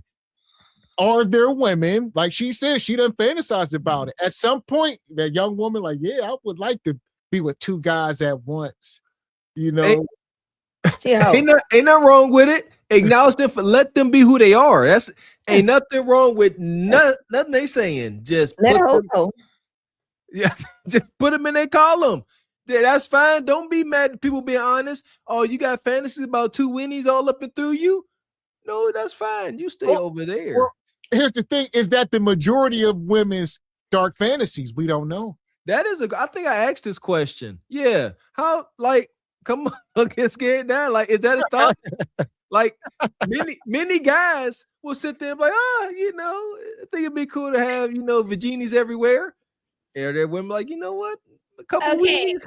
Okay, so there's a movie. There's a movie with Blake Lively. I forget the name of the movie. Does anybody know the name of the movie? But she had 2 boyfriends in the movie. And she in the movie, I remember this because I was like, oh my God, it's like, but still very awkward. But I think that was the only time it ever crossed my mind because of the way that she described it. She described it as, well, the one guy was like steel and the other guy was like loving and warm like wood. So I guess like, and the whole thing is like having 2 different personalities that you gel with. I don't know, but it was very like fantasy, but in reality, like she wanted an alpha and a cuck. She wanted a guy that's she wanted a brutish guy to beat it up, and then she wants this soft guy to go and pillow talk to about how he done beat it up. Yeah, my husband was watching that movie with me like, bitch. That's how you watching that movie with what are we talking about? Absolutely the freak not. That's why women are not to be stuffed up like that, like they are Connect 4 or like they are drywall. No, we're not made like that. Any woman that wants to just do that and they are really like, oh, that's my fantasy. You better sleep with one eye open, okay? You are dealing with a psycho. GT6964B. Thank you. The movie is called Savages. Thank you, G Honda. Yeah. G Honda wouldn't know. Savages. What you know? You one of them ninjas? Listen, people got different kinks and fetishes out here. I ain't go fetish shame. If you got that diddler in you, just say something. Yeah, just to that woman. Go ahead, Abby. I was just gonna say, yeah, I'm more or less like a location type, fantasy type person, like on the beach or on the balcony or something like that. But yeah, I'm not fantasizing about 2 meets. But I do think there is a double standard. It's more acceptable with 2 women and 1 man as opposed to the other things. So yeah, I mean, knock yourself out, do what y'all want to do, but I'm cool with being stuffed like I'm a Build-A-Bear or something. I'm good. I don't want I'll build a bear. Hey, shout out to location. There you go, MDD. Nice tropical location. Got some fruits. There you go. Now we talking. If dudes ran a train on you and you want this guy to How long is a train? First of all, let's think about train. That's different. Look, how many carts? Right? Let's say it's 3 carts, 3 guys. That's like a booth. Raw? Nah. I don't got it Okay. raw, but this is not even the point. The point is like if a train is happening, let's say it's 2. Let's say it's 2 dudes and her, right? If the train is happening, how is it happening? Is it happening like on the same track? One is going in and then, but it's not. You know how it usually happens 9 out of 10 times? One goes in the other? She's necking one and then one is beating it. She's necking the fuck out of How one. you know? All the ones I don't like. You see this shit on World Star. World Star. What World Star you got? He put anything out. Nigga said in You just said 2001 it was anything. on World Star. You put this out on World Star. On NBC. She's trying to please. She's trying to do her thing and pleasing the dudes. Oh or my whatever. goodness. Now, nobody likes grape. unless you are, in my opinion, unless you a guy who's into, you got to be like some type of a swinger. You got to be into that type of community. You have to be. You got to be. We're horny. You want no, but this is you wife in this joint. This is different. Not fucking. It's not like you call her 4 or 5 times a year and let's go have some fun. This is. Are you saying her actual man is into you gotta. that? She gotta make. Swingers. What's that thing? Swingers What's are that into food that it. you make mac and cheese. She gotta make mac and cheese for you every day. What's that food you make? It's so Like, I was wondering how we. Get him off the couch. Alan, right? Like Alan, you're making our job hard. What's that food you make? Noodles with cheese? Well, I don't think she can't do this and be with somebody that's not either accepting or into some type of wild shit. So he's definitely into something if he's wifing her. That's wild too. Unless, but then she just said that he found out. So and it was probably something that happened a long time ago. If something happens a long time ago, is it null and void? Is it okay? Is it we don't talk like? Well, can people change to the point where your past no longer affects me? Alan actually made the point that like trains usually happen high school era, like you do that when you're young. I think it's a young thing. I think it's something you do before you're like 25. Right. So like you're a kid. You running trains on. Why girls. Is this affecting her 30+ year? Because it was her friends. My school would have dogged you. You would have been on the website. We would have had you on MySpace. And she was probably Melissa.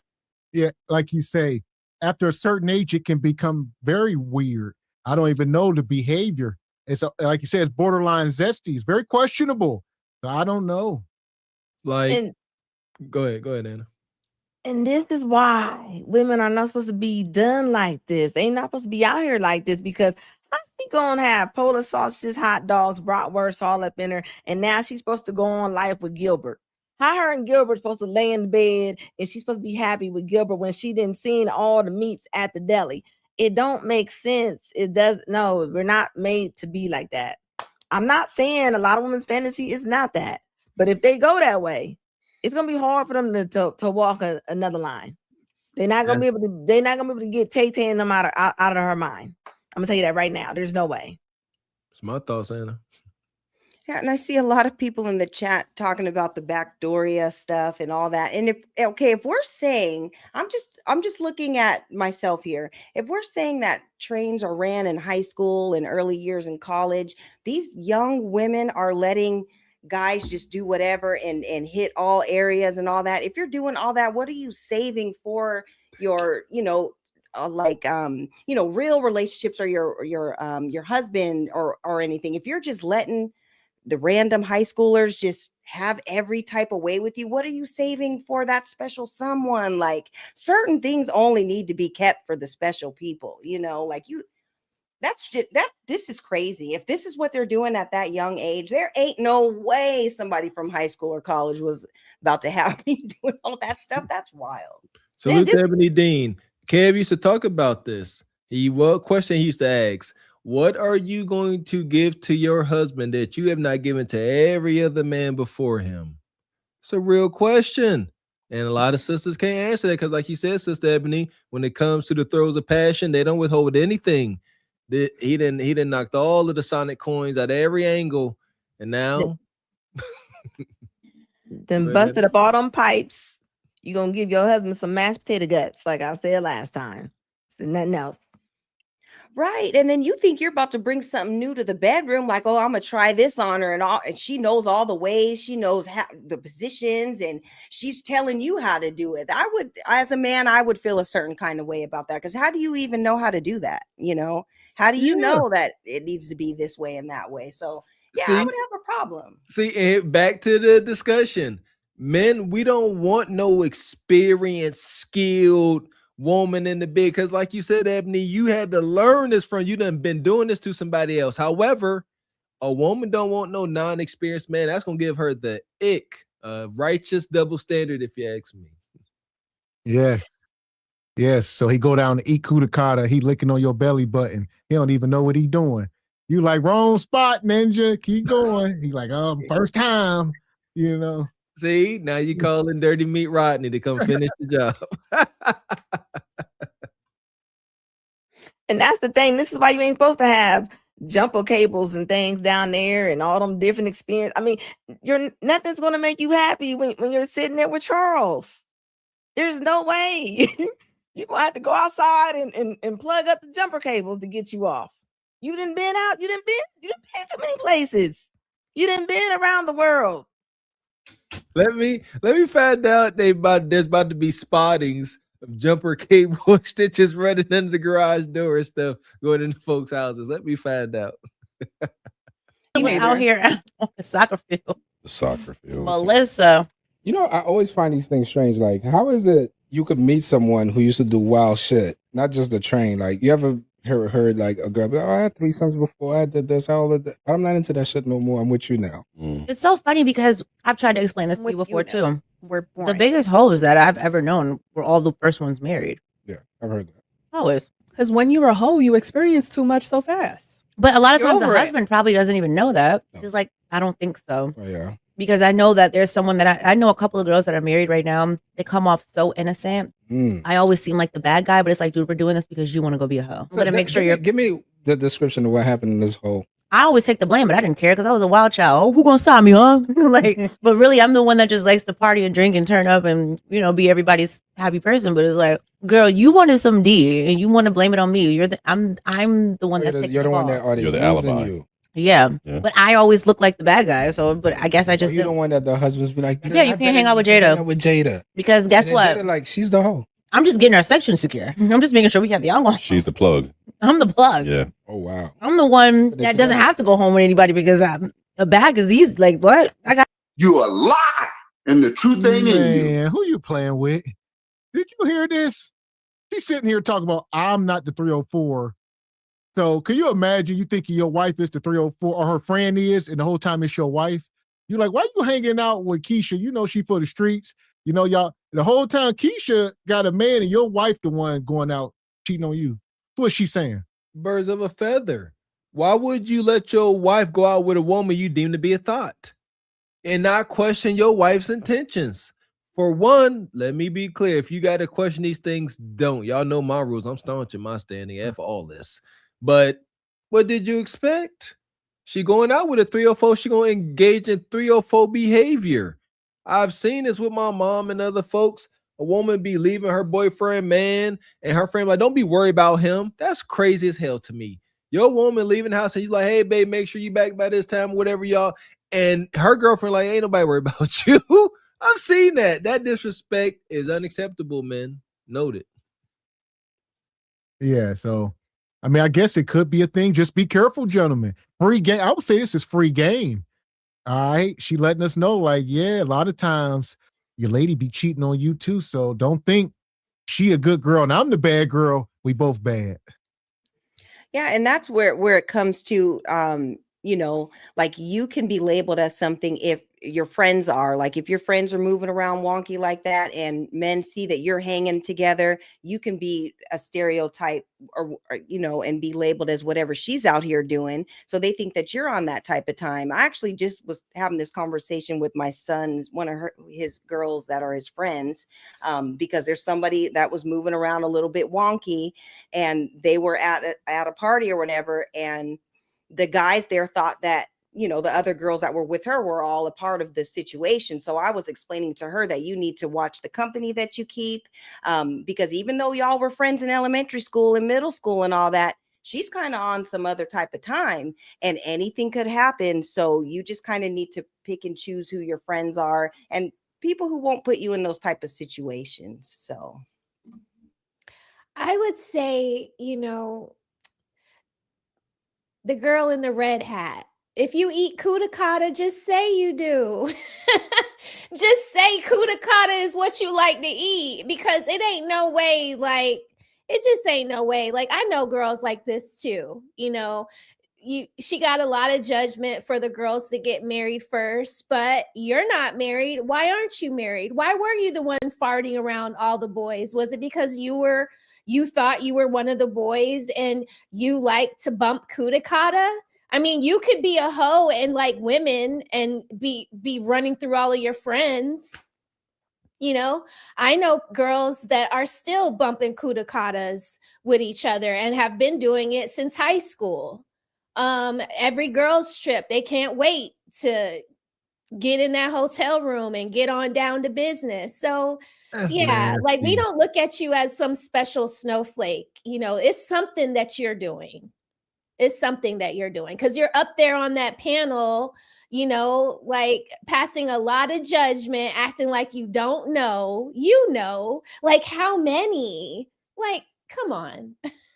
No, I don't buy it. yeah. Now my question is, if women are doing that, or like Raquel, you were just saying about bumping cuticatas on girls trips and all that, do they consider that cheating too? Because I would assume any type of sexual activity would be considered cheating. And are they married doing all this with women? Is that considered cheating? Like how is it being, acknowledged if that's what they're doing? If you're married and you got your homegirl and y'all have been getting it in with each other since college or whatever, is that considered cheating? Well, I would say shout out to Remy Ma. He was doing that to Papoose. They was going in the other room, leaving Pap in the bedroom by himself. With some and woman listen to how Remy talk about other women like Nicki Minaj. Yeah. And, they always got all this judgment for everything everybody else is doing. Meanwhile, they back there eating kudakata. And just because they know that nobody wants to be outed, they think that they're skating under the radar. You're not. But You're I not. wonder, is the way differently? You find out that your wife of however many years, when she do go on these innocent little trips or whatever, camping trips with her girlfriends, they doing nice things to each other, but it's just the girls. Ain't no meat invading the space. It's wonky. It's taboo, but there is kind of a different weight, could be worse.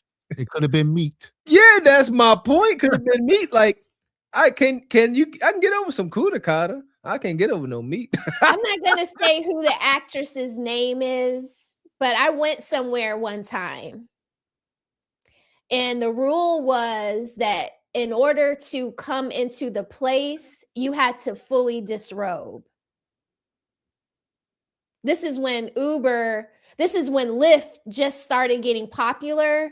I called a Lyft so fast. I could not believe that. Like, I'm like, this is a famous woman, like we know her. Everybody knows her. Like, if I was to say her name on the show she was on, y'all would flip out. Okay. But this woman said we had to disrobe before we came into the party. And I was just like, that's an absolute hell no for me. Like, first of all, you ain't that cute, first of all. And then you like almost like what she's like 10, 11 years older than me. Like, I don't want to see your roast beef. Like, you know what I mean?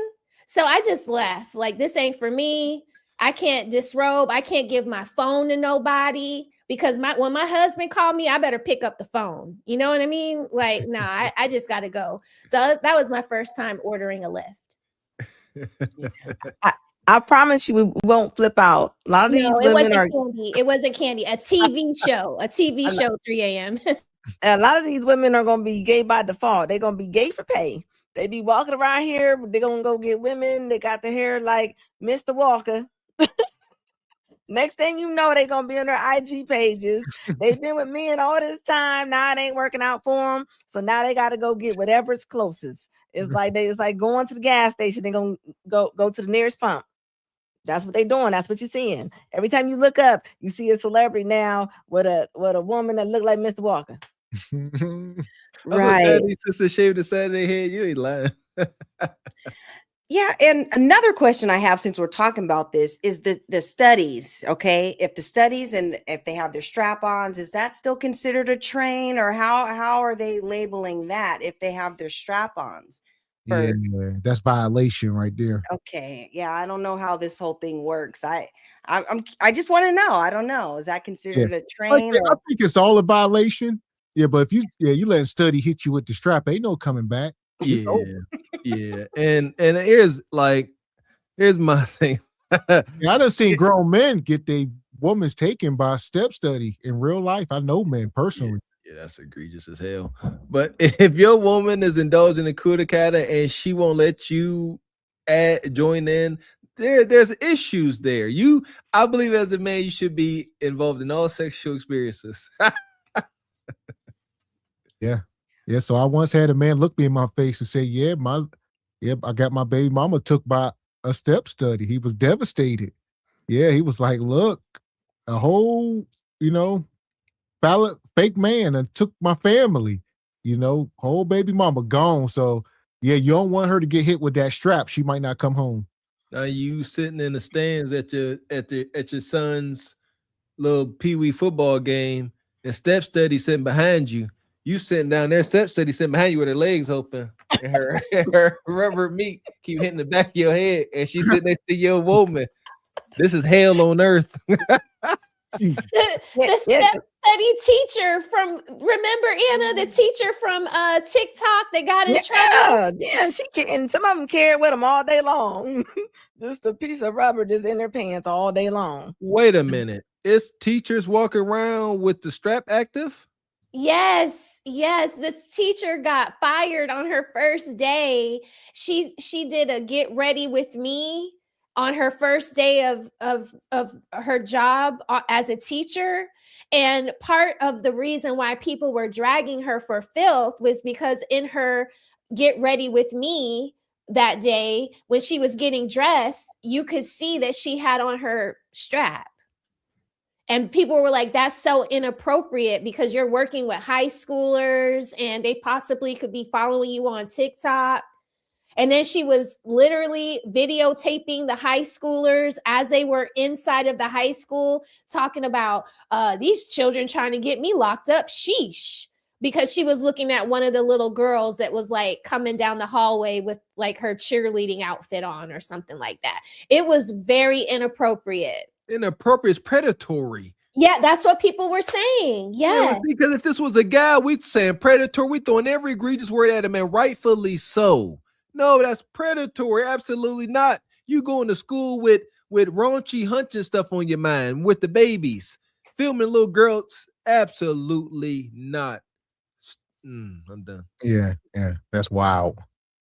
At the bag. They need to get in the club without me. I don't know what my face was doing, so I apologize. They're gonna have to get in this club, but I don't want to come out. I'm always good. That's the truth. Then I'm just like, they have no idea. The wife suppressed it and never told the husband.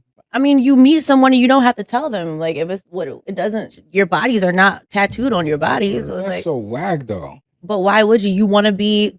There are some people that portray them.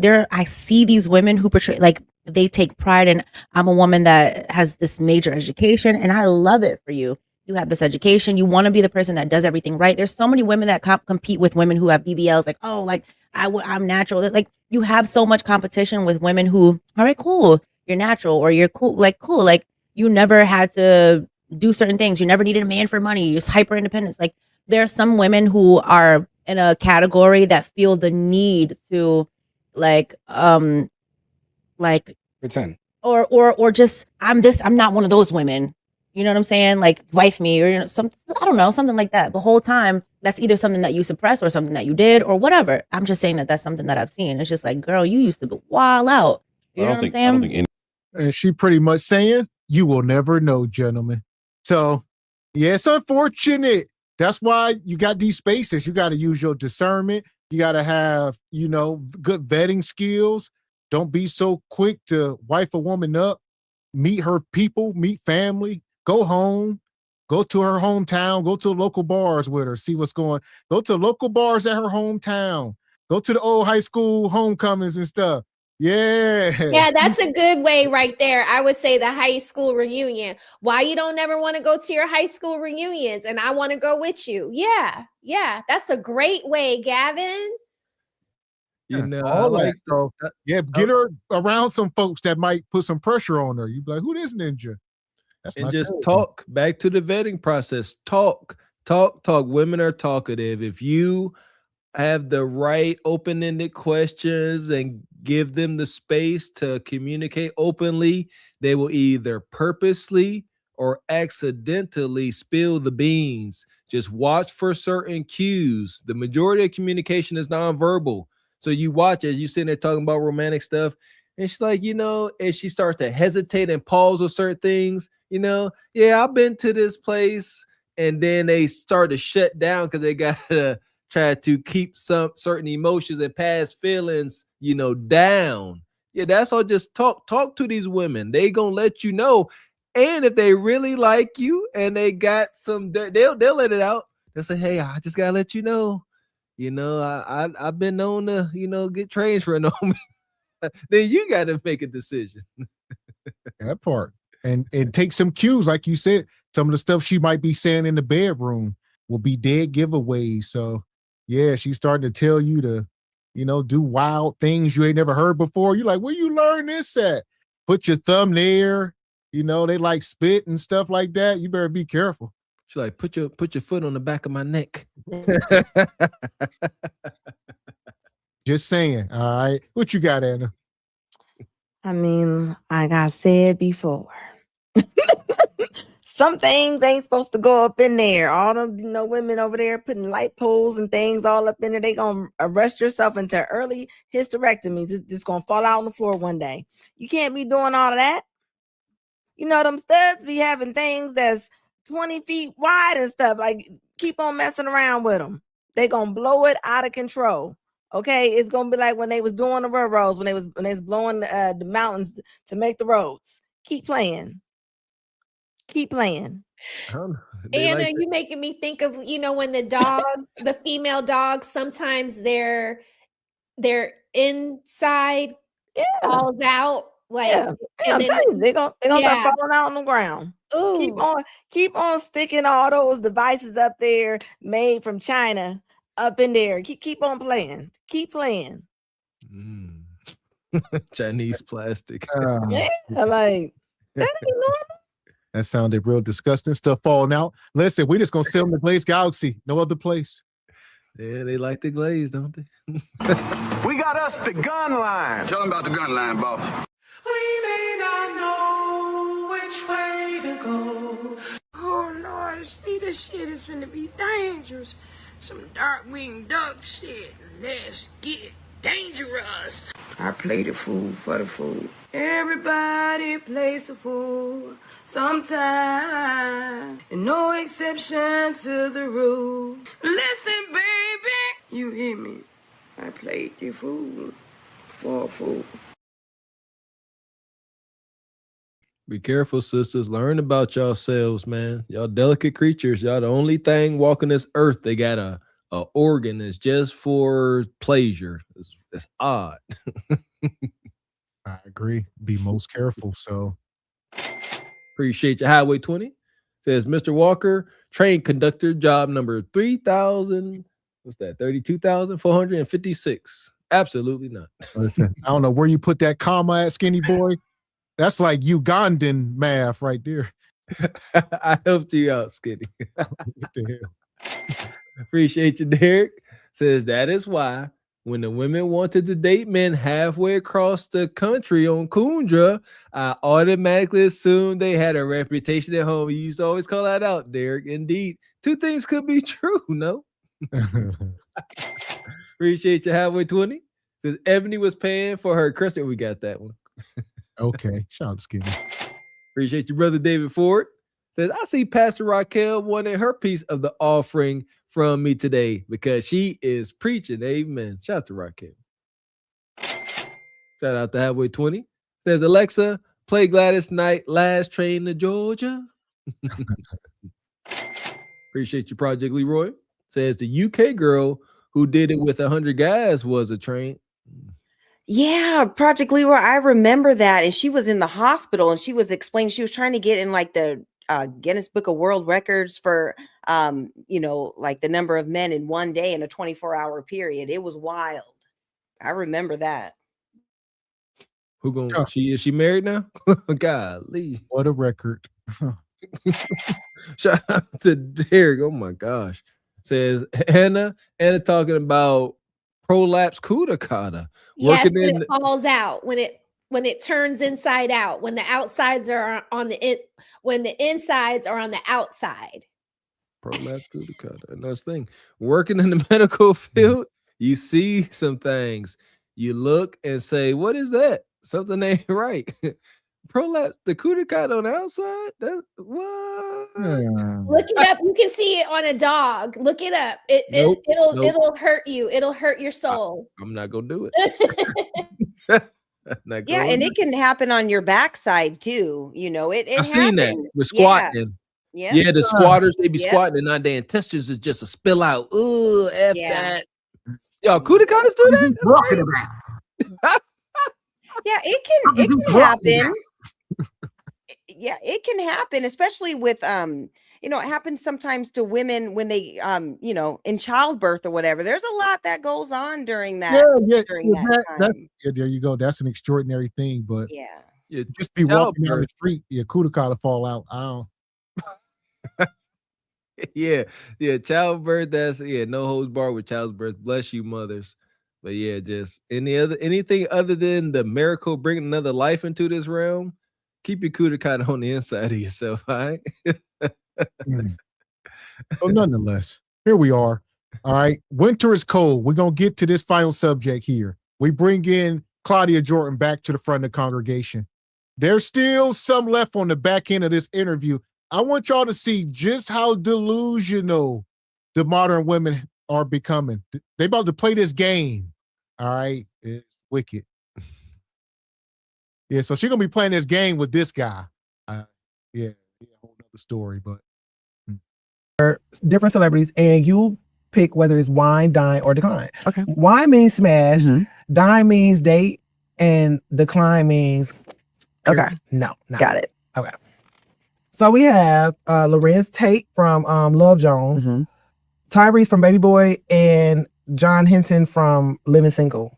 Wine, dine, or decline. Okay, so John Hinton, was he the light skinned one? That was Overton. Overton? Oh, he was cool. So he'd be good to date because he seems like he'd be fun. He gonna be mad at me again. Tyrese is gonna always be a pass for me. But it's Baby Boy, so in Baby Boy, of course. I don't mean him in real life. I mean right. Right. Yeah, no, he's a baby boy. Like you can't, I can't do anything with that. You immature, you don't get together. Yeah, Jody, go on, And Jody. Lorenz Tate is cute. He was dope, so he would definitely be a smash. Okay. Listen, Claudia Jordan ain't in the position to be declining anything. These are celebrities. Like, funny game. I don't know. What is it now? What is dine? Which one is smash? I don't know. So smash. So you don't give Lorenz Tate the cuticle. Yeah, the wine is the smash. Yeah, Tyrese gets nothing. And Brother Overton, the most wholesome brother, you know, on the outside looking at the characters, he gets the privilege of taking her out to a fine dining experience so she can go home to Lorenz Tate and get her cuticle busted up. That's it. And Tyrese gets a, you know, have a nice night text. But Lorenz Tate is the one who's been married to his wife, or I think her name is Thomasina, for like almost 30 years or whatever. So why wouldn't she choose, you know, him as the wife? I mean, Overton is cool, you know, whatever, but I would say for me it would be Lorenz Tate because he's shown that he is is a husband, and we all seen him in movies and everything. He's very, you know, romantic and all that. I would think that would be more of a better choice. She said she'll hunch him. She said she'll hunch him. Yeah, but he's married and has established, you know, being in a long-term, you know, marriage with a woman. So what exactly is the dine? Is the dine just that? Get to know you, and I really might not be into you? It's free dinner, like it always is. They take the sucker to get the good meal, and then they're banging the guy that's robbing the bank. Oh, well, he wasn't doing that in Love Jones, but you know, I think he was doing that in Dead Presidents, right? There you go. But it's more of what y'all say in these spaces about women's dating preferences. You know, if Overton seems like a good time, I don't know. I just, this is very childish for a 50-year-old woman. Oh my God, that's what I wanted to play. This is 52. This is wicked. Like I said, So, wait, I know his wife Thomasina. It's just his character. No, yeah, these are Right. characters. It's the character. Okay, so you said smash. Smash Lorenz. Lorenz Tate here, Love From Jones. Love Jones. Oh, just stop. That's wicked. She said, I know his wife. I'm friends with his wife, but I will smash him. I'm friends with his wife. A proper woman with some class about herself. If she did really know Lorenz Tate's wife, he would have got the X. Yes. You know, but see, now if I'm Lorenz Tate's wife, you in my crosshairs. And when I see you the next time on the red carpet, I might just pinch you. Don't do that. Don't play with me. You know, if this is a game, then you pick Tyrese for the smash. You feel me? Just She because can pick what she want. She picked your man, Raquel. What you gonna do? Nah. We gonna have a problem. Next time I see you, I might pull one of your tracks out. I don't know. You know? We got to be feminine, Raquel. No, because that is feminine. I'm telling you, you don't do that as a woman. This is why women like her don't have a man, because they have no couth about themselves. This man is married, and you know his wife, and you still picked him to smash. I agree. It's wild. I'm whooping your butt. This is hilarious. Here we go. Date John Overton from Living Single, and decline pass on Baby Jody, Boy. Because you ain't gonna give him the keys to your car? No, I'm not doing that. I got nice cars. He can put some rims on it. The kind of car I have doesn't need rims. It'll be a nice addition, though. You don't put rims on Bentleys. Okay, Denzel Washington. Jesus Christ. This is Kundra. Yeah, the kind of car I drive, you don't put rims on it. You don't put rims on a Bentley, you fool. Where was you raised? You must be from the hood, huh? You think I drive a Caprice Classic or something. I kind of feel her. It's best to keep things stock, but no, they definitely put in aftermarket rims on the Bentleys. Yeah. Well, you were saying it as like being, I drive a Bentley, I'm better. Mm-hmm. She just nose in the air. Got nothing to do with the rim. She's just trying to stunt. Exactly. I understood. Yeah, but just being idiotic. Why do these sisters gotta act like this? Why do they act like dudes resting on their financial gain? Nothing else. Just fine. I got a Bentley. I don't need rims. They probably got aftermarket rims on it right now. And we talked about this before, Ebony Dean. What does she do? Where's she getting this money from? Kudakata? I think wasn't she like on one of the seasons of Apprentice and stuff? And we figured out she got a lawsuit from Bob. Yes, Bob, The Price is Right or whatever. Bob's Baddies. Bob's Baddies. Yeah, and she was like on some reality shows and stuff like that. I know she's been around the industry for a while, but she's comparing herself right now in her 50s or whatever to these characters of shows, and they were like in their early 20s. So now she's like, oh, I have a Bentley and all this stuff, and comparing him to these actors who were in these movies 20, 30 years ago. So now she's trying to act like she's all high mighty. If she would have prioritized relationships during those times when she was in her prime, when all of them were in their prime, maybe she would have gotten married. So now she's like turning her nose up at everybody because nobody's checking for you anymore. You kind of, it basically just expired out, and now you're acting like you're too good for everything. That's why you're in the position that you are right now.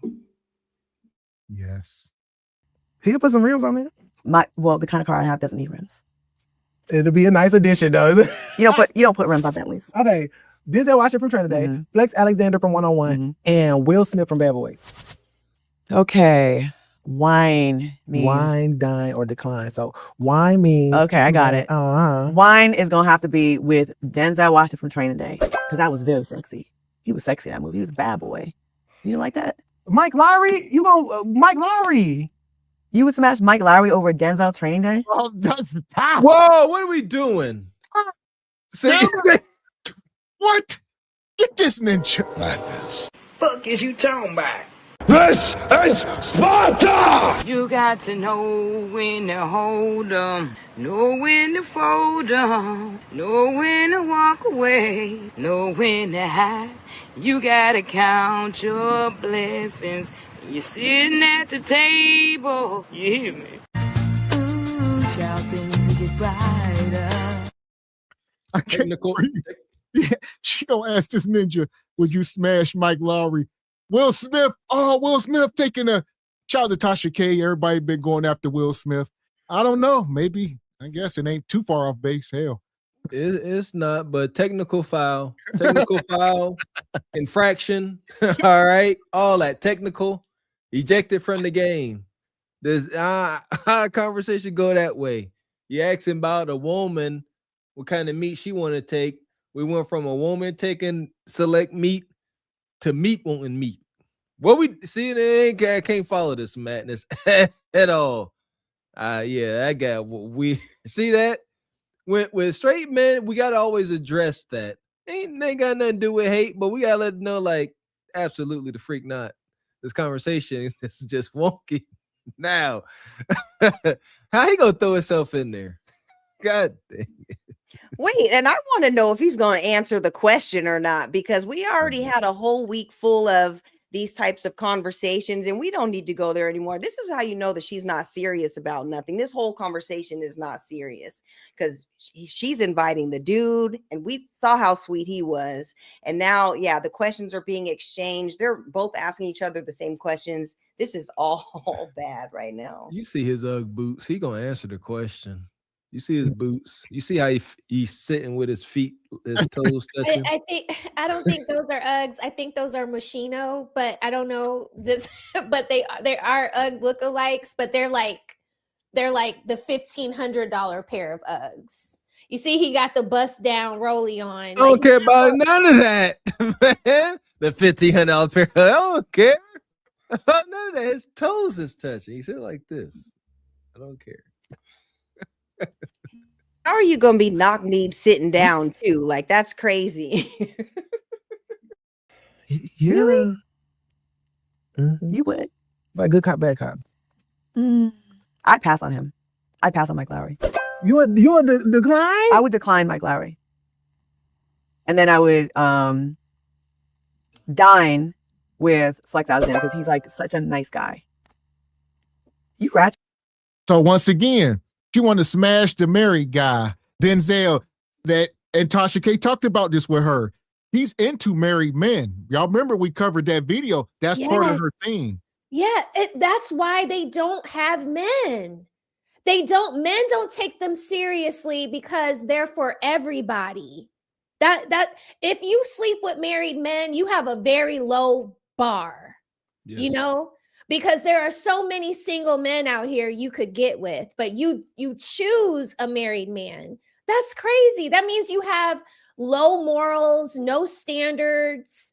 I mean, you can't be trusted. I'll say low morals, 100%. No morals, but standards not so low. A lot of women are attracted to married men because they see stability. He's marriage minded, so they like the standard. They got zero morals. But women like her, I believe she like married men because she's an agent of chaos. I heard a woman say it straight out her mouth. Women like her would like to sleep with married women to prove the point that marriage, the sanctity of marriage, is not. So she's like, oh, I see this married guy, and if she like him enough, she'll hunch on him, not because she really like him, just to break up that home if she can, just to cause chaos and mayhem. Yeah, and maybe they do that too, just because they don't have nothing shaking on their own, so they'll rather go off and like you guys said, just causing chaos and trying to ruin other relationships because that's not something that you can obtain, and that is crazy. That's unfortunate because Flex Alexander, he's been married to Shanice for like 30 years. They've been married for so long, and so. Yeah. Well, there you go. So that's another thing. I guess a lot of these men are married. So that I guess Will Smith, I mean, he's sort of on the outs, but yeah, Denzel been with his wife so long, happily married. Right. Like that's kind of out of pocket. But I don't know, whoever produced the show is out of pocket by not finding single men, right? So I don't know. Right. They don't care. Look at who's hosting. They don't respect marriage. Don't care. Shit. No, yes, you are. You wanted to be with Jody, broke, had no car. I said smash. Yeah, exactly. Lying. Okay. I'm not letting. No, you can't. We ain't got no relations. It's irresponsible. Ow! How are we gonna get to your house? You gotta. He gonna use my car. I'm not doing that. He gonna ride his bike to my house. That's the problem. They got Ubers. Stop giving these bums opportunities. No, they got Ubers now. You gonna pay for it? Jody was working. I'm not paying to Uber. Jody was working. He was slanging them dresses. Jody was not a bum. Dresses. He was not a bum. He wasn't a bum. He was trying, but he wasn't trying. That was the man. At this age, I don't have time to wait on potential. See, this is the difference with our age gap right here. And here's another thing, man. We gotta respect manhood. So Tyrese is a man in real life. You can't do this on the internet. All right, you a grown man talk about you gonna smash another damn man, and people, you see. No, brother, what the hell is you doing? No couth. Yeah. And you work in the industry. So you're gonna possibly run into these people at an event where there are likely no cameras around. You think I'm not gonna try to pull your wig off or something like that? I catch you in the bathroom at an event. I saw you on that show talking about smashing my husband. What was up with that? Oh, girl. No, that shit ain't funny to me. Now what you gonna say? Now anything you say outside of I'm sorry, I got to go in on you. You know what I mean? Because you're trying me. And not only are you trying me, you're trying my husband and you're jeopardizing all my family. That I'm taking you as a threat. That's not a joke to me. Like, the proper thing to do is say, I know his wife. Let's skip that answer. Let's skip. I plead the fifth, or let's skip. Because I know his wife, I know his significant other, even if you're not married, but you've been with someone for a very long time and you know his significant other, it's disrespectful. And just like this man to talk about Tyrese, he's already a live wire. You don't want to pull the thread on him because you'll be famous tomorrow in a meme because he done raked your behind like a transformer, back and forth through the mud. Like this is what's wrong with the gynocracy right here. That's right, Kel. I was thinking the same thing. Let Tyrese unhinge himself, get a hold of this, and be feeling some kind of way. Man, yeah, he gonna let it be known, be crying and everything. Yeah. Why did you do this to me? Yes, exactly. Yeah. Go ahead. You have time to wait a potential. I'm in the last quarter. I don't have time like that. You gotta already come to me already. Are you a buyer or a seller? I'm a buyer. Period. I'm a seller, baby. I'm a buyer. I've tricked off. I bought rims and stuff. I've done all that. Ain't nothing wrong with that. I'd rather be a sugar. You're a good girl. I'd rather be a sugar mama than a sugar baby because ain't no one gonna tell me what to do. I know some sugar babies that don't get sold to. Well, they're probably. Hey, there we go. Listen, they are accepting their positions, people. You got to pay to play. She said, look, I done bought rims. I would rather be a sugar mama. I would rather pay than to be a sugar baby and have an old man paying me. So she accepts it. Beautiful. That's all we ask is for you to accept reality. Glory to the Godfather. Pay to play, babe. You got funds? You down to trick off? I salute. I might send some ninjas your way. There you go. Good for the group. I salute you. Now I'm becoming a fan. Accountability and self-awareness is beautiful. Pay to play, sister. She talking about rims. Get a lot of stuff out of her. Right. And there it is. Now we definitely, she's just telling on herself basically at this point, because all of her answers is just totally giving, what she is. But I really like the colors that, on her dress or whatever, but I don't know if the ladies in the chat can see, but the breast part, this is probably something she wore when she was Bob's baddie or whatever, because her boobs are all big now. You can see how it cuts off right here. You're trying to stuff yourself back in that dress that you were wearing in your 20s. It's time to hang up the dress and just get something a little bit bigger, because you could just see that part. You're doing too much. And just even with that still shot or whatever, she's thinking about them days back in her 20s. You need to move on, sis, and figure it out. But with her saying that she's not going to listen to nobody, no real man is going to want to, be with her or whatever. She's not trying to be up under nobody's instruction. And it's all unfolding right here. Look at her. Just look at her. This is a lifetime of pretty privilege. As we know, she was Miss Rhode Island. She 2-time or 3-time Miss Rhode Island when she was in her younger days. So she's been doing this a long time. All right. She's been getting by on her looks. But she never made the conscious decision to say, you know what? Thank God for blessing me with physical appeal. Let me not waste this and settle down. She never said it. She said, you know what? Like a lot of these boss chicks say, I got all the time in the world. And then you wind up here like Claudia talking about I'm in the last quarter and I don't mind pay to play. As long as you accept your reality, have at it. Okay, so look, Morris Chestnut from Boys in the Hood, Wesley Snipes from White Man Can't Jump, or DMX from Belly. That's a good one. No X-Lander. Absolutely. I can't throw any of those out. But you got to decline one. Wine, dine, or decline. Okay. Wine, it has to be Morris Chestnut. Okay. What the hell? Wait. I don't agree with the taste in this room. You guys have no class. You guys you have no class. I'm picking the class. Like, you gonna wine Morris Chestnut? Yes. Have you seen Morris Chestnut? And who you gonna marry? He's sexy. Who you gonna date? Okay, I'll date Morris Chestnut then. How about that? No, I want to hear who you gonna date. Okay. So you gonna? So you want me to sleep with? You said it. So there's DMX from Belly, Morris Chestnut from Boys in the Hood, and Wesley Snipes from White Man Can't Jump. I'm curious to see what's going on in your head. said I will. I'm declining. Wesley Snipes from White Man Can't Jump. You a liar? Because I didn't like his outfit. The outfit will do it, baby, every time. I can't do it's not him, it's the outfit. So I'm declining Wesley Snipes from White Man Can't Jump. So you gonna marry? You will take DMX on a date versus Morris Chestnut? Because DMX would be funny. Yo, he's so like rest in peace. But yo, I remember interviewing. Exactly, rest in peace. Who in the hell put these lists together? It's like it's an insult to black men at this point. Some of these lists, a lot of respectable married men, dead men. What the hell are y'all doing? Blasphemous Sodom and Gomorrah type activity. This conversation is the R word. Yeah, what a zesty man. Talk about sleeping with men. This is a nightmare on black men right now. So I don't know what this is. DMX in his prime. They wouldn't be having this conversation about X in his prime, especially not him up there in person. X ain't taking you on no date. That ain't never been X. No. Y'all either hunching or you can get out the way. God dang, get them. Do you remember that scene in Belly? Do you remember that scene in Belly? What you talking about? Ain't no damn date.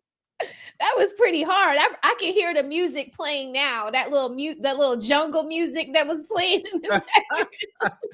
Talk about a daggone date from Dark Man X. You tripping.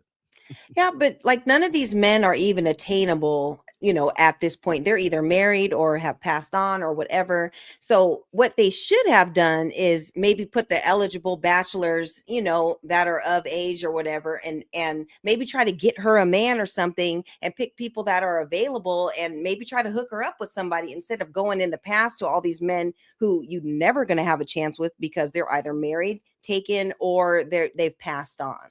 So not so fast. She said in her other interview, all the good men are married.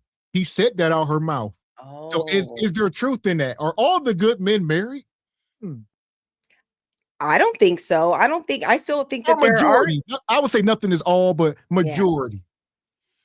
Yeah. Vast majority. Well, I mean, I think to me, I know other men and stuff that are single. They're still looking and they're great guys, so I wouldn't say the all or whatever.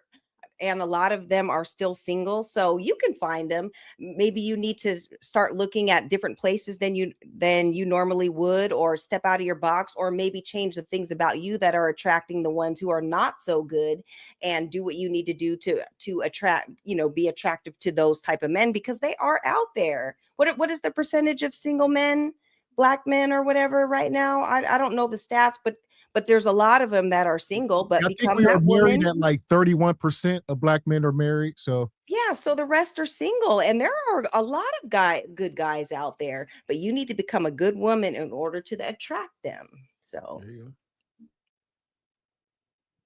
yeah, like you said, man. I mean, just do the math. 31% married. Then you gotta, break in the zesty men. That's a percentage. Then maybe the undesirable men that they don't want. Once it boils down to it, it's a small percentage of single men and married men. That's their pool, the desirable single and married men.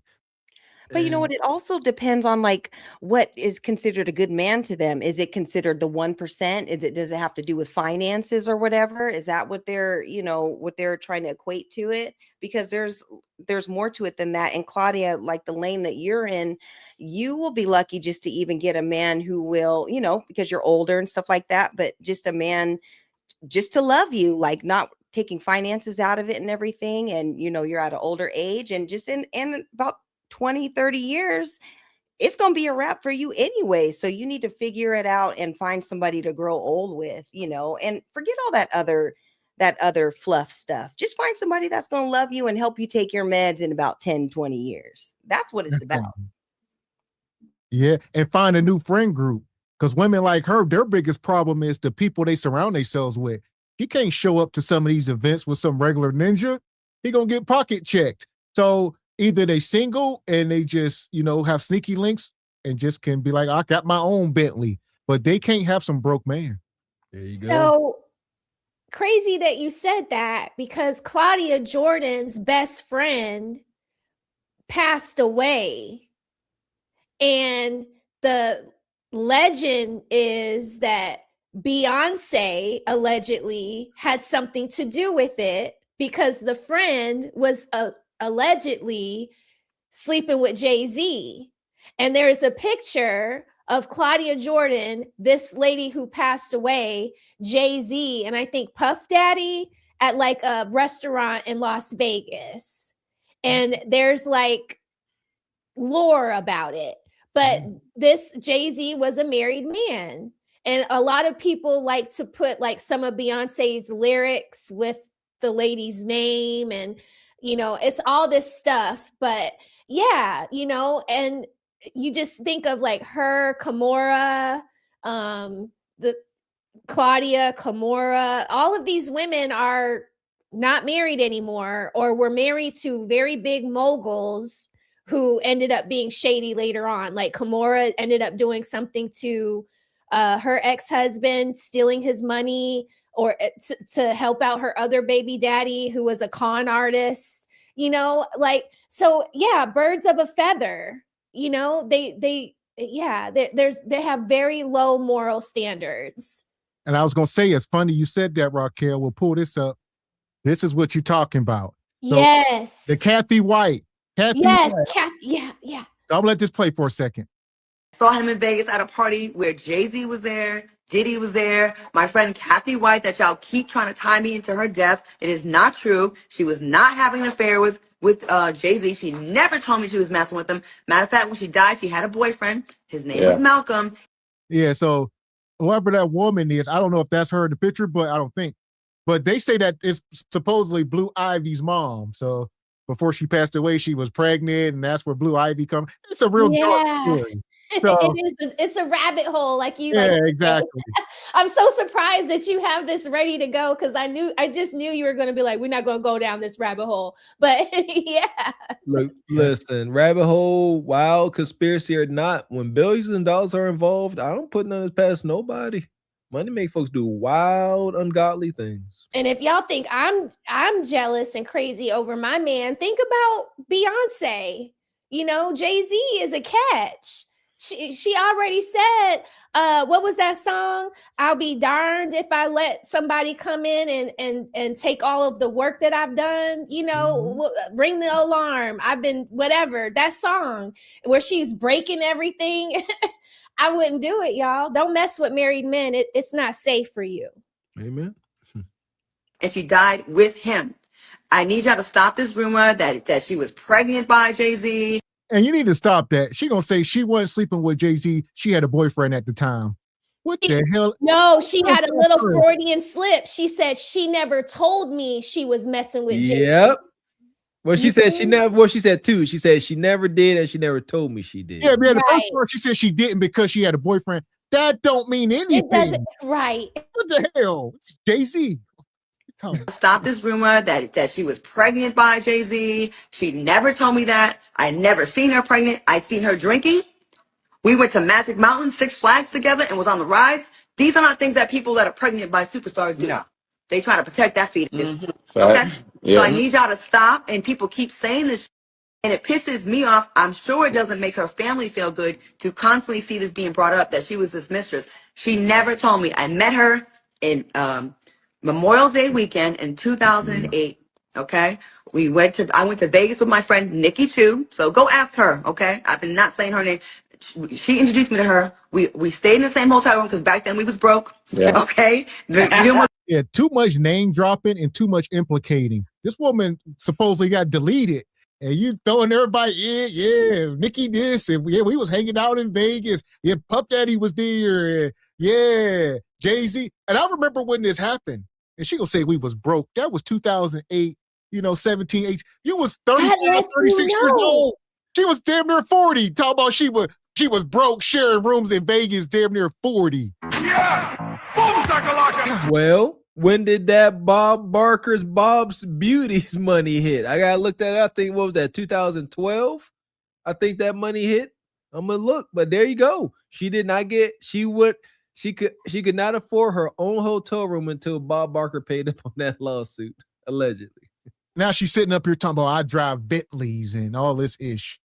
I like it. It's amazing. Girls do in Vegas. We did a girls trip. And she was like, my girl Corey, she's cool. When we went out, we saw Jay-Z's assistant, who knew me from before. I auditioned for his videos, and we were cool. She invited us to dinner at Tao. Diddy, Jay-Z, Larry Johnson was at the dinner table. And this is an exclusive, y'all. I'm finally telling y'all. We was all around. Kathy was there.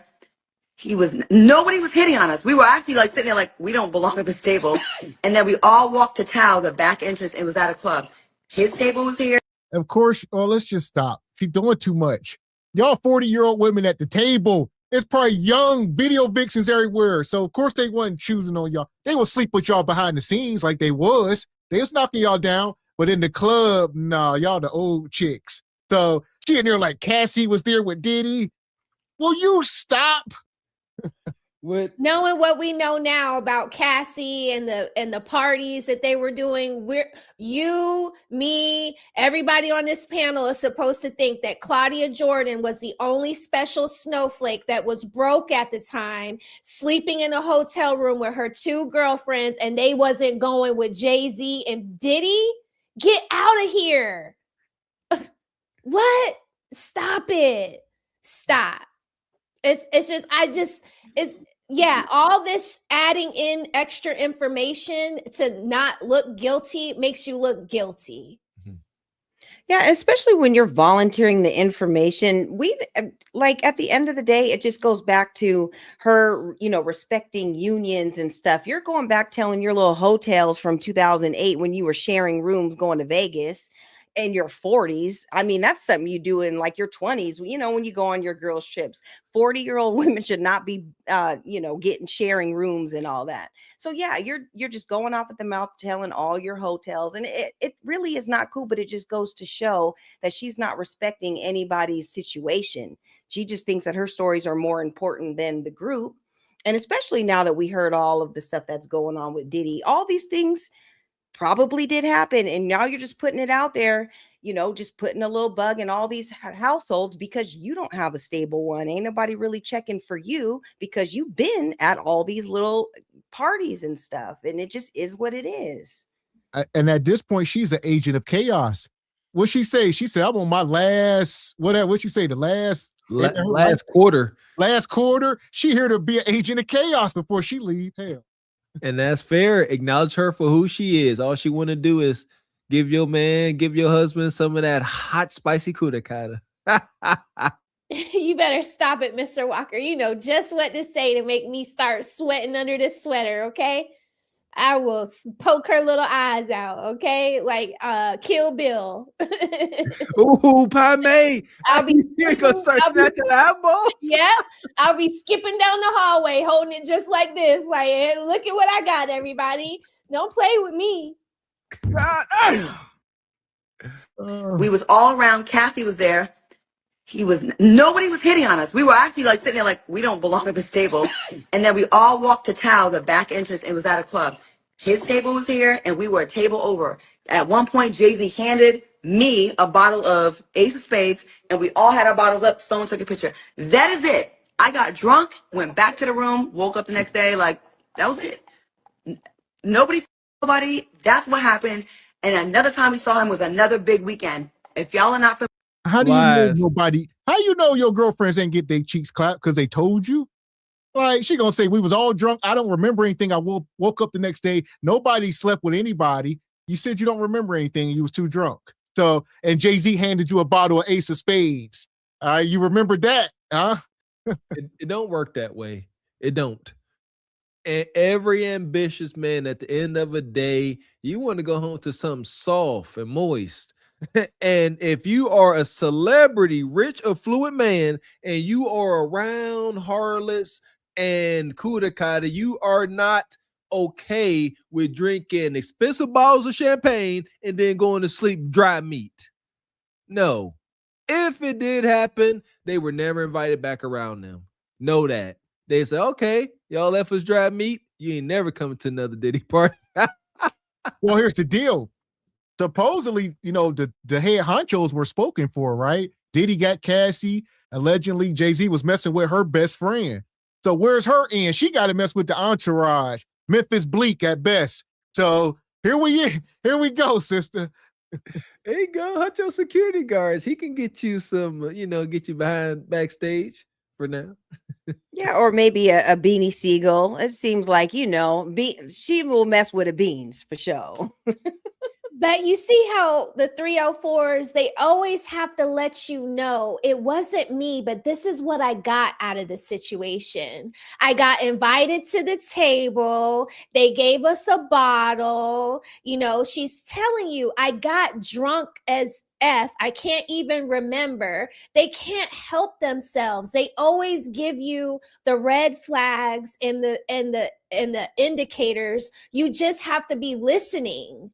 Right? It doesn't make any sense. You're out with very popular men who are millionaires and nothing happened after you got drunk with them at a club.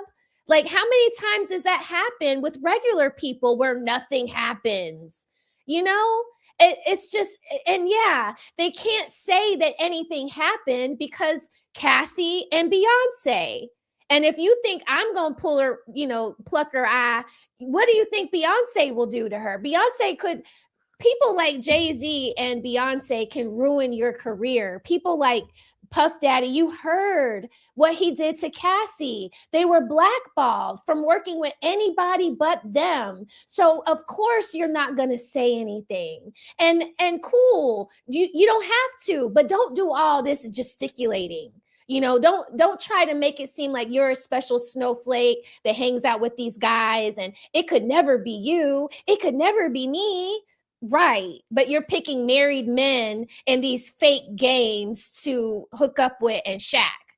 You're lame, Claudia. You're lame. And that's why nobody has chosen you to be their wife. Right. And she's talking about doing all these things in her 40s. Like when do you tone it down and just call it good? And, just the fact that she's just running off at the mouth, chances are she was probably doing the most. And this just goes to show like what Mr. Walker was saying is, if you let them talk long enough, they're going to tell on themselves. And these are the type of questions you ask. Have you ever hung out with rappers and, what happened? And have you ever been backstage? And, all those types of things. And just listen to what they say, because this is not somebody that you will want to, wife up or have a real relationship with if she's been in all these sorts of entanglements and you're getting caught in all these scandals and everything. And who's to say that maybe because we can't even figure out what she really does, maybe she was blackballed from the situation just from being in those types of environments. And you're kind of like just kind of known as like the side chick, or you do side chick activities because you're always where these rappers are and stuff. Their wives aren't around or anything. Why are you always where these men are and you're not messing with any of them? Like, why are you always around? So that would be a question if I was a man, I'd be asking that. And being knockout drunk, pass out drunk is so unattractive as a woman. Like that is, she's talking about they got drunk and passed out. That is diabolical. Yes. Appreciate you. Sin City. Don't forget that part. They're in Sin City. So I just had to throw that out there. I'm sorry, y'all. Yeah, definitely makes it worse. Appreciate you, Rich Eye Media. Says Mr. Walker, I think Highway 20 numbers convert to train conductor job. Okay. The 0.6 is the T. Never mind. I don't know what y'all talking about. Oh, Skinny Boy, he said, yeah. Like I said, with the comma, this is not a real number. I don't know what this is. Okay. It'd be a decimal, but not a comma. Yeah. I don't know. I think that skinny bottle's kicking in, and the commas was a little off. Skinny, we know what you're on right now. It's 1 o'clock where you're at. You're on one. No, I'm just playing. Appreciate you, brother Derek.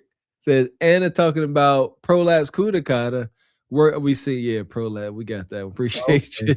Derek. Shout out to Sister Anna who had to get out of here. We appreciate her. For sure.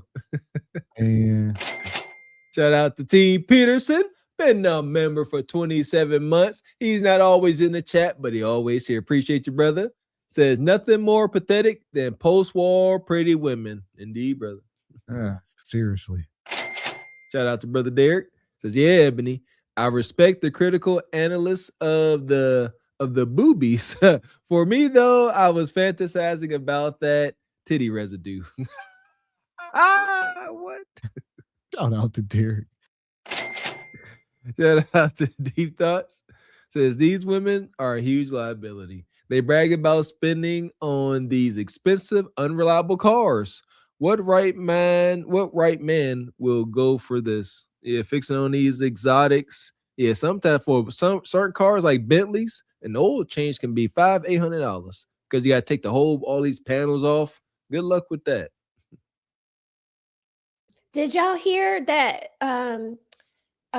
BMW and some other car makers are making a patent on the screws that they use to put together the cars so that you can't fix on them yourself? You have to bring them into a dealership.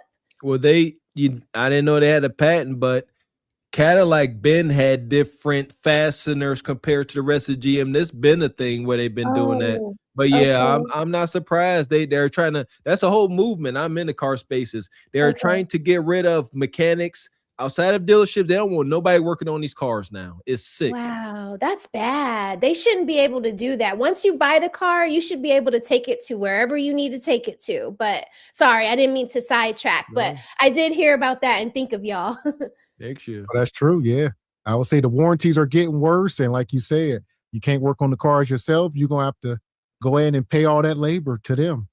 F that. Or walk or move to a city, use public transit. I don't know, Uber. Or buy something that has low cost to keep up.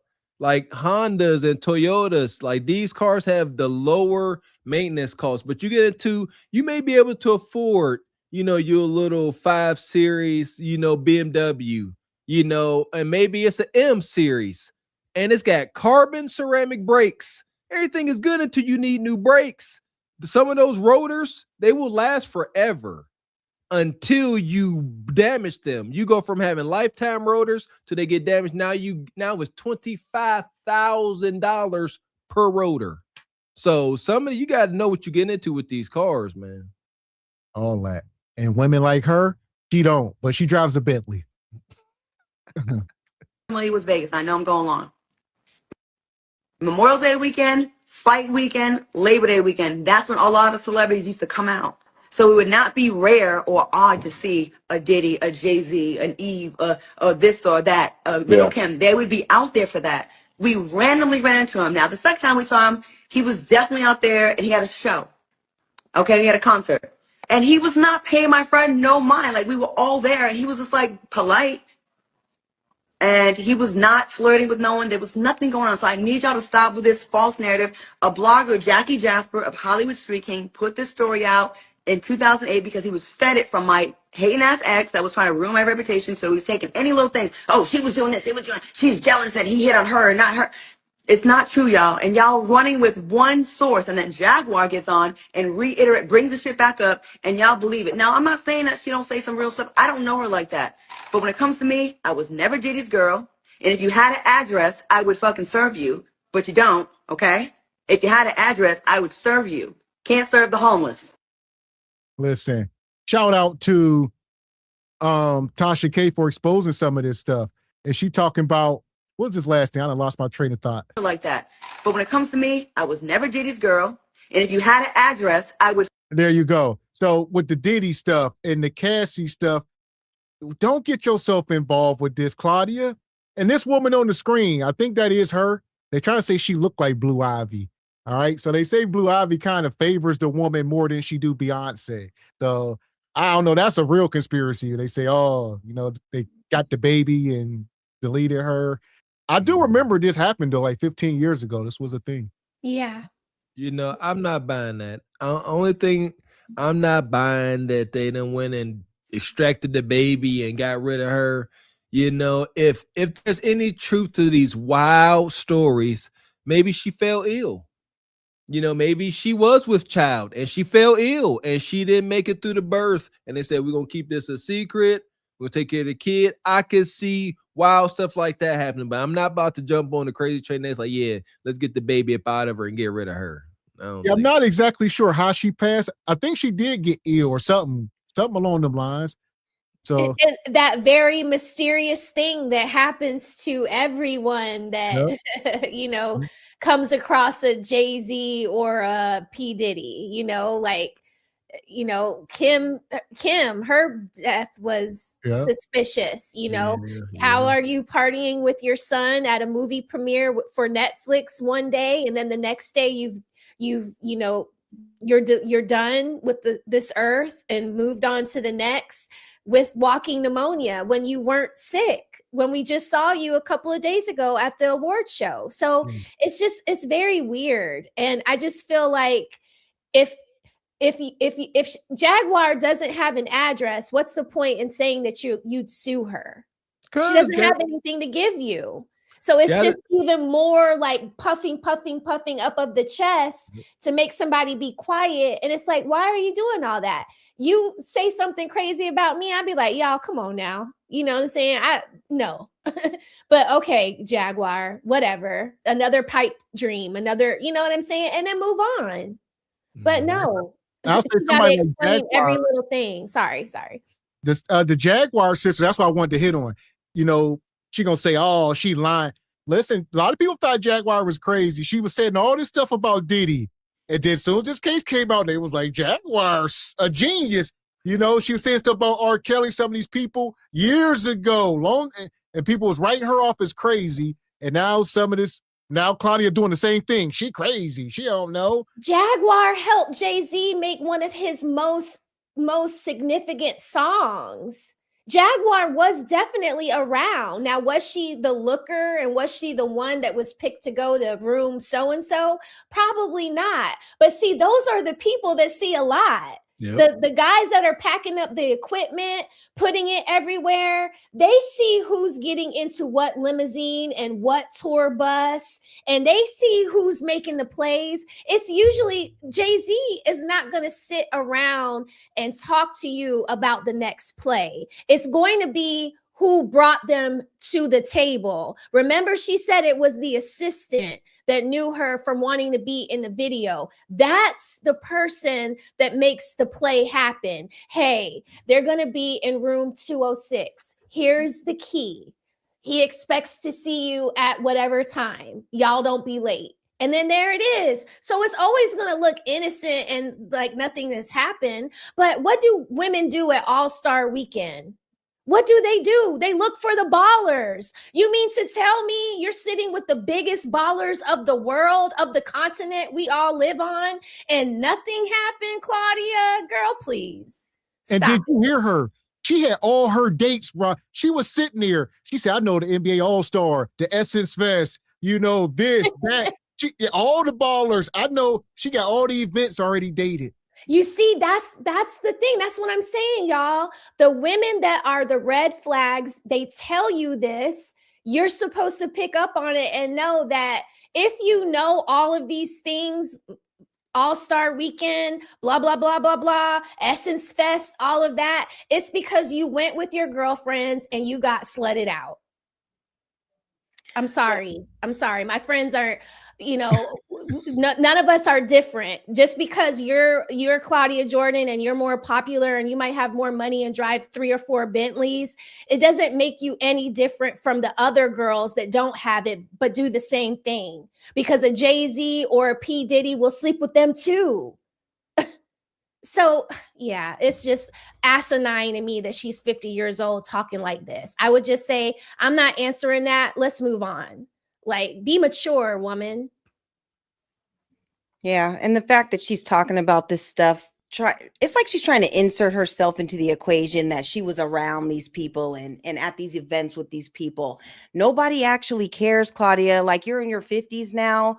These stories should have, you should be like settled down and over it. Now Yeah. now you're talking about, Beyonce and getting pregnant with the baby and everything. And the friend who was supposedly the surrogate, Beyonce had that baby, and she is a beautiful mix of both her and Jay-Z. There was no surrogate. They need to leave them people alone and let those married people have their family and be done with it. Claudia, you're a agent of chaos. And I back to what Gavin X was saying. I believed a lot of the things that Jaguar Wright had to say when she was talking about a lot of people. I wouldn't say everything, but a lot of the stuff.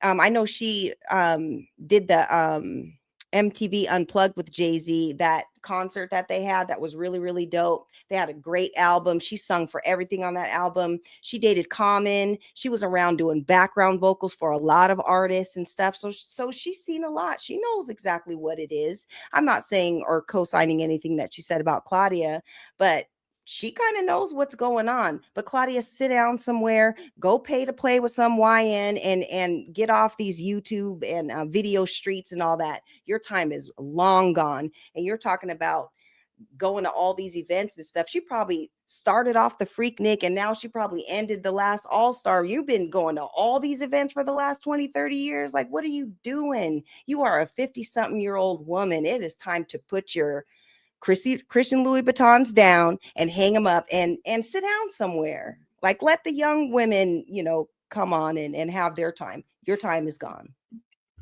I agree. And I was going to pull this picture up real quick because y'all was saying, shout out to Classy. Yeah, that's a younger picture of Claudia, I think, here. But is this the Kathy White woman? Is that her on the far left? Yes, that's her. Yeah, that's okay. Yeah. These is all his love interests here. Yeah. His wife and his side chick. Shout out to Jay-Z. But nonetheless, all right, Kathy White, it's the woman. I don't know. It's a lot. Hey, the king with the gold makes the rules. It's always been this way. Oh, it is what the freak it is. Women, they got the same kind of money, power, gravitas, move the same way.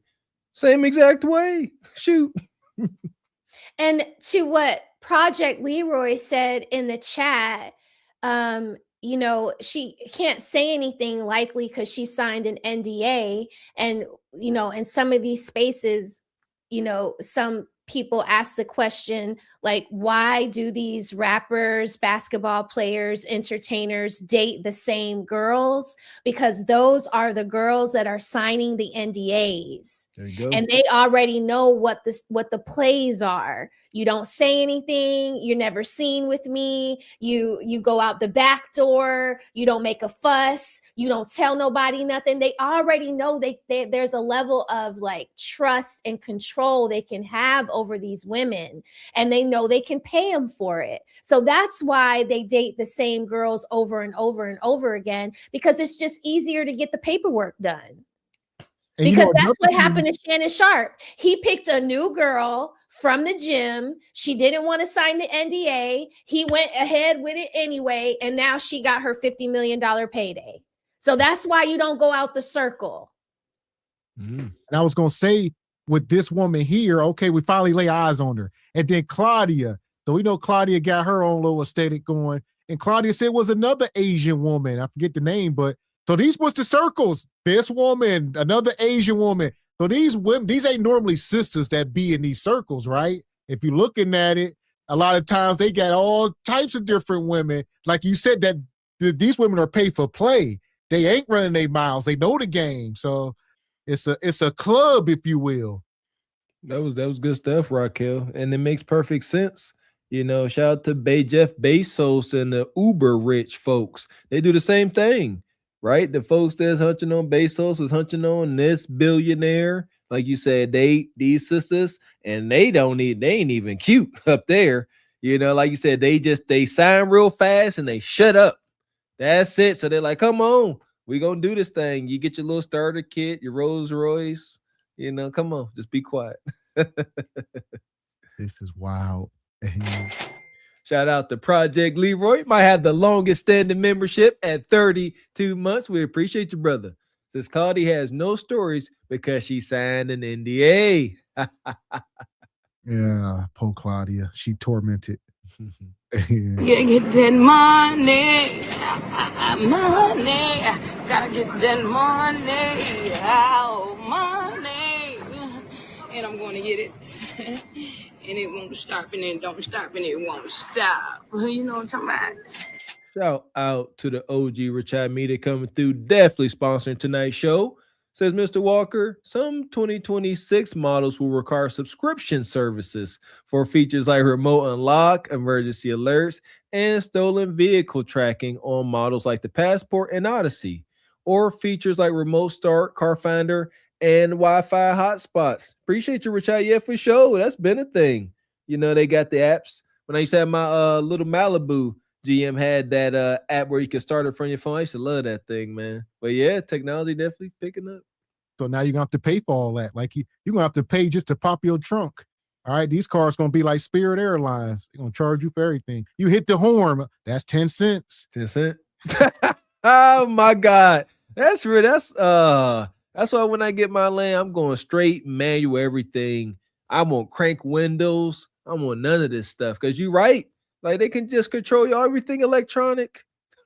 So I haven't rolled down a window in so long. My high school car had I had a Toyota Corolla. Look at Gavin X. Gavin X probably one of the last crank window cars.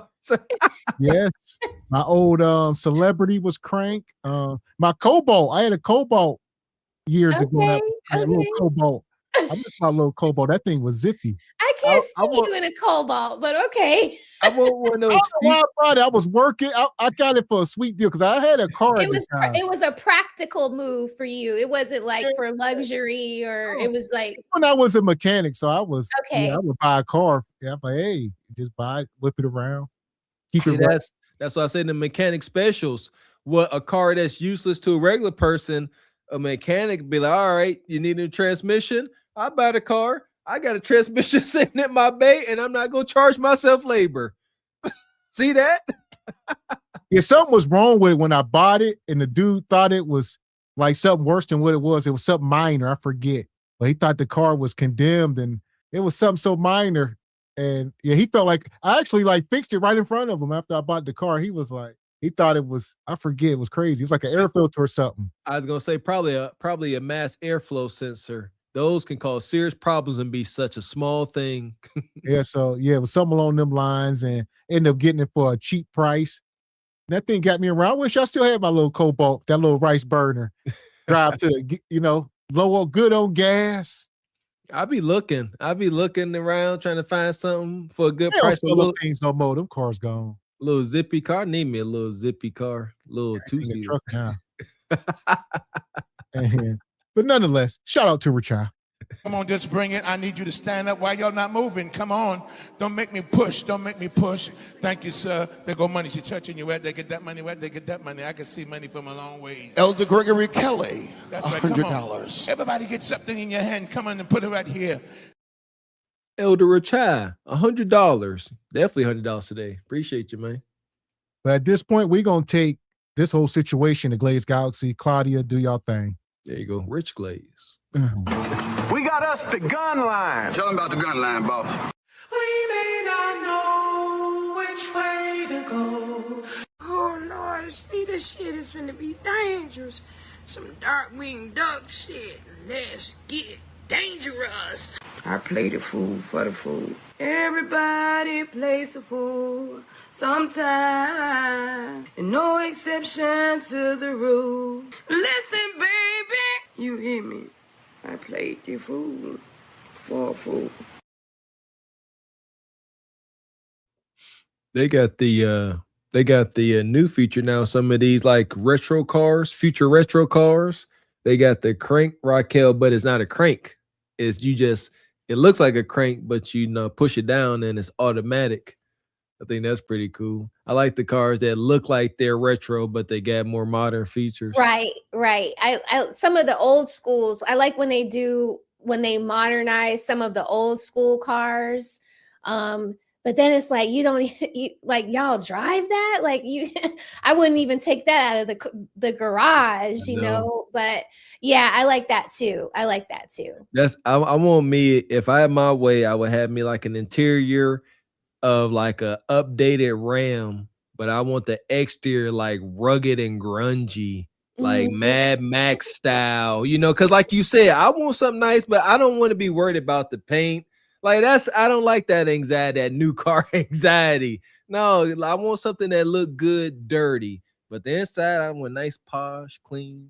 Yeah, we've been watching Stranger Things a lot, and I was surprised by this because I like the GTO, the Mustang, and the Chevelle. Those are like my favorite body styles, right?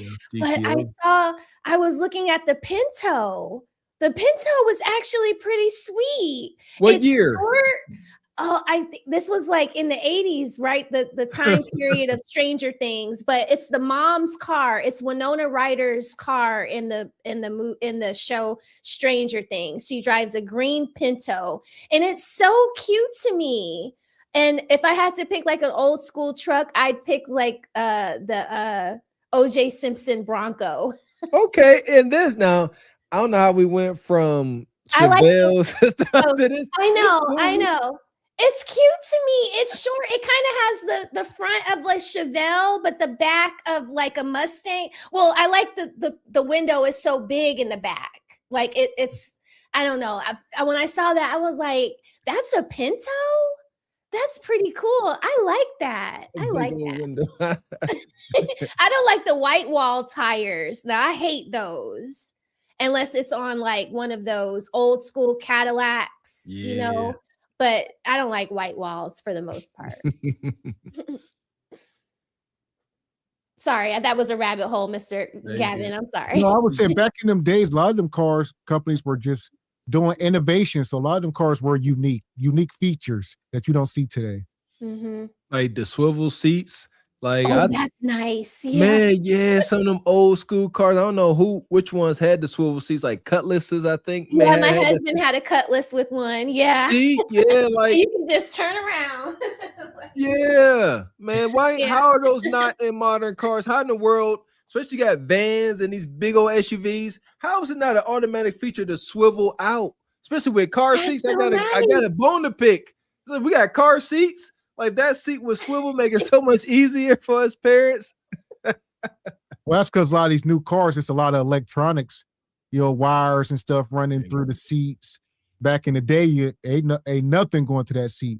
Yeah. Nowadays, all the airbag sensors and stuff. So that's facts. Yeah, you got all that moving parts. That's a heck of a harness. Wires moving and stuff. Yeah, there you go. See, then we all gonna get some facts up here. Yeah, these cars did not make like they were yesteryear. The more moving parts, the more things to go wrong. That's why folks like the older cars, less electronics, less things to break.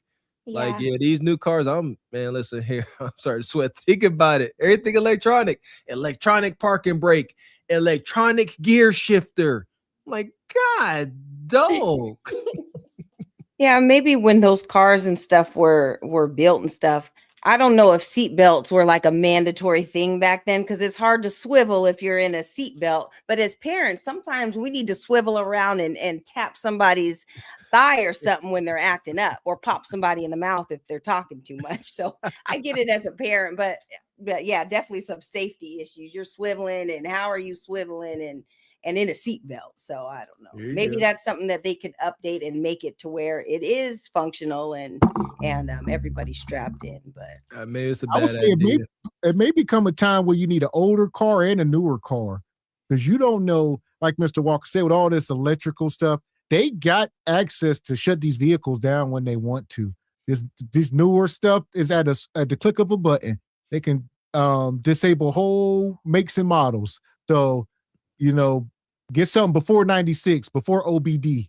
Get something 6. I can't stress that enough. Like, or they got more rustic vehicles out here you could purchase. You probably can get you a Ford Ranger stock. Ford Ranger or something ain't got so much electronics, but yeah, good luck with that. Trying to find something that old, Mr. X, that's gonna keep it up. I don't know. There's a lot of cars out there, though. A lot of different manufacturers. Like I said, I'll be looking into that stuff.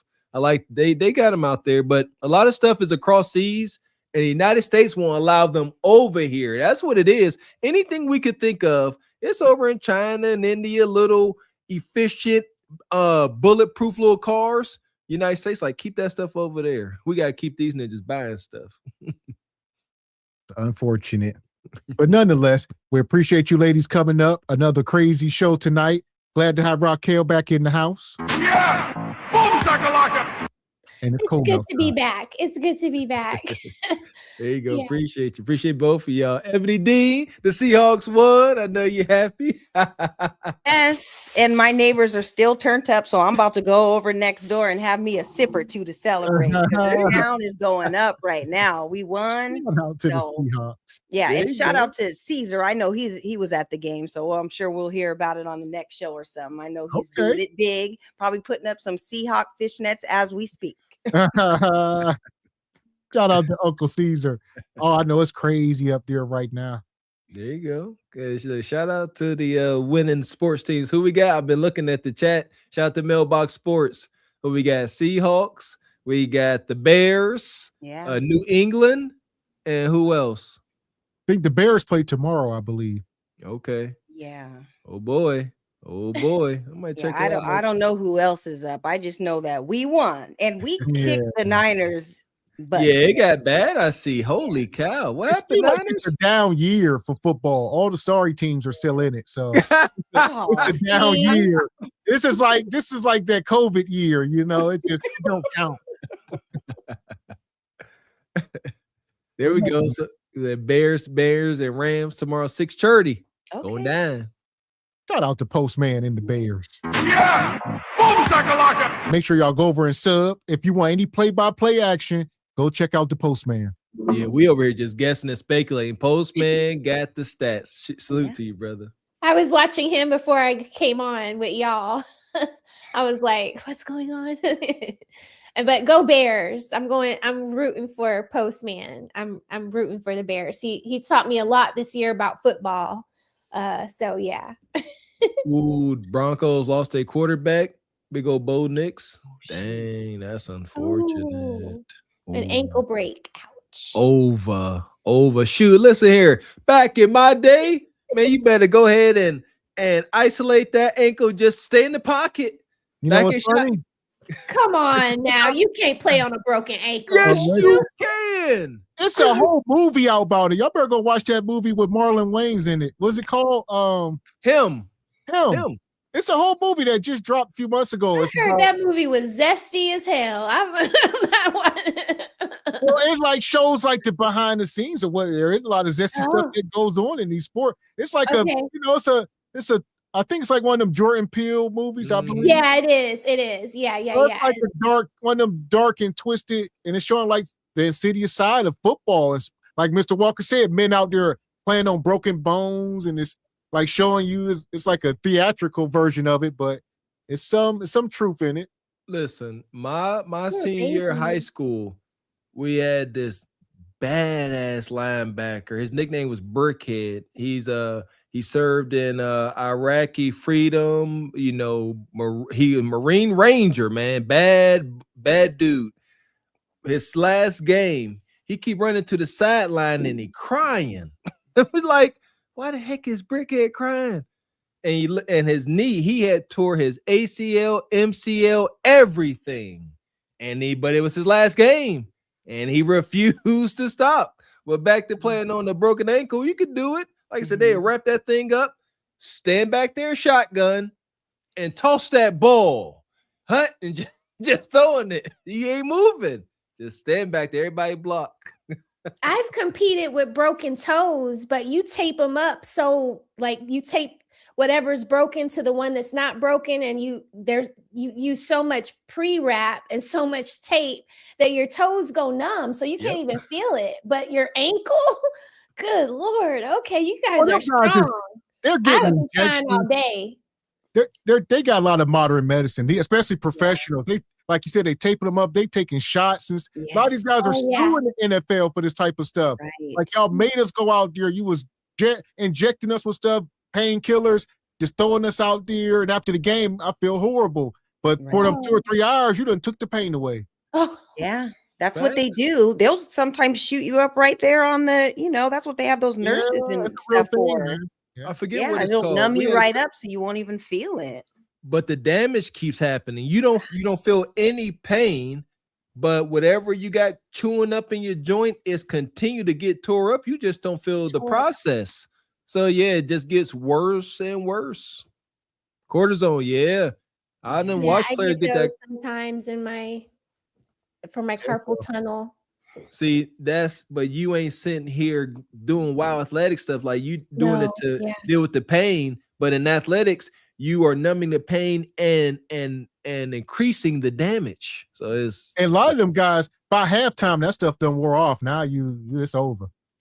Yeah, and they don't recommend like keep doing it. So you like all right. So but back in the day, that's why they got these lawsuits. Guy going there at halftime, shoot me up again, and they was not supposed to be doing that stuff.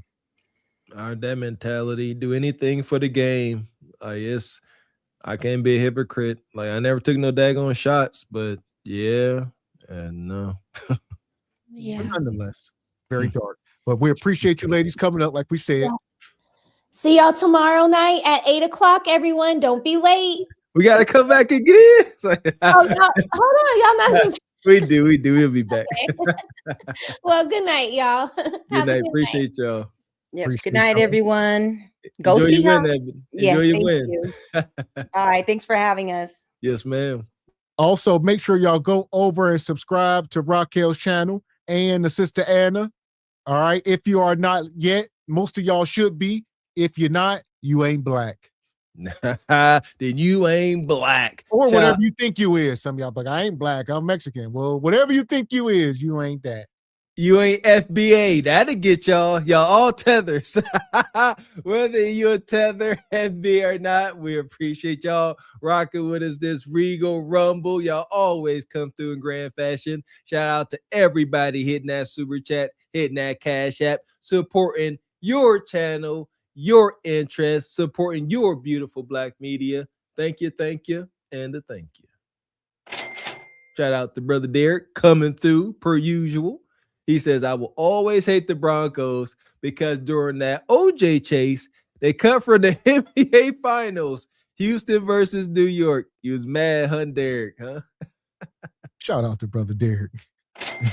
Appreciate you, G Honda. The Steelmatic Network. I don't know why he calls Steelmatic Network, but here we are. Says, ban Ebony Dean, no Seahawks. Ban you. When next time you going to talk about sports, G Honda? You started a whole channel supposed to be revolve around sports, Steelers to be specific. And last time I was watching one of your shows, you was doing dash cam video. What we doing? Well, I will say two things is true. It is very depressing being a Steeler fan. So, I mean, to sit there and do Steeler commentary, hell, you better off. You might as well watch paint dry. Yeah, there you go. Welcome to G Honda's paint drying extravaganza.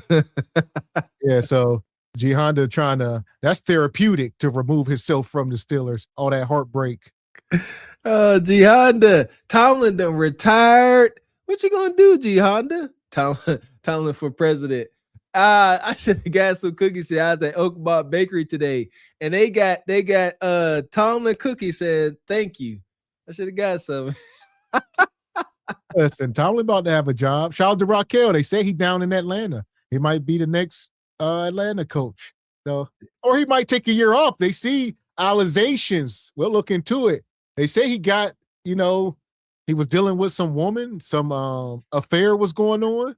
That's why he stepped down. So some young woman, I don't know how true it is, allegations. We'll look into it. Maybe we can add it into the show one of these days, but they say he paid some woman like $3 million to keep her silent or something. I don't know if it's true or not, but they said something about an affair and then it got too hot, so he just stepped down.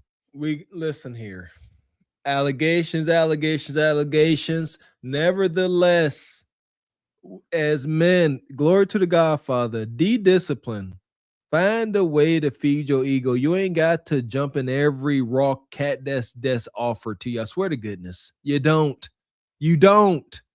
And wives, I keep telling y'all have some control in this. This y'all role, you and your man. Stop letting that man leave the house hungry and horny. Or don't. And he gonna be paying somebody $3 million to keep that little side chick baby, a secret. Do what you want. All that. So yeah, that's just what I heard, G Honda. Like I said, allegations. Obviously, ain't nothing been proven or coming out like that. I don't know. A lot of times be troll accounts, but you will see this stuff popping up on your feed, but you don't know if some of this stuff be made up because there's a lot of that. But right now, they're trying to say that, but it's not in the main news. So, like you said, we don't believe it. Yeah, I don't believe it. The standard is the standard, and that's not the standard. But there are rumors. Why would a man step down when he was scheduled to make like $19 million next year? And why he just walk away from the money, I hate the allegations. Salute to Tomlin. May everything work out for him. God dang it. That part. And shout out to the SBC Cart Before the Horse Nation. All right, if you want to catch the replay, it will be over at the Cart Before the Horse channel. Shout out to all the sponsors tonight. We get this Cash App loaded back up, but in the super chats, shout out to Jihanna, Steelmatic. Shout out to who we got, Deep Thoughts. Shout out to Sister Dee, Triple X. All the people gifted memberships, Frederick Howard, Major Drama. Shout out to Brother David. He came through. Square Biz, EV Ray, Classy Perspective, Ashy Foot Productions. Shout out to Rachad Media. Yeah! Boom, shakalaka! And again, Rachad Media.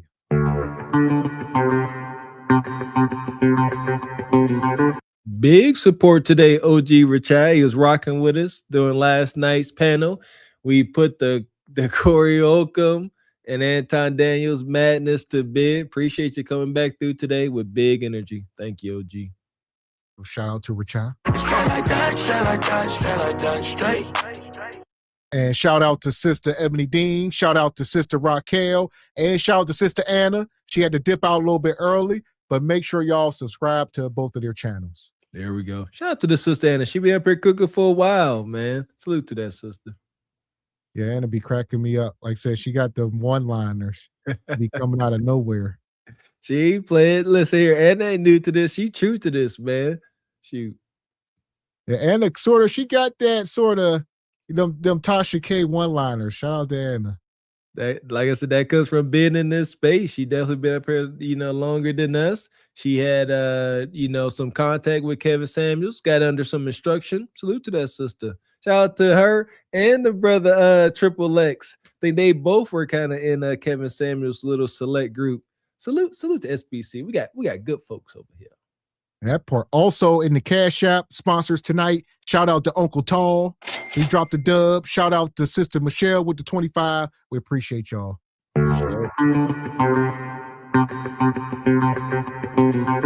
Ain't no support like SBC, Cart Before the Horse, Truth Over Lies, Argue with Your Mama. We appreciate all y'all.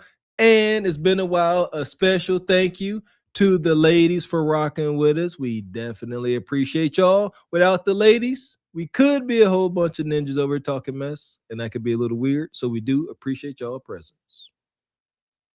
So until tomorrow night, we will be back at 8 p.m. Eastern Standard for more SBC. Make sure y'all subscribe to all channels. Go over to Truth Over Lies. Check out the streams from this week. Patreon, all the channels. Check them out. We move in Maine. Until tomorrow, see you then. So until then, I'm Gavin X. I am Mr. Walker. And we are Cart Before the Horse Productions. A good morning.